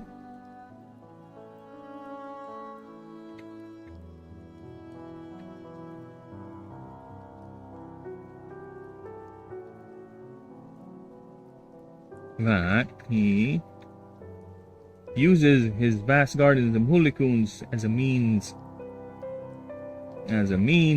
to dispose of enemies, several mistresses, and even detractors. There you go. Okay, dude. As much as I loathed doing that, I did have fun putting in the tiny lore bit. So yeah, I am happy with that. So let's try to wrap this up with Gabbertail. So at least we're done with 6 of the 48. Okay? So yeah, Gabbertail is the last form. So it has a flanklage, special appendage, able to connect charge ions. Four wings rapidly beat to generate electricity. Legs turn into specialized limbs that project stored electricity. Alright, we're fine with that. It is still an insecta class, as I stated and explained earlier. Right? Dude, I can't believe I went on for 4 hours and I forgot about that. Hey, whatever. Alright. Next up is we have the Franklin's Charge. As per its passive, whenever a voltaic move is used, this creature gets -1 DR, +1 power, and +5 speed. Max double the stat. So it gets softer, but it gets more hard hitting, so to speak. Right? On every third time this creature takes a turn, it gains 2 more mana. Simple distinction, but it means a lot. Alright? If you have 2 or more creatures in the field, this gets +20 SPD. There you go.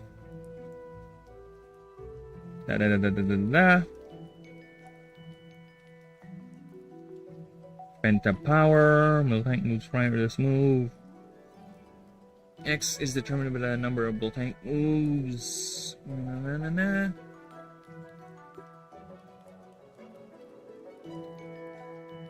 One for mana, I don't know, 4 damage. Okay. It gets more expensive. We'll fine with that.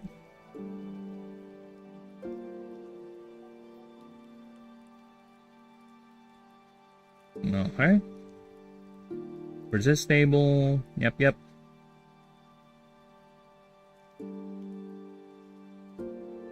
Among the most atmospheric drawings I ever made. And I love it for that.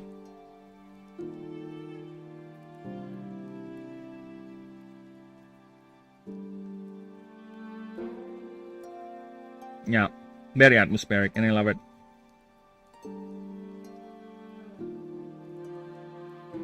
Alright. Now, let us get to its creature profile. Now, before we do that, on our current practice, blank page, so it doesn't fuck up Whisper's formatting tool. And I have already cleared the thingy for Gabbertail, right? So yeah, we're good with that. Very good with that. Alright. Let me just check the streams. Yeah, we've been going on for so long now. Bear with me a few moments. Uno momento, amigos, amigas. Uno momento.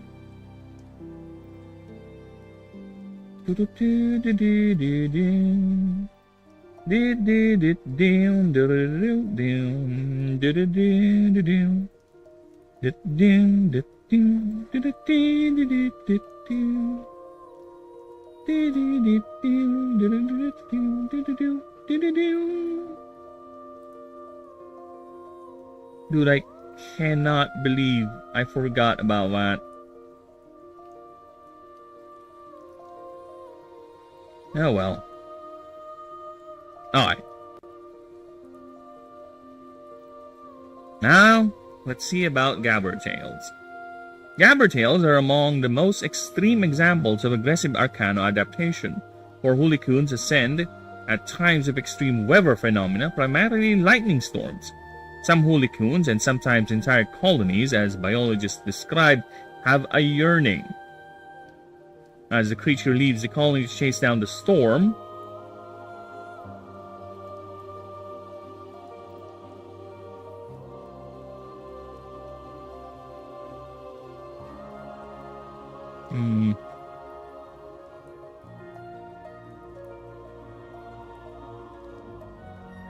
which in itself, you know what, just to make sure, yeah, just to be safe, let me just reduce this fucking thing's font.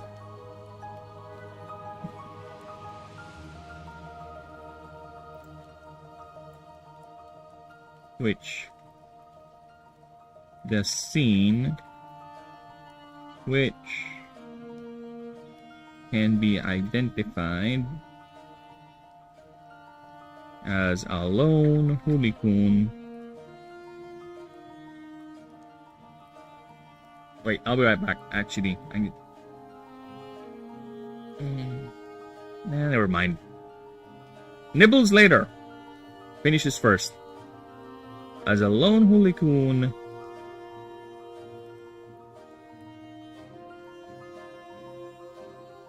navigating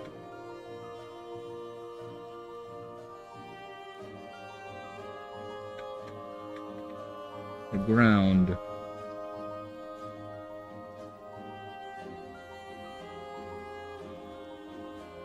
using its 4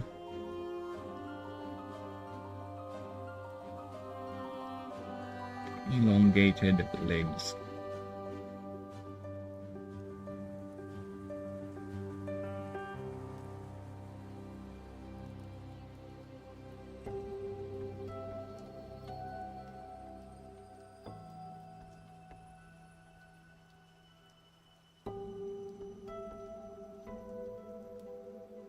This lone individual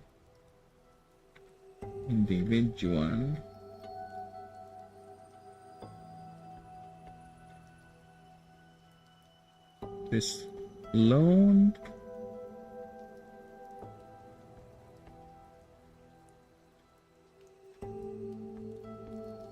as a hoolikun or hoolikuns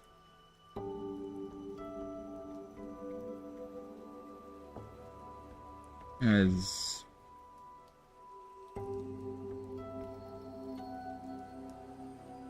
these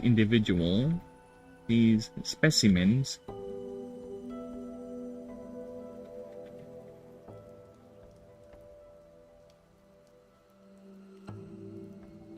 locate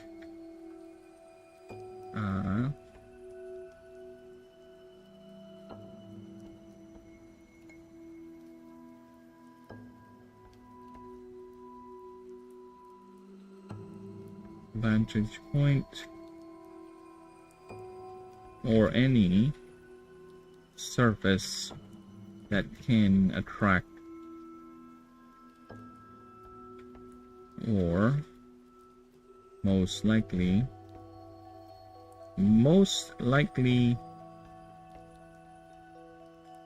get hit by a lightning strike.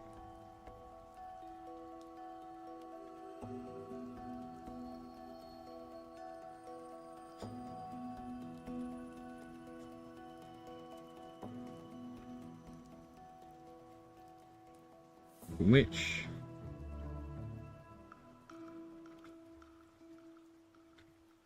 either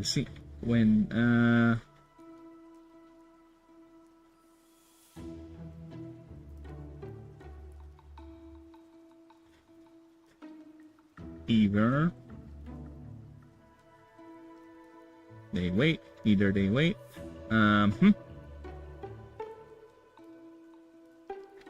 in the event they get hit or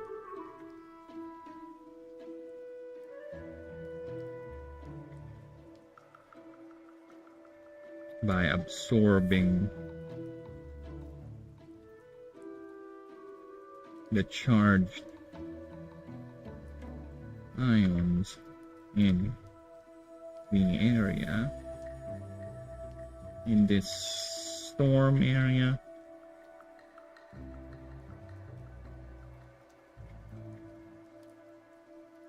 in the storm's area, okay?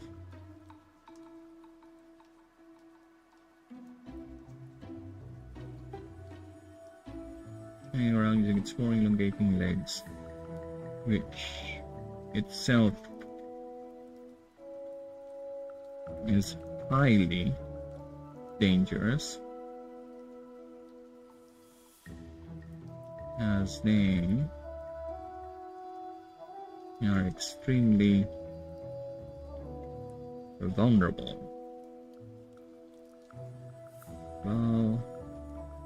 vulnerable without their colony's support.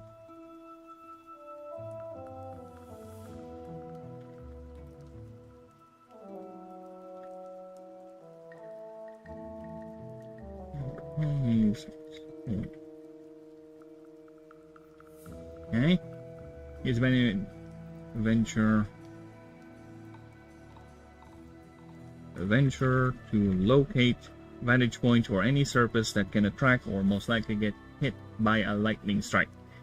In the event they get hit, or upon reaching a threshold of arcane storage, by absorbing the charged ions in the storm's area, it finally ascends into a gabbertail. While most creatures would only use this as a means to reach this point, gabbertails continue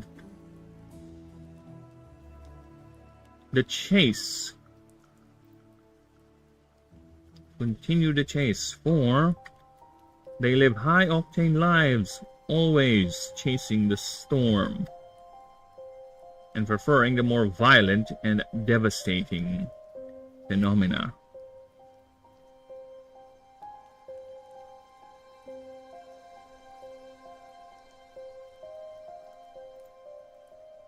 This behavior has an exceptionally high risk rate, estimated to be at 10% chance, or increasing with the severity of the phenomena. They are okay, so it doesn't say here, so that's the case.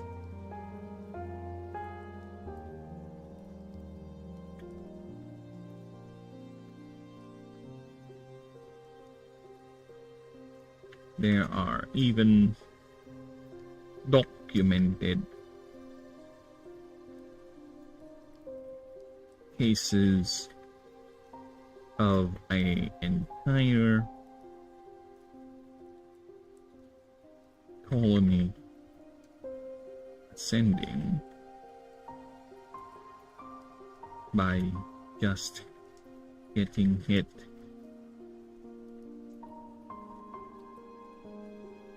by a lightning strike.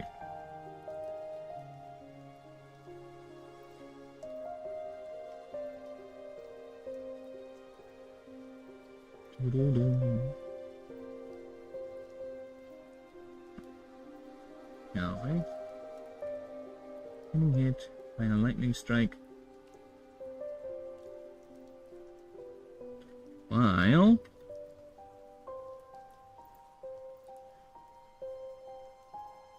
yeesh. No why. Why is there no why there? By just getting hit by a lightning strike. While most creatures would only use this as a means to reach this point, Gabbertails continue to chase the storm, for they live high-octane lives, chasing storms and preferring the more violent, devastating phenomena. This behavior has an exceptionally high risk rate, estimated to be at 10% chance, increasing with the severity of the storm.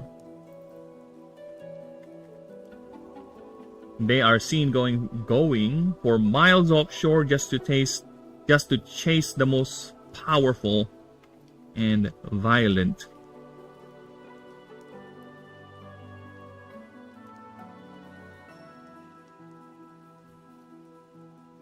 They are capable of riding the gale force winds,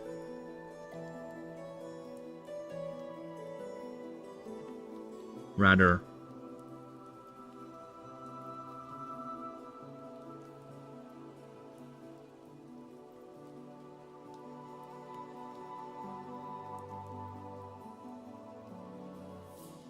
those that have the strength to do so. Actually, I don't think we need to put that in, it's fine. All the more violent. Its existence has proven to be a perplexing conundrum for researchers studying this creature, as it is described not fueled by survival, but by something else. Alright? Many speculated it is a part of the ancients' genetic tampering with the planet's fauna, for the energy captured by the franklages are more than sufficient, as they release the energy in displays of power rather than being stored indefinitely. Rather than being stored indefinitely.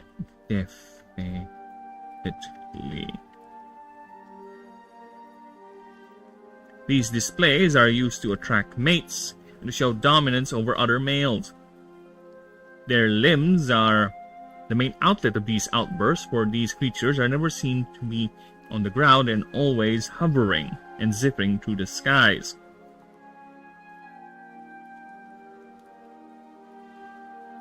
With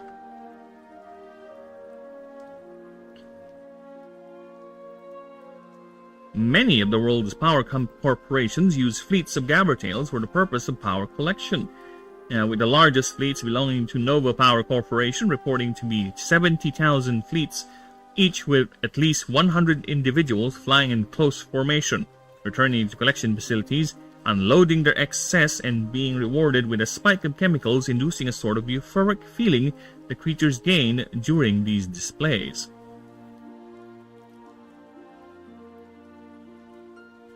Yet,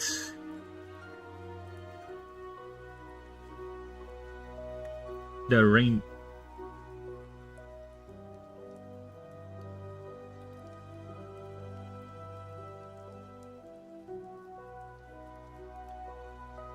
Yet aside from that,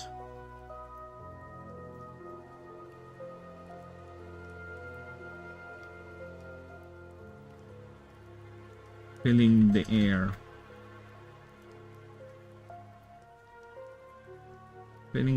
with their loud buzzing wings, which many citizens complain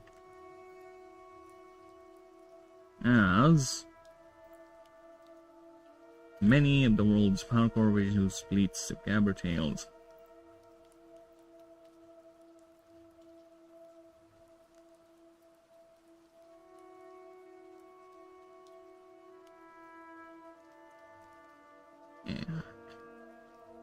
where, due to these many complaints,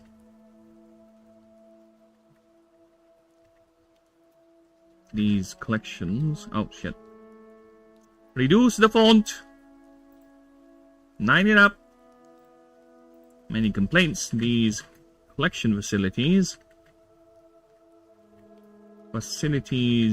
are now housed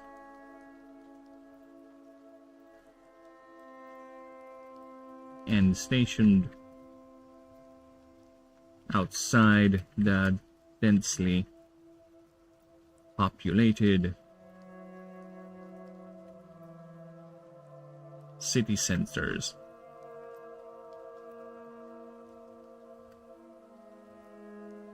However,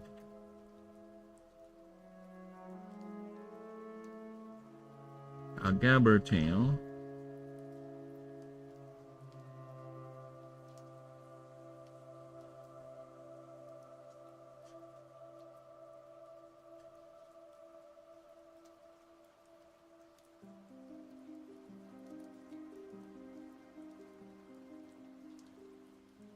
due to this, many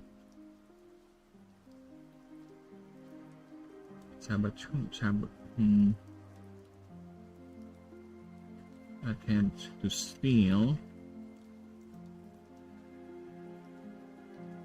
power cells and even perform sabotage as certain fringe groups like the Liberatos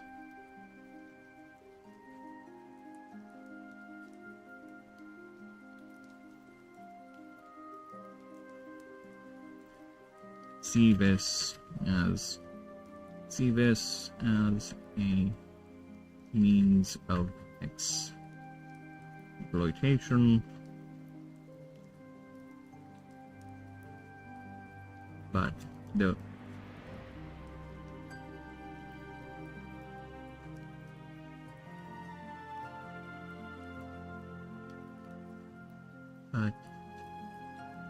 many of the companies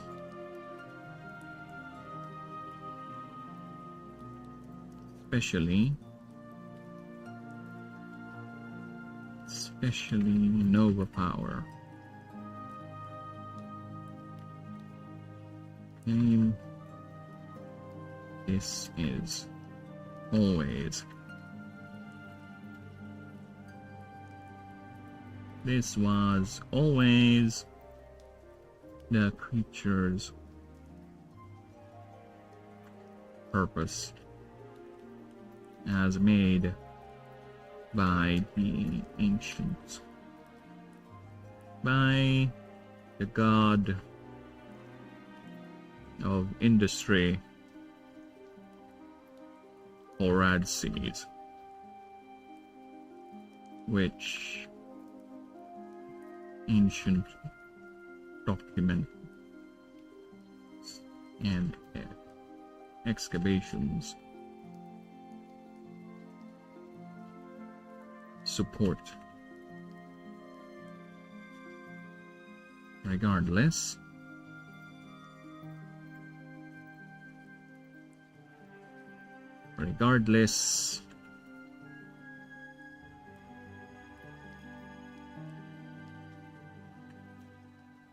the Ranger Corps, the Ranger Order, known as Nova Corps,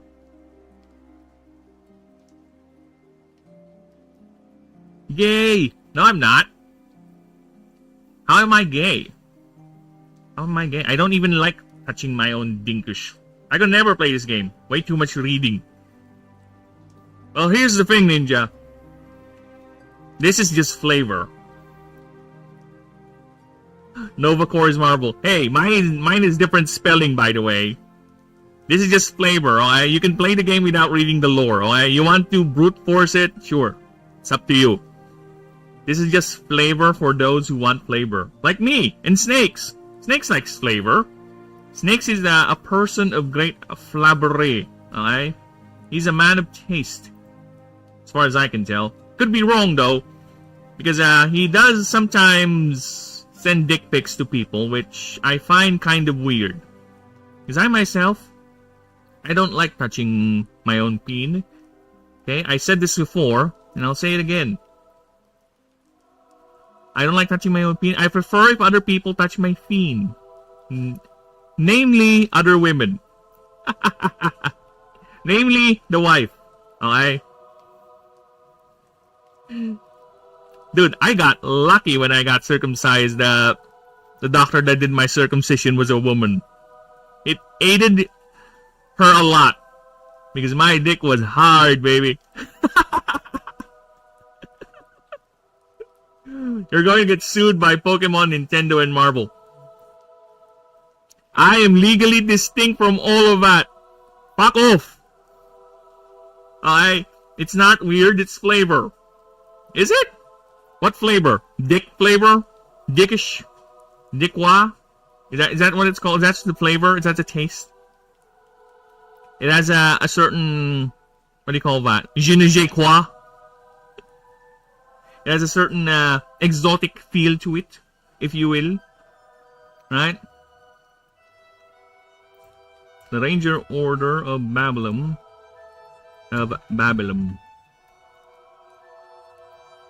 The Nova Corps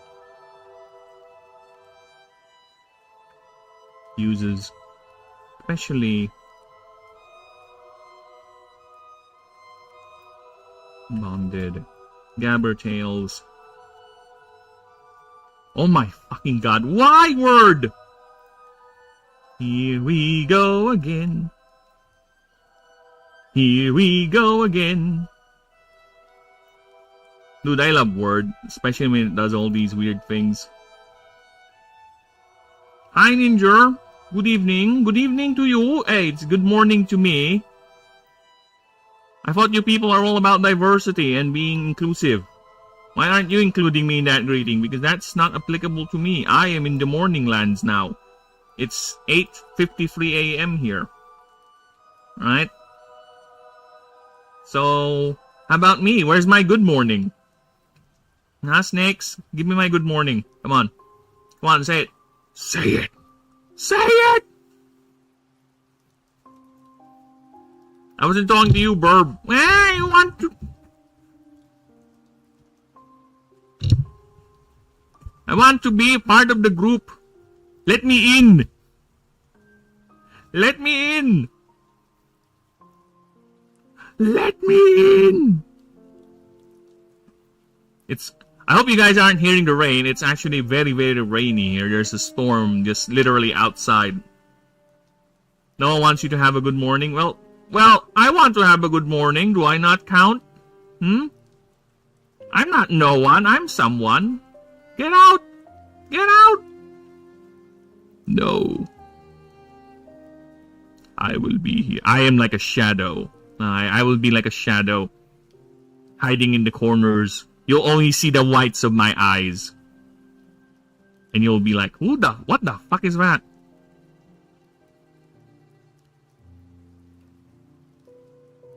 Enjoy the rain. IML? I don't know what that means. IML. I'm mentally legarded. Is that it? I'm morally logical. Is that it? Enjoy the rain. Also, good morning, Burb. Yes, good morning. Good morning. Yeah, it is quite chill. It is what I call morning weather. Right? Well, I can't stay. I have family stuff to do. No problem, brother. Appreciate you stopping by. Always, always, always. So, yeah. It is sleeping weather. Actually, it's so much of a sleeping weather. I'm lucky. I am lucky. I have not fallen asleep yet. My brain is still cooperating with me. Because last time I attempted to stream while under the influence of this weather, I only streamed for 4 hours. I can't do the stretch. I can't do the stretch for 5 hours completely. I was super sleepy. Like, my brain is literally collapsing. Because of how sleepy I am. Because of how cool and nice this weather is. As long as you're inside the house. If you're outside, you're fucked. As long as you stay inside the house with this weather, you're good. Typo, I enjoy the rain. Oh, of course you'll enjoy the rain. You're a sneaky boy. You love the cool droplets going down your scales. It's very chill, right? So yeah. Especially bonded gabber tails that are used to perform both reconnaissance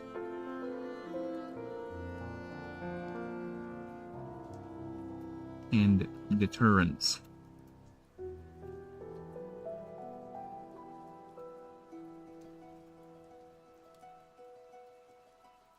Or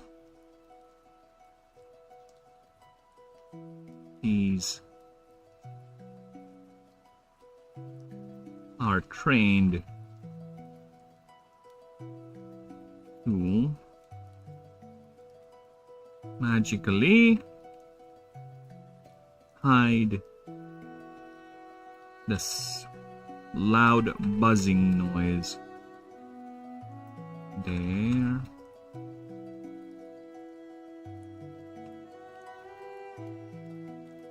How many beats is a dragonfly wing? Okay, I need some Google time.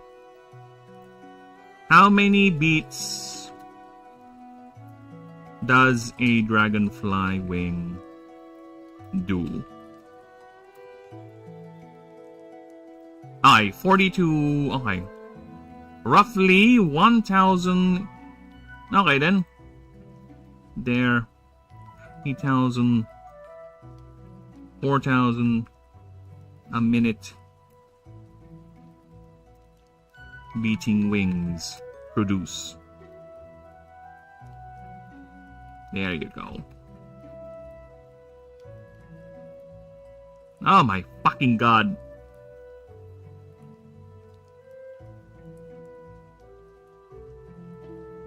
Okay.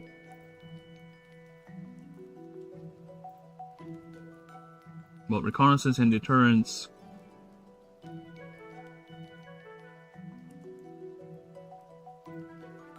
Protecting these sites.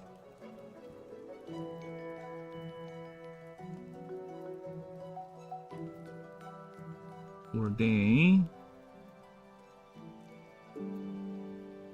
are trained for these gabber tails. They fast as fuck, boy. Yeah, of course. Look at them. They be fast, boy. They generate electricity by beating their wings, by flying into storms and letting themselves get hit by lightnings, and collecting the energy using their specialized organs called franklages, which I know.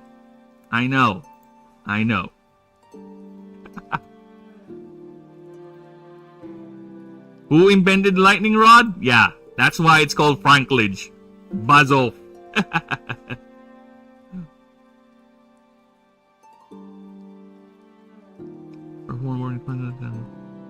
Protecting these sites. Their gabber tails are especially trained to magically hide the buzzing of their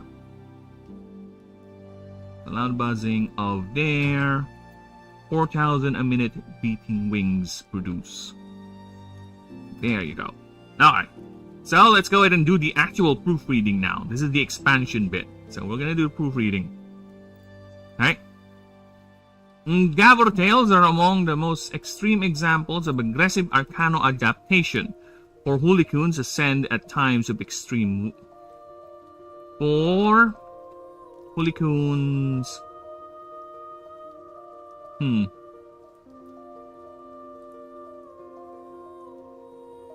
Ascend during times of extreme weather phenomena, primarily lightning storms, as some Hoolycoons and sometimes entire colonies, as biologists describe, have a yearning. I also beat my wings. I let my wife beat my wangs. Sorry, I grew up as a Catholic.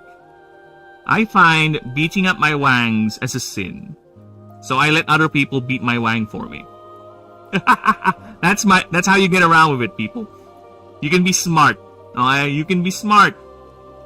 You will lawyer your way to victory if you use your brain. Oh, I'm not allowed to do that? Then I'll have someone else do it for me. Technically, I'm not me doing it. As biologists describe, have a yearning as the creature leaves the colony to chase the storm, which can be identified as Hoolycoon or Hoolycoons navigating the ground using their 4 elongated legs, which itself is highly dangerous as they are extremely vulnerable without their colony's support. These specimens venture out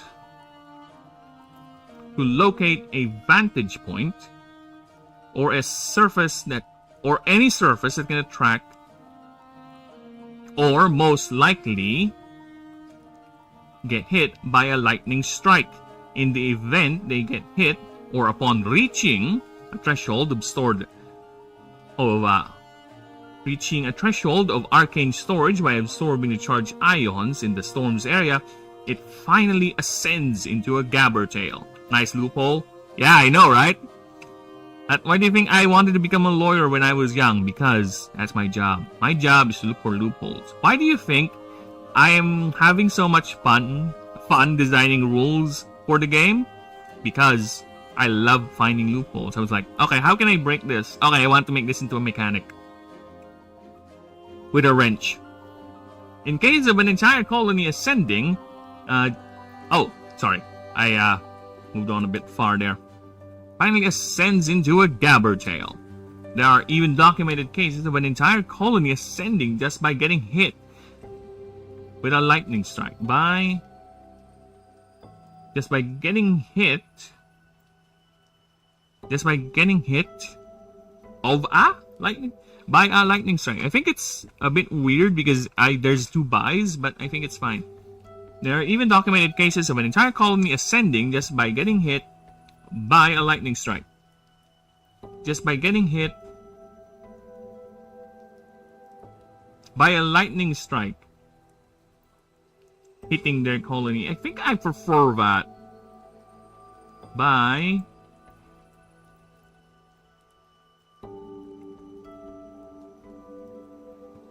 a lightning strike hitting their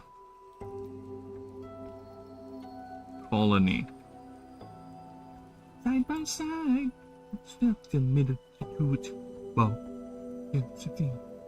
See a shadow moving. See, quiet. See, Mr. Toot. You guys know this song? It was sang by the same guys who made the What Does the Fox Say song, right?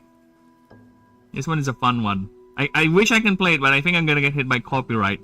Maybe I'm gonna sing it a bit. Right? But yes, it's called Mr. Toot by Ylvis. It's a quite little parody song. I like it. Istanbul, lands of carbon, spice and carpets. The tale of Mr. Toot, Gary Music Man. Well, town you play that toot and resist this rhythm. The Sultan side by side, dancing dance with Mr. Toot. Down, is it him? Is it she, a shadow moving? Quiet body, quiet. You hear him, Mr. Toot. Bum bum bum bum bum. Bum bum bum bum. I wish I can play it, but you know how it is nowadays. So I wish I can. But if you want to hear the whole thing with music and everything, here's the name of the song. It's Mr. Toot by Ylvis. It's again the guys who, if you guys are old enough to remember that song that infected the world, called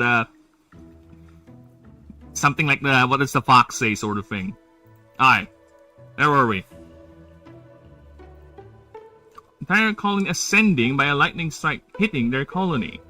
While most creatures would only use this as a means to reach this point, Gabbertails continue to chase, for they live high-octane lives, always chasing storms and preferring the more violent and devastating phenomena. And the more devastating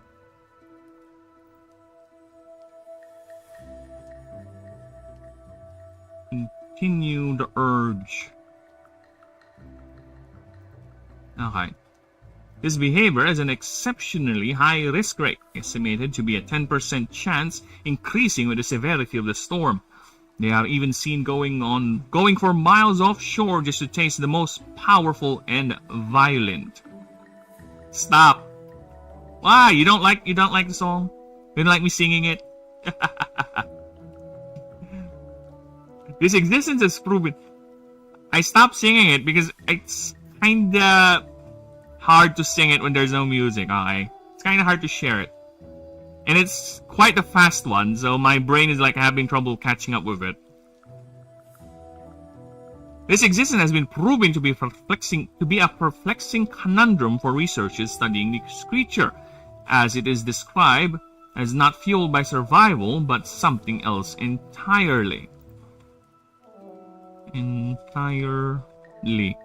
Okay. Many speculated it is a part of the ancients' genetic tampering with the planet's fauna, for the energy captured by the franklages are more than sufficient, as they release the energy in displays of power rather than being stored indefinitely. These displays are used to attract mates and to show dominance to other males. Their limbs are the main outlet for these outbursts, for these creatures are never seen on the ground. They are always hovering.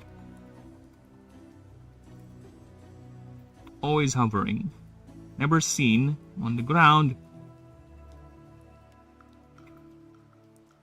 or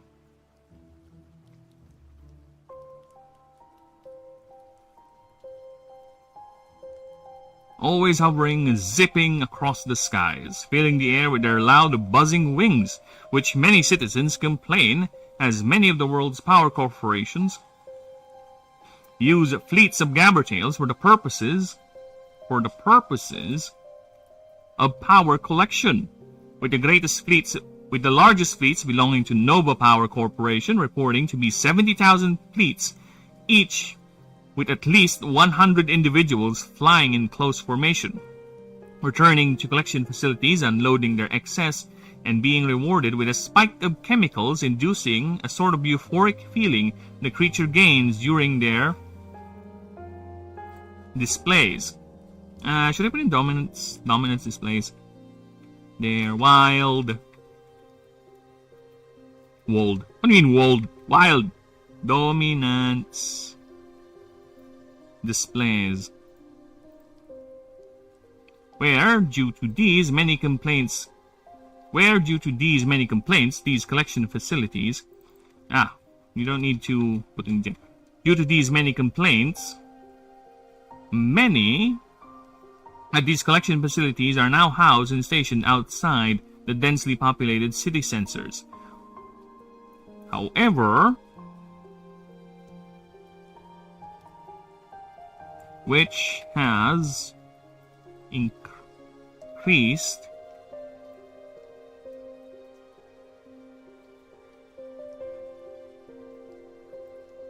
the many attempts to steal power cells and even perform sabotage, as certain fringe groups like the Liberatos see this as a means of exploitation and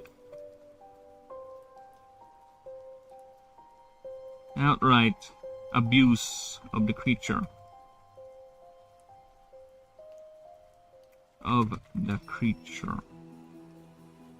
But many of the companies, especially Nova Power, claim this was always the creature's purpose. This was always the creature's purpose as made by the god of industry Horadses, which ancient documents and excavations support. Regardless, the Ranger Order of Babylon, the Nova Corps, uses especially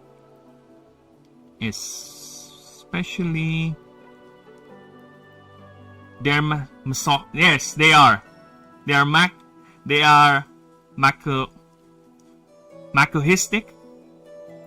Putang ina. Why is my brain frying trying to read that word? Right? Masochistic. Oh my god, there you go. Masochistic dragonflies. Yes, exactly. They are masochistic dragonflies who fly through storms to collect the energy and go ahead and just go collect more. I kind of blame you on that, Snakes. I think you spelled it wrong. Is this how you spell masochist? They're masochist. Yeah, that is how you spell it. Masochistic. Masochist. Why? My brain was burning. It's frying. It's literally dying. You know why? Because I've been doing this proofreading thing for almost 6 hours. So I'm close to calling off. I'm close to calling it a day. Okay? But I have to continue this just to make sure we're good with this one. Okay, see, this is a means of exploitation and outright abuse of the creature. But many of the companies, especially Nova Power, claim this was always the creature's purpose as made by the god of industry Horadses, which ancient documents and excavations support. Though many still do not believe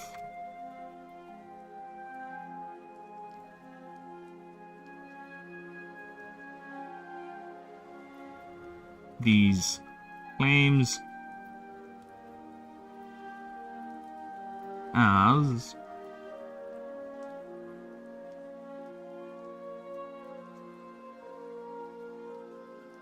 actually no. Some and very scarce and very specific. And scarce. Documents excavation support. Claim as many of these expeditions are funded by the same corporations.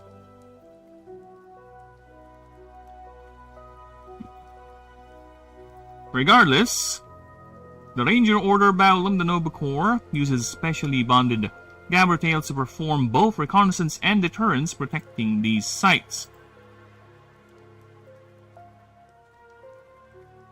These Gabbertails are specially trained to magically hide the loud buzzing of their 4,000 a minute beating wings. To hide the loud buzzing of their 4,000 a minute beating wings produce. Okay. I'm gonna read it again just to be sure. Okay. Gabbertails are among the most extreme examples of our aggressive Arcano adaptations, where Hoolycoons ascend during times of extreme weather phenomena, primarily lightning storms. Oh my god, I really am tired, goddamn. Some Hoolycoons and sometimes entire colonies, as biologists describe, have a yearning. And put open and close parentheses on that. Alright. As the creature leaves the colony to chase a storm, which can be identified as a Hoolycoon or Hoolycoons navigating the ground using its 4 elongated legs, which itself is highly dangerous as they are extremely vulnerable without their colony's support. These specimens venture out to locate the vantage point or any surface that can attract or most likely get hit by a lightning strike.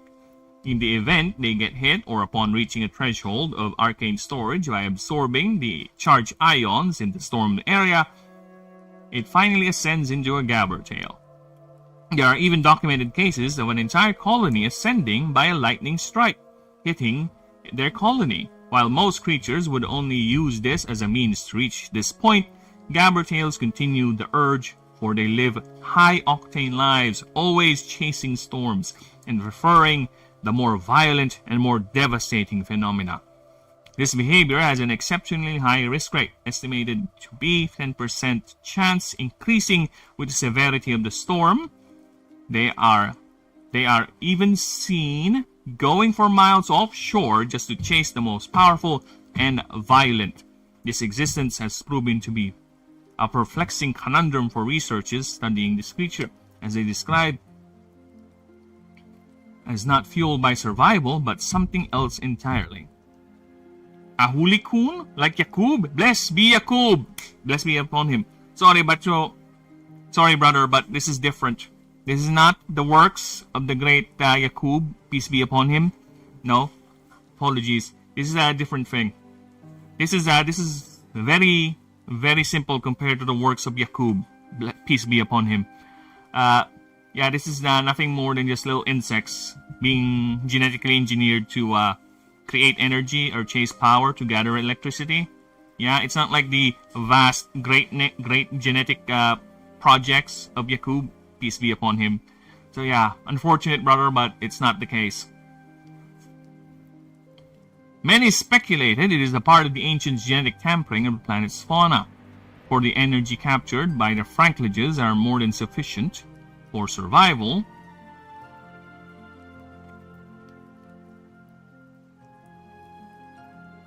And are released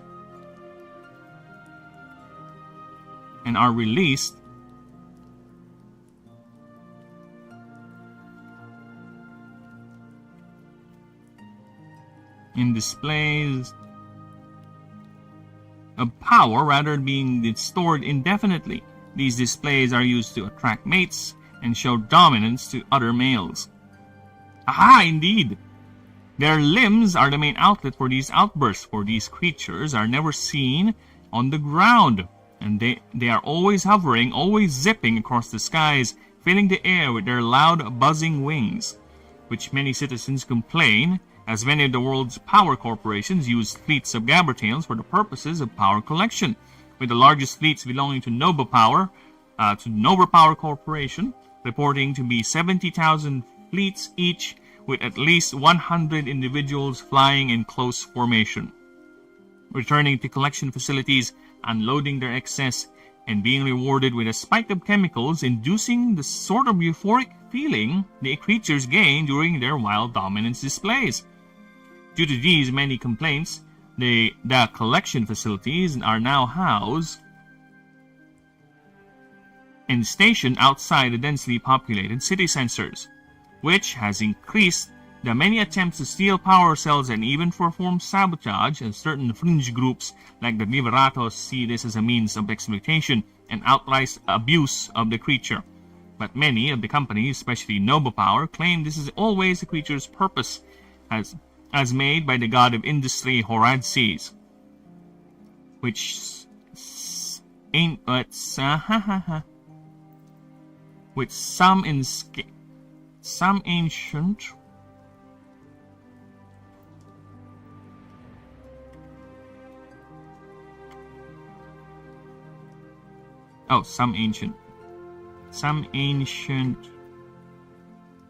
document and excavations support. Greta Dumford would not be pleased. Yes, she would not be pleased indeed. And I think she's the one leading that group. Yeah. And you know what? I do not support either one. Because if I go against her, she's going to tell me that how dare I, and I don't want that. I don't like that. I don't like calling me how dare I. And if I say no to Nova Powers or these power corporations, I won't have power to fuel my computer. So I am cleaning my hands. I'm Pontius Pilating away from this issue. Okay? I am merely a neutral interpreter, a chronicler of this event in the world. Okay? I have nothing to say. I have no comment. Okay? Features purpose is the god of industry, though many still do not believe the claims, as many of these expeditions are funded by the same corporations.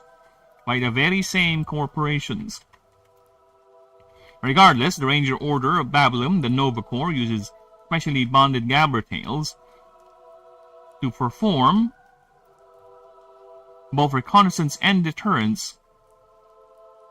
In deterrence, reconnaissance, deterrence, and force projection.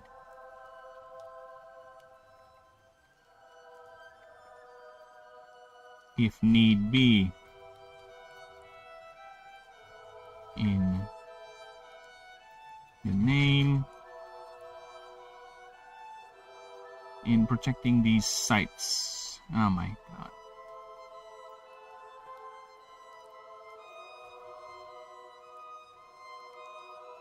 Alright.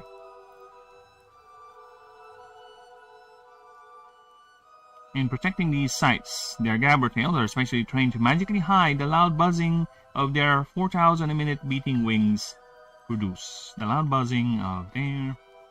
Okay. Whew! That was a lot. That was a lot.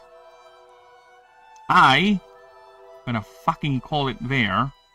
Okay? I'm gonna rest my mouth, my throat. I'll continue this tomorrow. And hopefully anytime in the future, as we continue to 100% the project, but we shall see. Life has a certain way of making things become annoying. But we'll see. That's a lot of flavor. I know, Snakes. I told you. Flavor is my thing. This world is a lot of flavor. And I will keep adding flavors to it as we both build the flavor and the mechanics. Okay, so we'll see that, and thank you. Snakes, Ninja, everyone, Gourmet.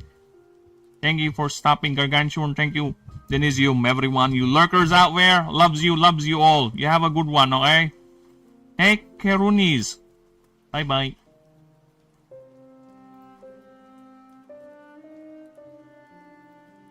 Bye, Snakes. Oh. There you go. Now I remember how to turn this off.